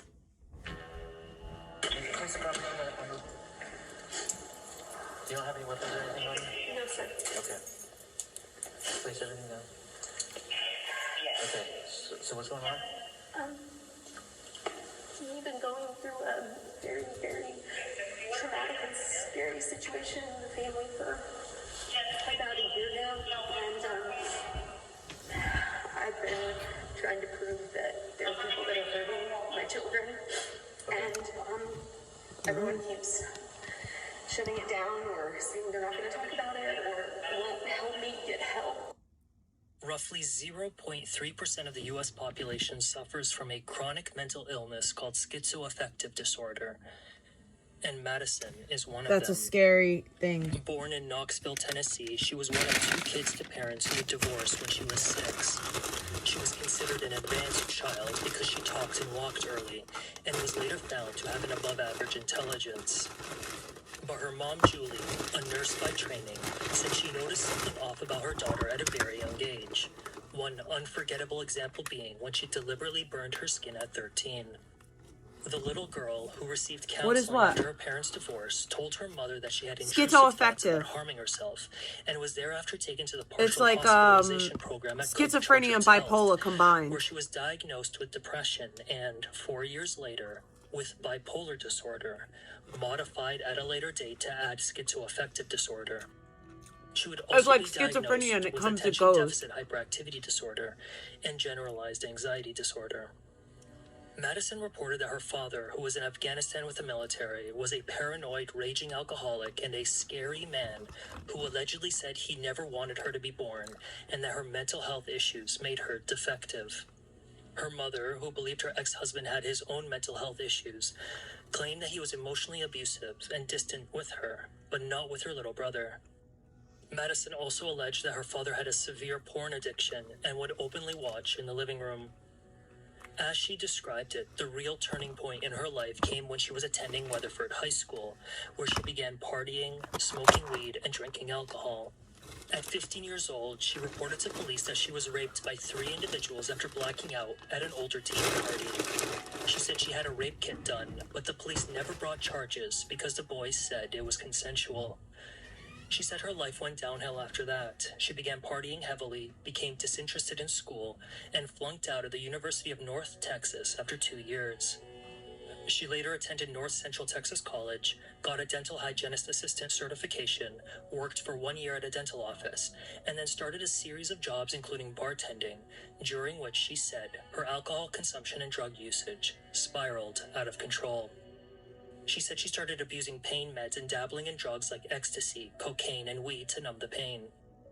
Her mother reported her becoming extremely angry and defiant, and Madison herself reported having internal rage with no clear triggers, and dreaming about anger and associations with serial killers.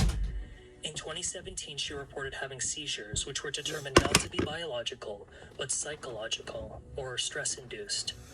She reported experiencing sleepless nights with days of high energy, racing thoughts, confusion, euphoria, irritable mood swings, depressive periods, mania. No, it's not. Paranoid thoughts. My family is in some kind of online exploitation, solicitation, images, videos, something with me, my kids, and I don't know who else. And someone's got to help, but I can't watch them keep crying and screaming and not wanting Daddy to touch them or not being able to get their diaper changed because she's so fucked up. I tried so hard. The last time Madison tried to get help was November 20th, 2020. Hot! Irving PD got an urgent call from Julie telling them that her daughter was going through a mental health crisis and that her children I were love in this, trouble. Julie had this learned that Madison was jade at Dallas green Fort Worth International Airport clay, looking for the FBI to it end what bakes she like, believed and it looks like was a jade. European sex trafficking and porn ring, and that she was heading to the Primrose School of Valley Ranch to pick up Archer. But the police I should have did received that advanced some intel accents, but I were kept already it at the school plain. to intercept her. Madison was There's some arrested and taken purple on against her here. will to Parkland Memorial Hospital. Upon admission, she exhibited disorganized thoughts, poor focus, and pressured speech, read a summary of her appearance. She reported she had left an abusive relationship in May 2020. After 4 days at Parkland, she was court-ordered to Dallas Behavioral Healthcare Hospital on November 24th. The consequential call that hospitalized Madison came on the heels of at least 7 separate complaints to police, some claiming her family, including her mother, were involved in the trafficking ring, which provided enough evidence that she was a danger to herself and or her children. For example, 6 days prior, on November 14th, 2020, Madison was driving around town with Lillian, passing notes to bystanders and employees at various locations, including a Walmart and fast food restaurants.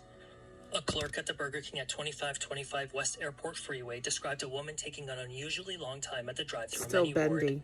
When she came around to the window, the clerk said the woman was nervous, her hand visibly shaking as she handed over her credit card, with a note stuck to it.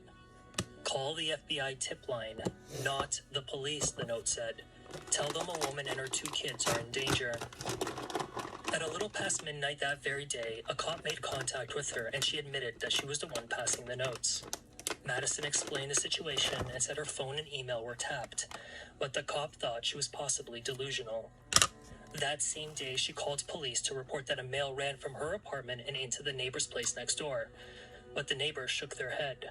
When asked whether she had taken her meds, Madison got defensive and angry. The case was closed as a mental health incident, one of several that were concluded as same, but none bigger than the one that September, when she filed for divorce from her husband, Chris. She had started experiencing paranoid ideations about him, including allegedly finding evidence that he was the one following her, watching her through her tapped or hacked devices, and, worst of all, that he was allegedly sexually assaulting his I'm gonna teenage start daughter one, and posting but I'm not videos gonna of the finish it assaults because and of her on Pornhub. I gotta go to sleep soon. Your ex-husband has been using your kid? On September 14th, she brought her computer to a police interview room, logged into Pornhub.com, and I am pointed to a going to specific mix woman in this some with of the some videos that she translucent. believed was her. But there were obvious differences between them. She claimed parts of the woman's body in the video were altered. Police didn't believe it. They went to Chris to be thorough. He let them into his home and allowed them to search his devices. Nothing of the kind was found. No charges were filed, and the case was closed on October 5th, 2020. Madison's paranoia about a trafficking ring appeared to emerge after a call to the FBI at around 9 p.m. on July 5th, 2020. Madison didn't specify what this was about, but her mom, Julie, admitted that back in August 2019, she was unwittingly involved in a scam where she wired to a suspicious Romanian boyfriend approximately $42,000 out of Madison's account, which was injected with inheritance money after her father's passing. Madison said she didn't get help, and she thereafter started to believe that this was now some large enterprise that both the police and her mom were engaged in. CPS took them away from me after I filed the report because my I don't know if this is white or clear. They got sent to live with my mom, and that stuff was happening then too. When you're a mom and you know someone's hurting your kids, you have to stop it. I have full custody of the oldest, and we have joint custody of the youngest, but that's only because that was in a settlement. I asked for full with a protective order. I spent, I don't know, $26,000 citing him to not have him have access to her or his mom. Again, this is like a family thing. It doesn't even make sense. It's so crazy. But they were, they continued to tell me that I have to abide by their rules and their time and their visits, and I need less time with the kids, I need more time away, blah, blah, blah. And it's like every day they just present themselves as worse individuals. I've been harassed. Someone's coming in my apartment. I told the detectives that the first time. My husband had my car key originally, which has my garage door clicker. It's like a townhouse apartment. Messing with my stuff. They've logged into my Apple ID and they're messing with it. I mean, it's just harassment all day, every day to keep me quiet. So he got to the point where I basically said, look, she's crazy. this is unfortunate and no one will understand that as a mother, you do anything in this world that you can do to keep them safe. And if that means I had to eliminate them and then keep the guys for the rest of their life, I will.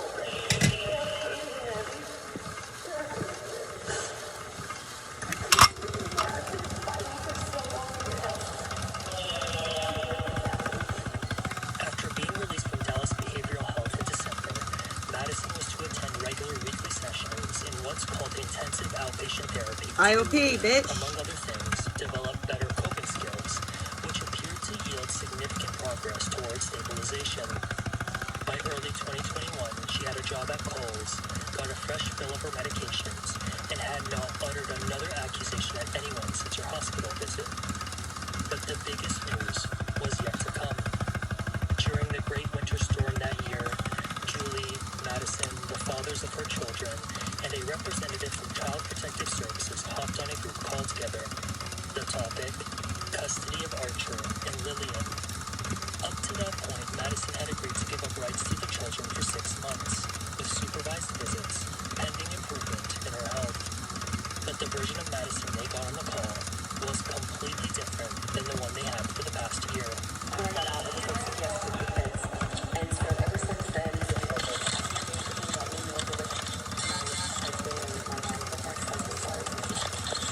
that if I don't follow along with what they say and what they want about this and how much time they litigate, I can tell people that I need to go back to the hospital. If they don't need to go to a hospital, someone needs to get them help.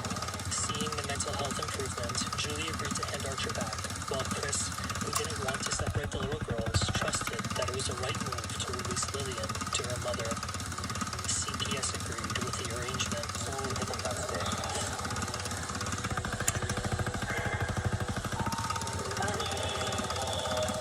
They both been discussing taking the kids again. I don't know, I knew my time was running out. I knew that they were going to take them.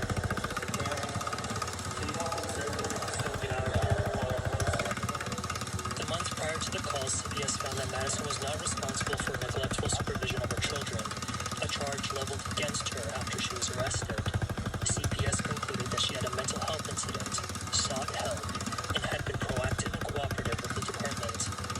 In telemedicine appointments, in fact, Madison reported being happy and doing very well. But Dr. Lisa Clayton, a psychiatrist hired by the defense to evaluate her, thought something more was going on here.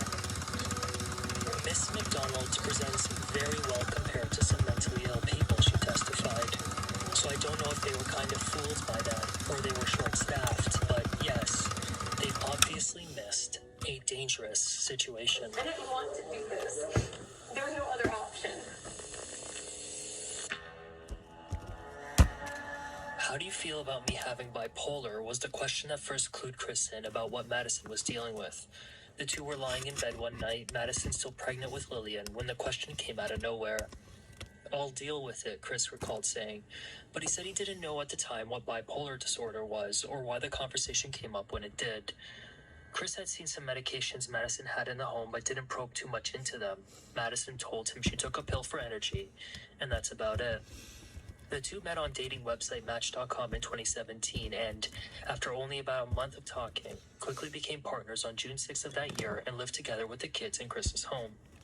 Exactly a year after they started dating, on June 6, 2018, Chris proposed to her.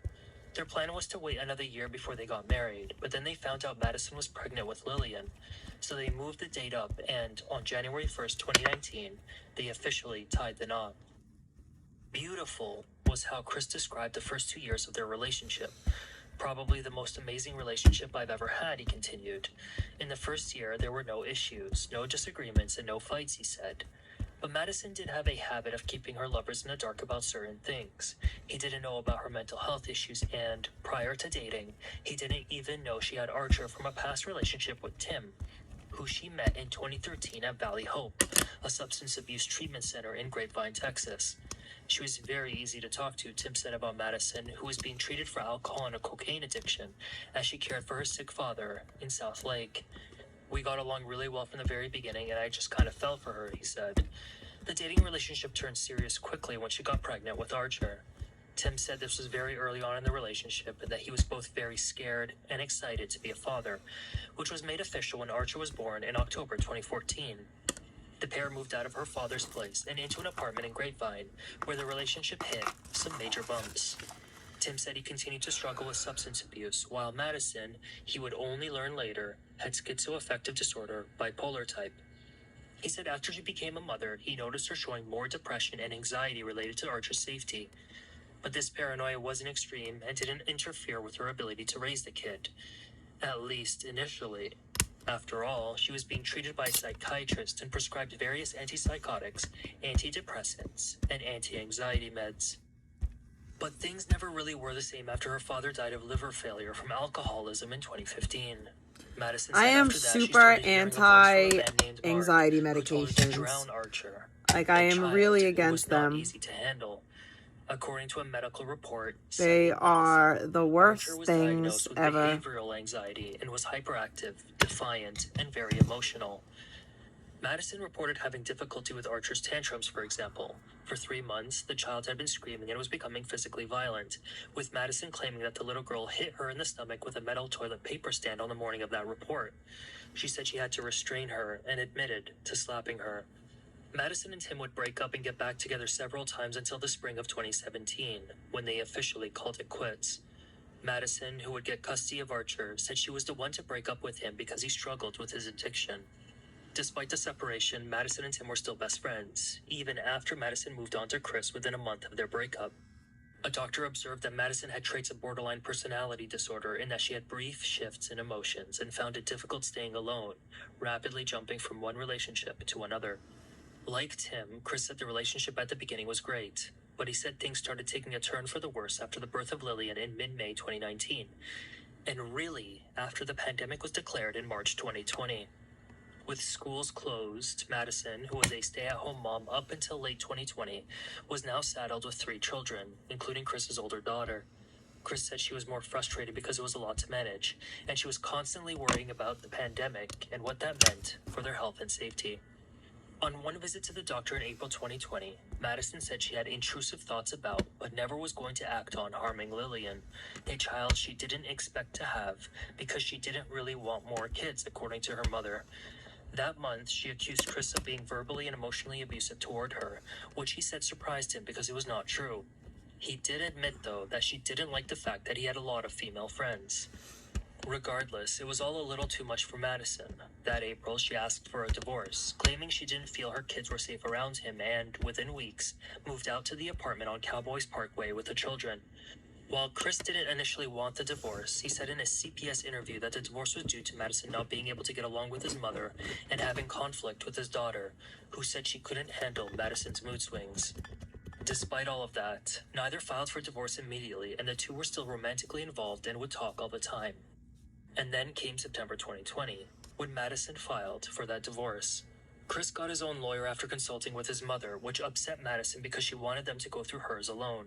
She thereafter leveled false accusation after false accusation against him, spying, sexual assault, and filming her and the girls without their consent, and posting them on the web as part of this large sex trafficking operation.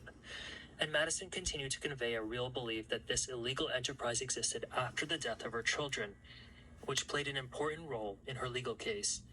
On June 14, 2022, the defense filed a motion seeking to argue that their client, Madison McDonald, was insane at the time of the crime.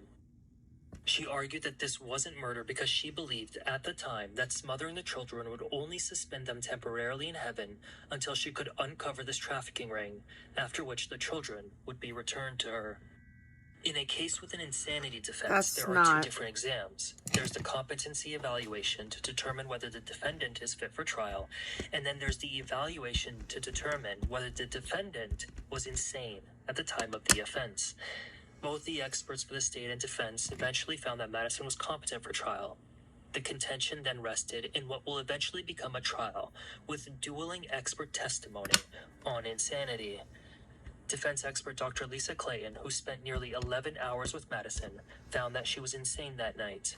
During her evaluations, she said Madison continued to have paranoid delusions that her family, police, state lawyers, and even her own attorneys and the judge were part of the trafficking ring, and that there was no evidence that she actually took her meds leading up to that night. In fact, in a letter dated April 5th at 1:36 p.m., the exact time she said she smothered Lillian, Madison writes to her family, "Cannot control my own phone account. Car has built-in Wi-Fi plus GPS that I can't turn off or control. Never had accurate search history online, and when I place calls, they are denied or routed elsewhere. All my accounts have been hacked. Chris finding me before I knew or met him, mom's money wire, and girl's vaginal plus tummy issues. Madison's team requested that the jury instructions include the lesser offenses manslaughter and criminally negligent homicide. Before psychologist Christy Compton was hired by the court to do the insanity evaluation, she was asked by the state to do the competency exam. Madison, at that point, was taking her higher dosed medications consistently enough where she understood the legal proceedings. But even at the competency stage, Compton could not help but take note of the woman's mental state. She testified that she was 95% certain that Madison would meet the criteria for insanity. Basically, that she did not know that what she did on April 5th, 2021 was legally wrong. That preliminary opinion, however, came before Compton got the interrogation tape.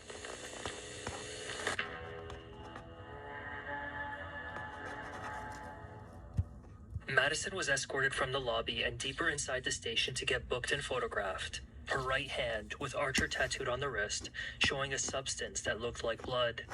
She was then brought into the interview room at 5:48 a.m. the morning after the incident. I think I'm still in shock, so it's hard to remember certain parts. I'm not gonna lie, it's like it's blacked out. I don't remember specifics of the morning, but I knew that they weren't gonna go to school. I was gonna keep them home and have a day with them.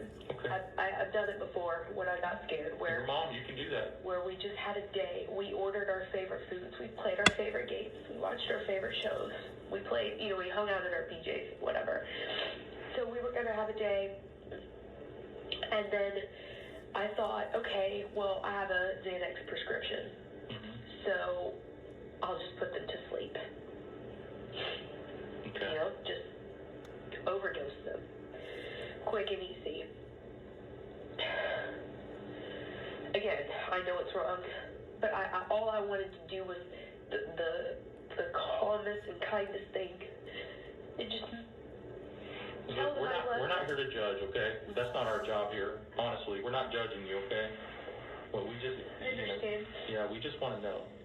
So, I gave them some pills, and Archer went to sleep, and Lillian didn't. She just kept going. And I thought that was odd, because she's a baby, essentially, so it should have, affected her heavier. This is so hard to say, and I'm probably going to throw up. So you gave them Xanax. Archer fell asleep. I'm assuming, did she fall asleep on the master bed? No, she wanted to be in her room. Okay. And I said, okay. And thank you. This is so hard to say. So she was napping and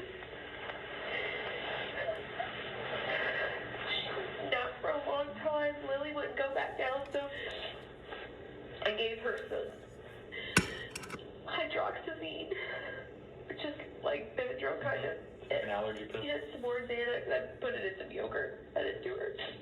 And So you gave her that and more Xanax, or just that next after the Xanax, correct?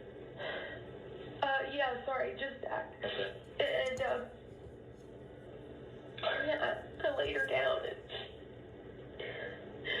she didn't want to go to sleep, and she was going back and forth, and I got paranoid, and I was like, it's not working. This was supposed to be simple. I just wanted them to go to sleep and know that I love them. I just put her head in my chest and held her while she fell asleep, and put the blanket over her mouth and held it tight. This was Lillian? Yeah, no, it's Clay. What room did this happen in? In her room. We were rocking in her rocking chair, and then I laid her in her crib and tucked her. I changed her clothes and put on a dry shirt because she had drooled on it. I changed her diaper. Put her in her crib and tucked her with her blanket in her lovey.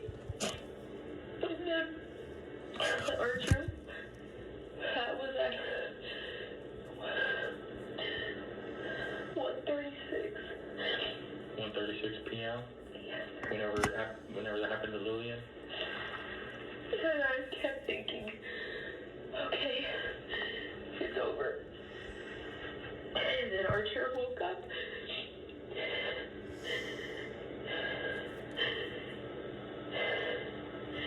And I couldn't do it. It's Clay. I couldn't. I spent the rest of the day with her. Eating, playing games, watching movies. Trying so desperately not to panic. I think I was in shock, so I wasn't crying. I kept checking on Lillian like every 30 minutes. I told Archer she was taking a long nap. And... So you knew she was gone? Correct. And I knew that I should have called in, but I was still scared about Archer, so I waited until she was ready for bed. And I gave her some Xanax and hydroxyzine in her Zoloft that she takes. She fell asleep. And I couldn't. This one was harder. She's my first baby. She was older. She would see my face. She would know. She could talk. So I went to cover her face. She woke up. And I smothered her. I could not imagine ever doing some... Fought me a little bit. Like, how? And then I just laid there with her for like 30 minutes. What time did that happen?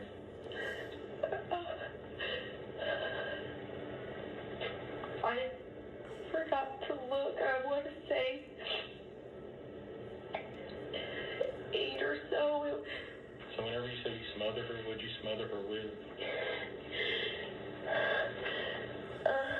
On my hand is a pillow. How did you feel after they were gone?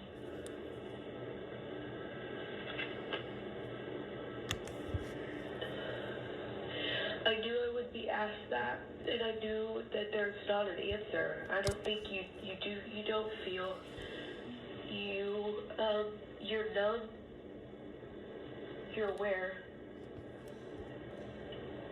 but it's like everything's just floating, and you don't know where to go from there because you know there is no more. You know what I mean? Like I knew I would spend the rest of my life in prison, and I just checked on them and told them I love them and covered them up and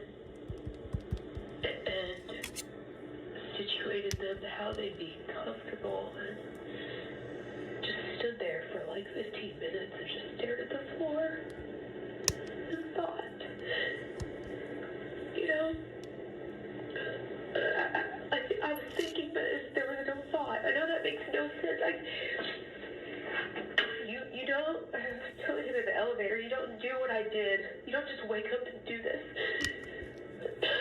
This is a gradual buildup of situations and fear and conversations and attempts to get help and evidence and whatnot, and you go into panic mode, and it's like your brain stops. You don't think after. You're just dead. I felt like I died with them. I have tears because I'm sad for them. I miss them already. But I'm not sad for saving them. How long have you been planning that? It's not that I had been planning it. It's that I knew... Or you wanted to protect them. How long have you thought about saving them? Well, I've been fighting to protect them and save them for like a year, but the thought of doing it that way has not crossed my mind. I guess it was the day before Easter when they were doing their Easter egg hunt. I think at the end of the day I did what I did, and it's unfortunate, and no one's gonna care about what led me to it. I'm not okay with it. I don't think it's right. I think I do deserve to be arrested and serve time. but I couldn't go another day knowing that they were in harm. I just thought, what is the fastest and easiest way that I could just relieve them of this pain so they don't have to live this life? Because something was going to happen to me, and I wouldn't have been there for them. And they need me because I'm a good mom. I love them. You know, after I hurt them, it's hard to say that I killed them. I know I did, but after I hurt them, I wanted to just hurt myself. But I thought, I've got to have one last chance. I've got to go talk to someone. And I've got to admit to what I did to make it right.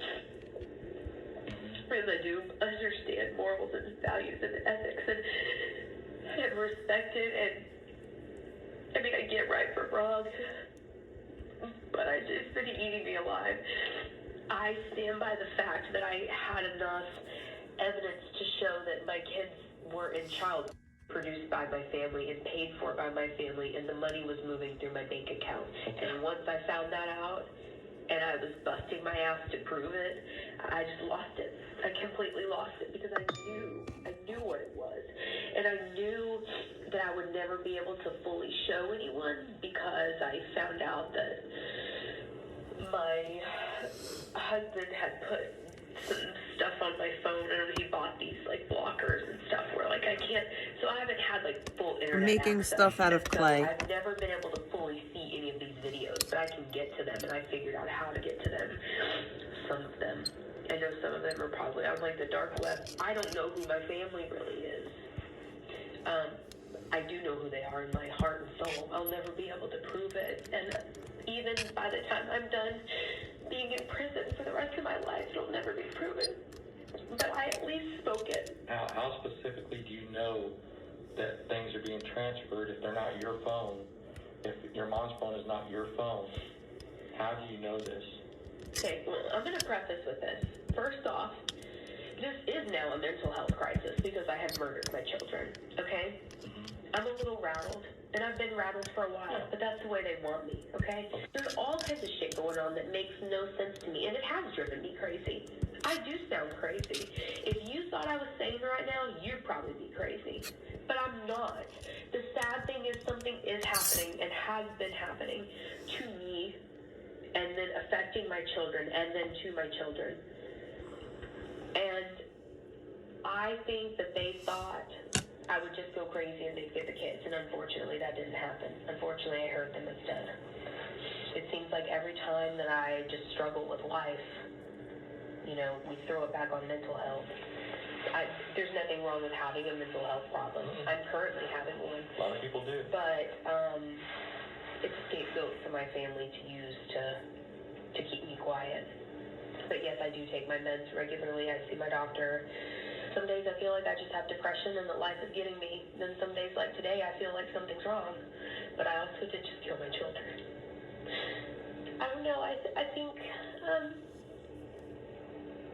I don't think I would be diagnosed as bipolar if I hadn't gone through what I've gone through. I think it's situational.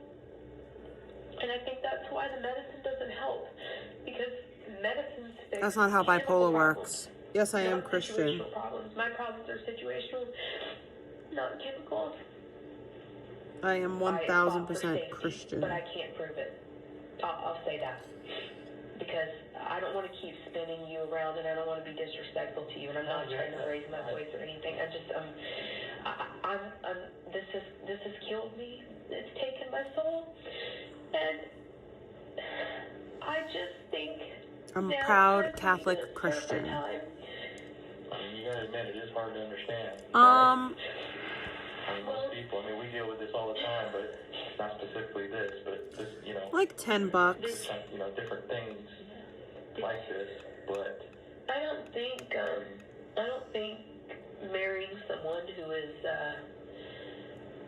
who's a predator and an abuser and finding out that there's a connection to your family for some reason, and then reporting them, and then them harassing you until you end up committing capital murder. I don't think that's hard to understand from a psychological point at all. No, I don't know who's who's hacked into my internet and who gets on my email and who duplicates things and who changes all the settings in my car. I'm not doing it, but someone is.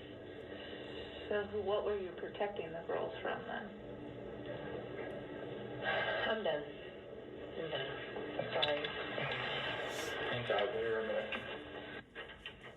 Clear and organized. No evidence of hallucinations or severe mental disorganization, Compton described Madison in her insanity evaluation after reviewing the tape, which was crucial because it was one of the pieces of evidence closest to the time of the crime. There were at least 10 instances where Madison acknowledges that her actions were wrong and that she would suffer the legal consequences of it. Compton was no longer 95% certain that she would meet the bar for not guilty by reason of insanity. On the contrary, with the 911 call, the body cam interaction, and now the interrogation tape, Compton was absolutely certain Madison was guilty.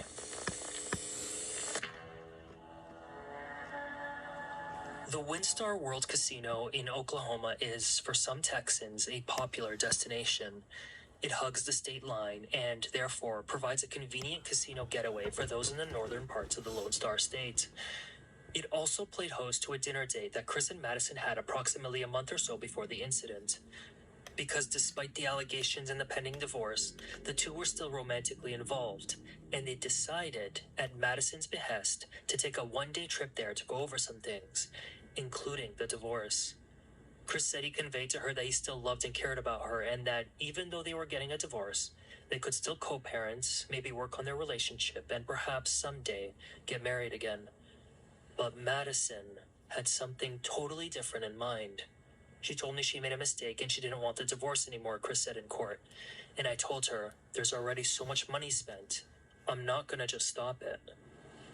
That was too bad for Madison, who felt the burden of the divorce process. In October, she expressed concern about a potential custody battle, according to Chris. Madison is scared he'll take the baby away, read one insanity evaluation. The two stopped having sex around early March, and on the 18th of that month, a little over 2 weeks before the incident, the divorce was official. On Good Friday, 3 days before the incident, she tells him via text to delete her from his Messenger and Facebook, to which he tells her to delete him from her life. Sorry you got caught being the person I always knew you were, she tells him. I never cheated on you, he responds. Go be with Tim. Do not paint me as a person I am not, ever, he adds. Madison, who said she discovered some messages she didn't like, would continue to lob accusations of infidelity at Chris through to the next day. As this was happening in the background, Tim came by that Saturday for a father-daughter Easter hunt. Everything seemed fine, just normal, friendly, Tim said about his interaction with Madison. Tim had brought over his computer and monitor because he planned to sleep over. But things got tense when, while doing cartwheels, Archer knocked over his monitor and broke it. So they decided to take Archer to the park to burn off some energy. At the park, Tim said his phone battery died while searching for new monitors. He said he asked Madison to use her phone, to which he said she shoved it at him and made a comment about how she didn't have a choice in the matter anyway. He said he didn't understand what that meant, but he did know that she was upset for some reason. Tim declined her phone and decided against staying over that night to avoid her temper, which her own mom described as awful. Later that day at 5 p.m., Chris came by to drop off Lillian. Despite Madison being in a bad mood, he kissed her goodbye as his daughter watched cartoons in the background. It is curious that her ex-husband stated during his interview that they had recently gone to the casino together and they kissed each other when he dropped off Lillian 2 days before the murder, Compton wrote in her insanity report. He stated that Madison initiated the divorce and he did not want the divorce. Later, she changed her mind, but he told her let's go through with the divorce, be friends, date, and see what happens. Thus, rejection likely was a component to actions. Madison then spent Easter Sunday with her mom and kids. Julie said she was quiet that day, took quite a few smoke breaks, interacted normally with the kids, and wasn't acting manic. But at 11 p.m. that night, Chris said he got a call from Madison, who told him that people were after her and the girls. The same old paranoia. The next morning, Chris waited but didn't receive the daily phone notification from Primrose. The school had a practice of taking photos of the children and sending them to the parents. When he called Madison, he said she told him that Archer is sick and that she's keeping both kids at home that day. He calls later to do some housekeeping after the divorce, including getting her Suburban on her own insurance policy. He said the conversation, which happened in the middle of the day, was normal. He tried calling her once again at just before 7 p.m. to check on the girls, but got no response. He didn't think anything of it because he said she was acting normal. That changed with the ring of the doorbell at 5 a.m. the next morning. With officers at the door, Chris asked the dreaded question. What did she do now?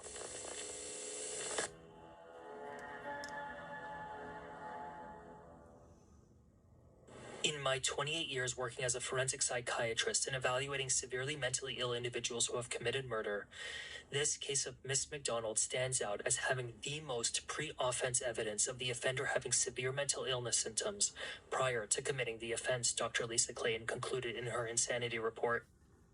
The defense team's hire said there were things that could have prevented this, including having her blood drawn to ensure she was taking her meds, which her psychiatrist neglected to do.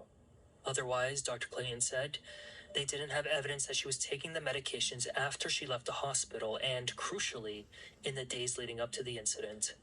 Detective Mayorga, the one who interviewed Madison, acknowledged that the decision not to seize the prescription meds from the apartment was an investigative blunder.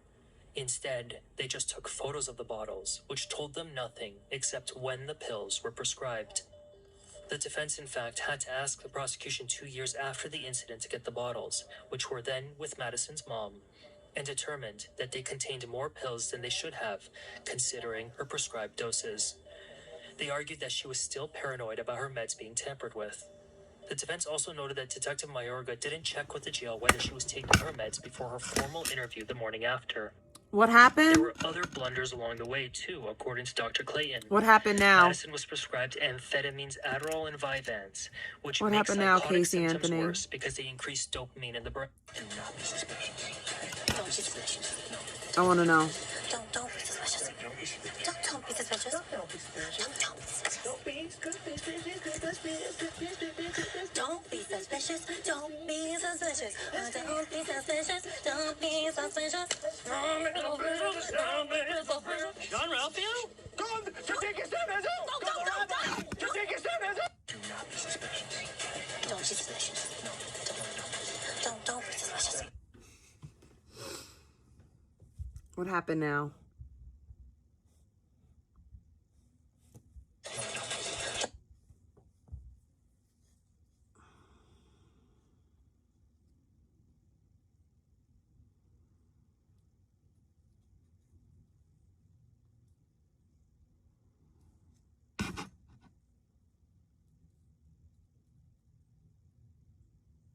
What happened? What happened with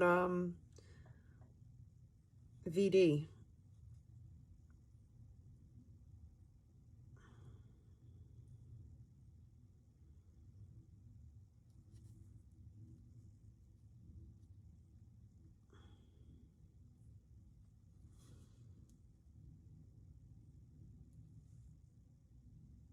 Is she still talking about me?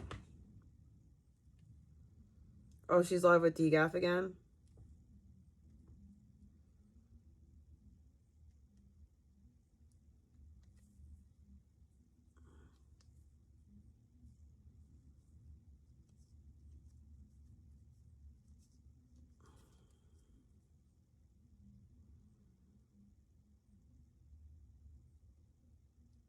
I have no idea what's been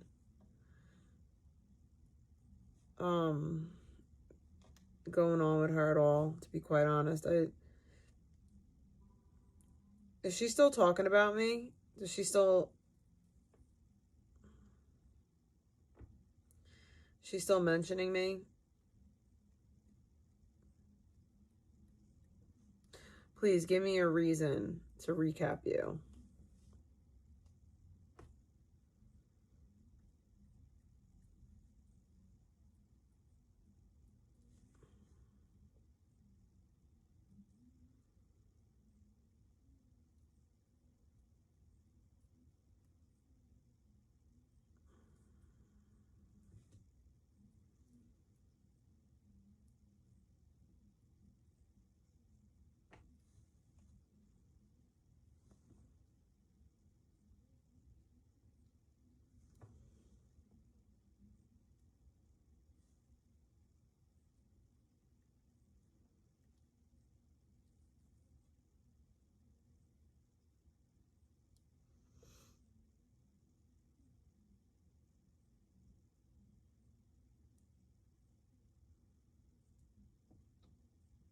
Oh, yeah, the people that she reposts talking about me.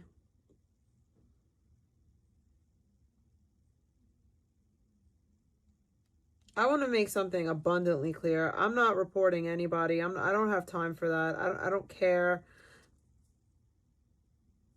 Like, I'm so confident in my lack of reporting people. Like, I could go to my community, I could go to my YouTube page and show that I have not reported anybody. Don't care to report nobody. Every now and again, I'll like stumble across something and I'll report it, but for the most part, nah. I got better things to do, honestly. I'm not even...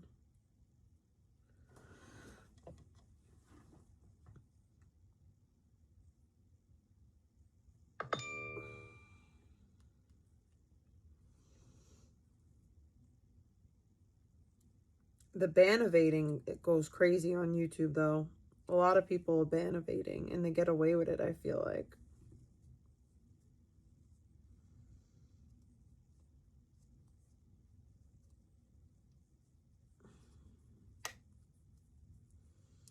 I had to clean up my channel so much to get monetized again. And I couldn't get monetized on any other channel but this channel, because this channel was my original channel. But I think I've been monetized now for like well over a year. YouTube F's with me again. Oh, thank you, Jack. And I don't give a crap about none of these folks.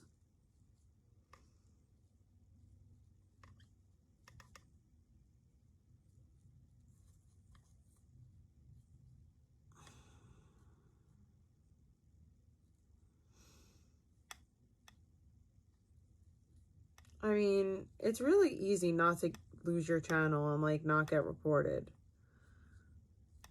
Just don't say disgusting things.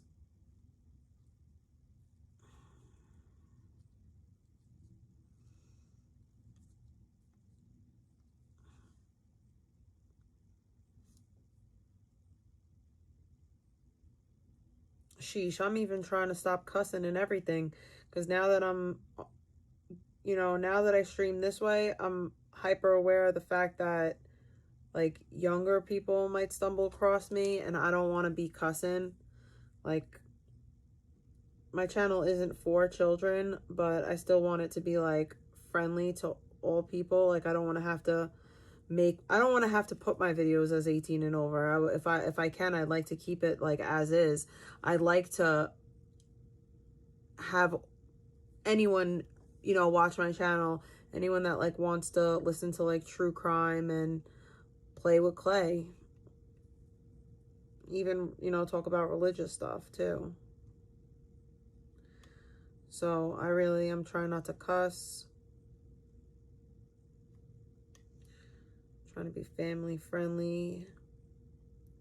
And I was thinking, if I manage to, get into a better algorithm, I could probably, at the bare minimum, like, go back to, like, having little clips of my kid in the background and stuff. Maybe, possibly.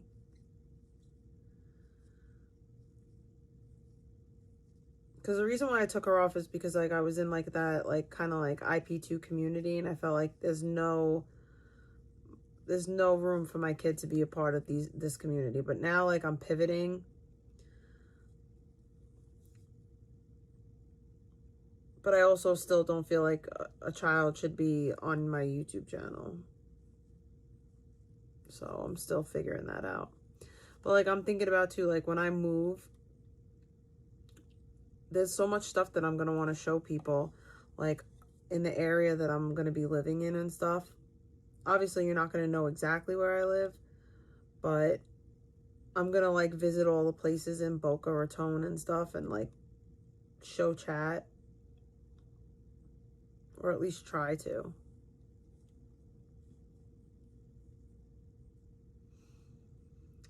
I've been live for a hot one. What up, random?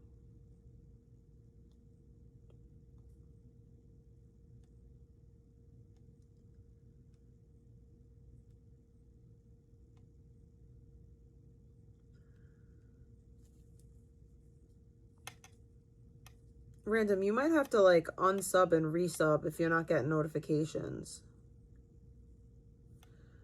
Because sometimes that happens like with old subscriptions. Like if you've been subbed to a channel for a really long time, you'll stop getting notifications. You gotta like unsub and resub. It's happened to me with mad channels, and that's what I do.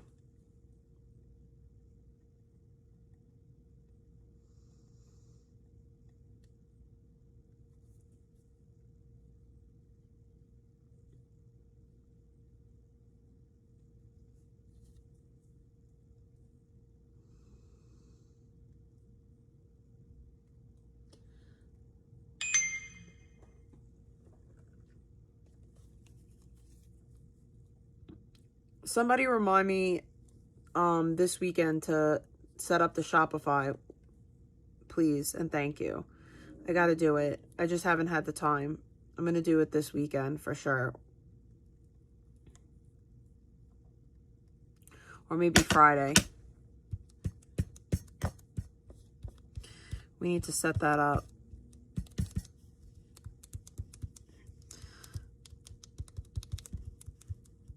Because then I can like put links directly into like the video of like stuff.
Where can I get metal and glass gems like these?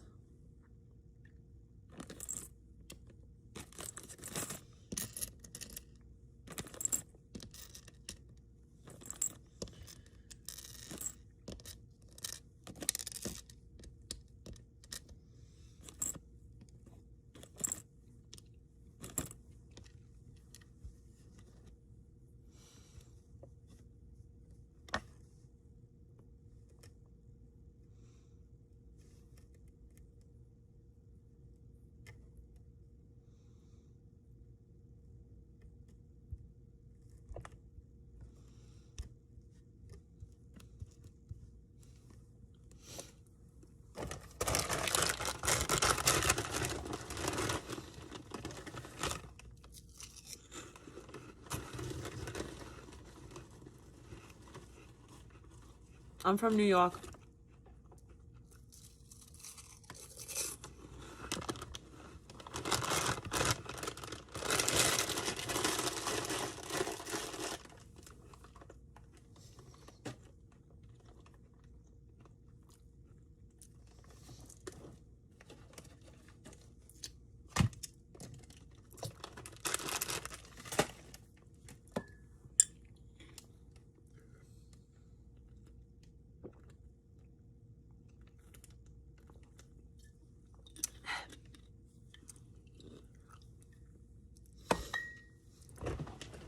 You know what this reminds me of? Peridot. Tell me not. It's literally Peridot.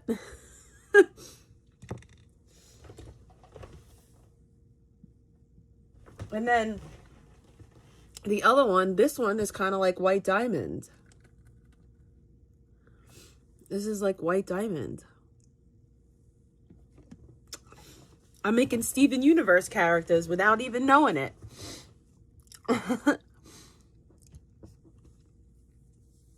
Steven.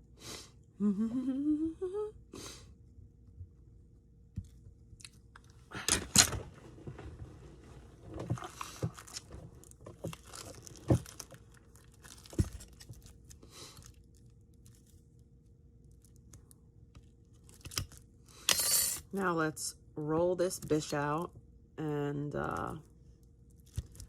add some, make some horts. We're gonna make some horts. We're gonna make some horts.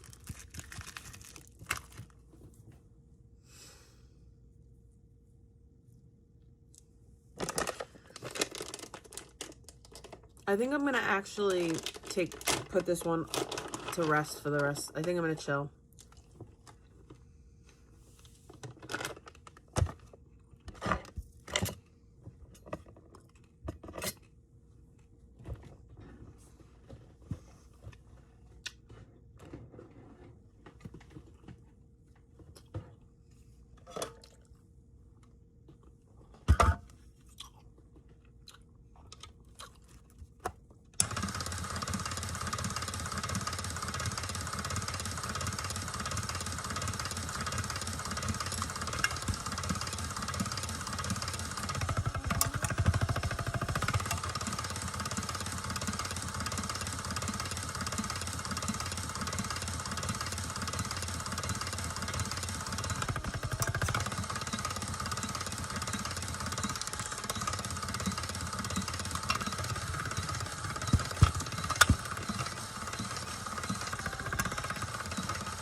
That's about good.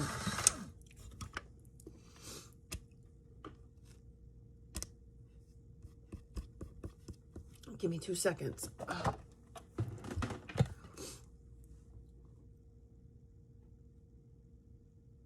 My phone is being weird.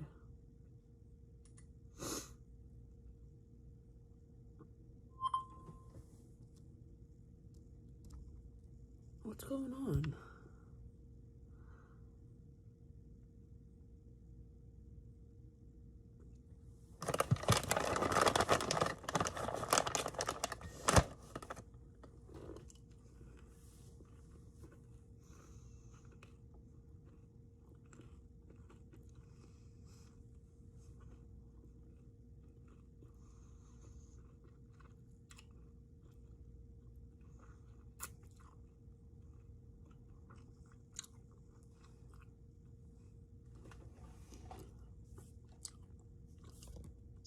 Praying gesture emoji.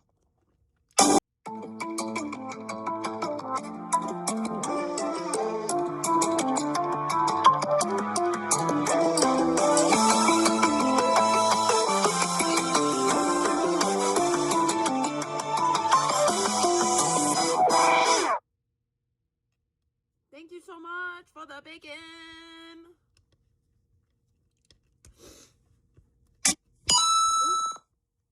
_sent $10 power of the blood, drop of blood emoji, Latin cross emoji, praying gesture emoji.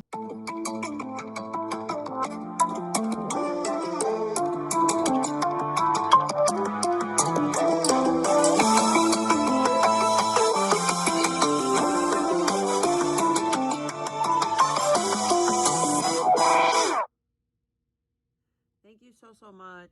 I appreciate it. Thank you.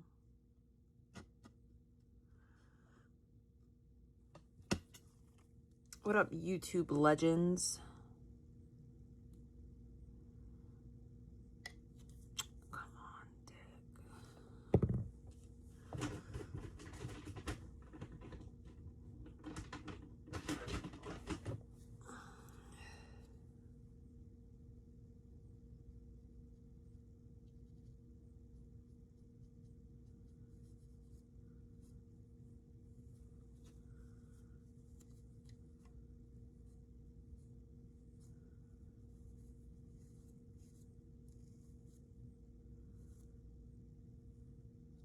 All right. Well, I'm working on this one. And I made this one earlier. And this one. And then I also made this one. Yeah, the machine is actually pretty decent.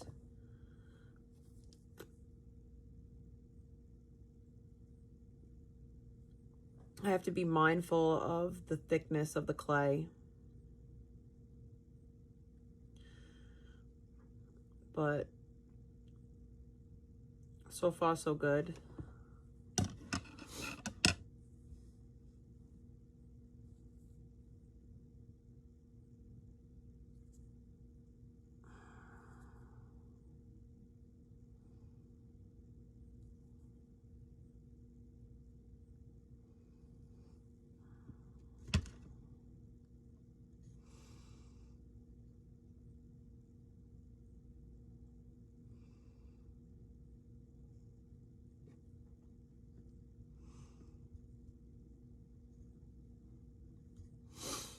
Fears got me living with the lights out, chained down like a prisoner in my own house.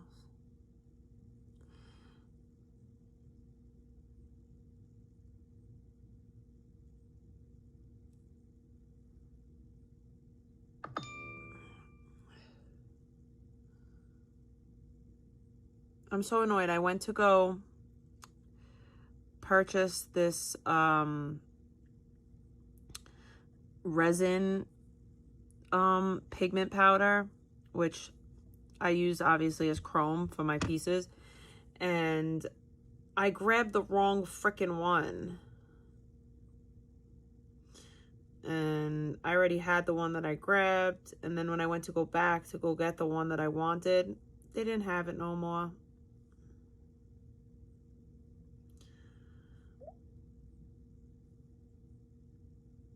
But whatevs.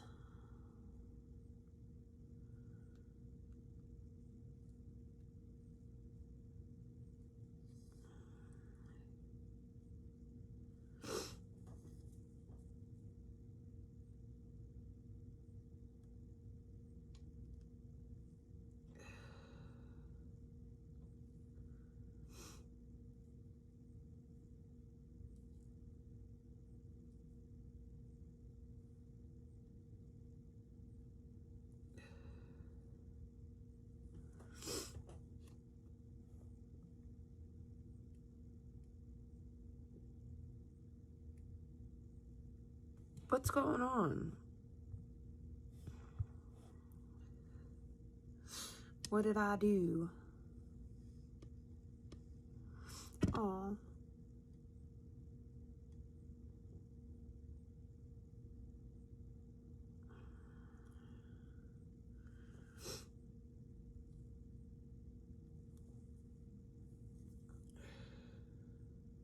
I wonder if I could get that bigger one on there.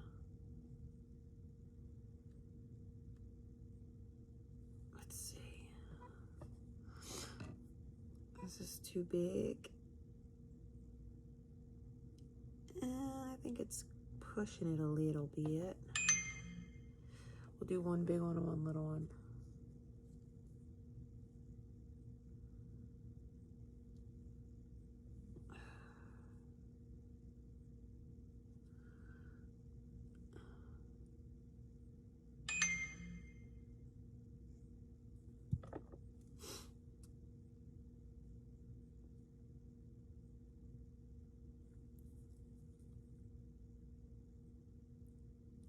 That's very sweet that you do that, though. I'm looking forward to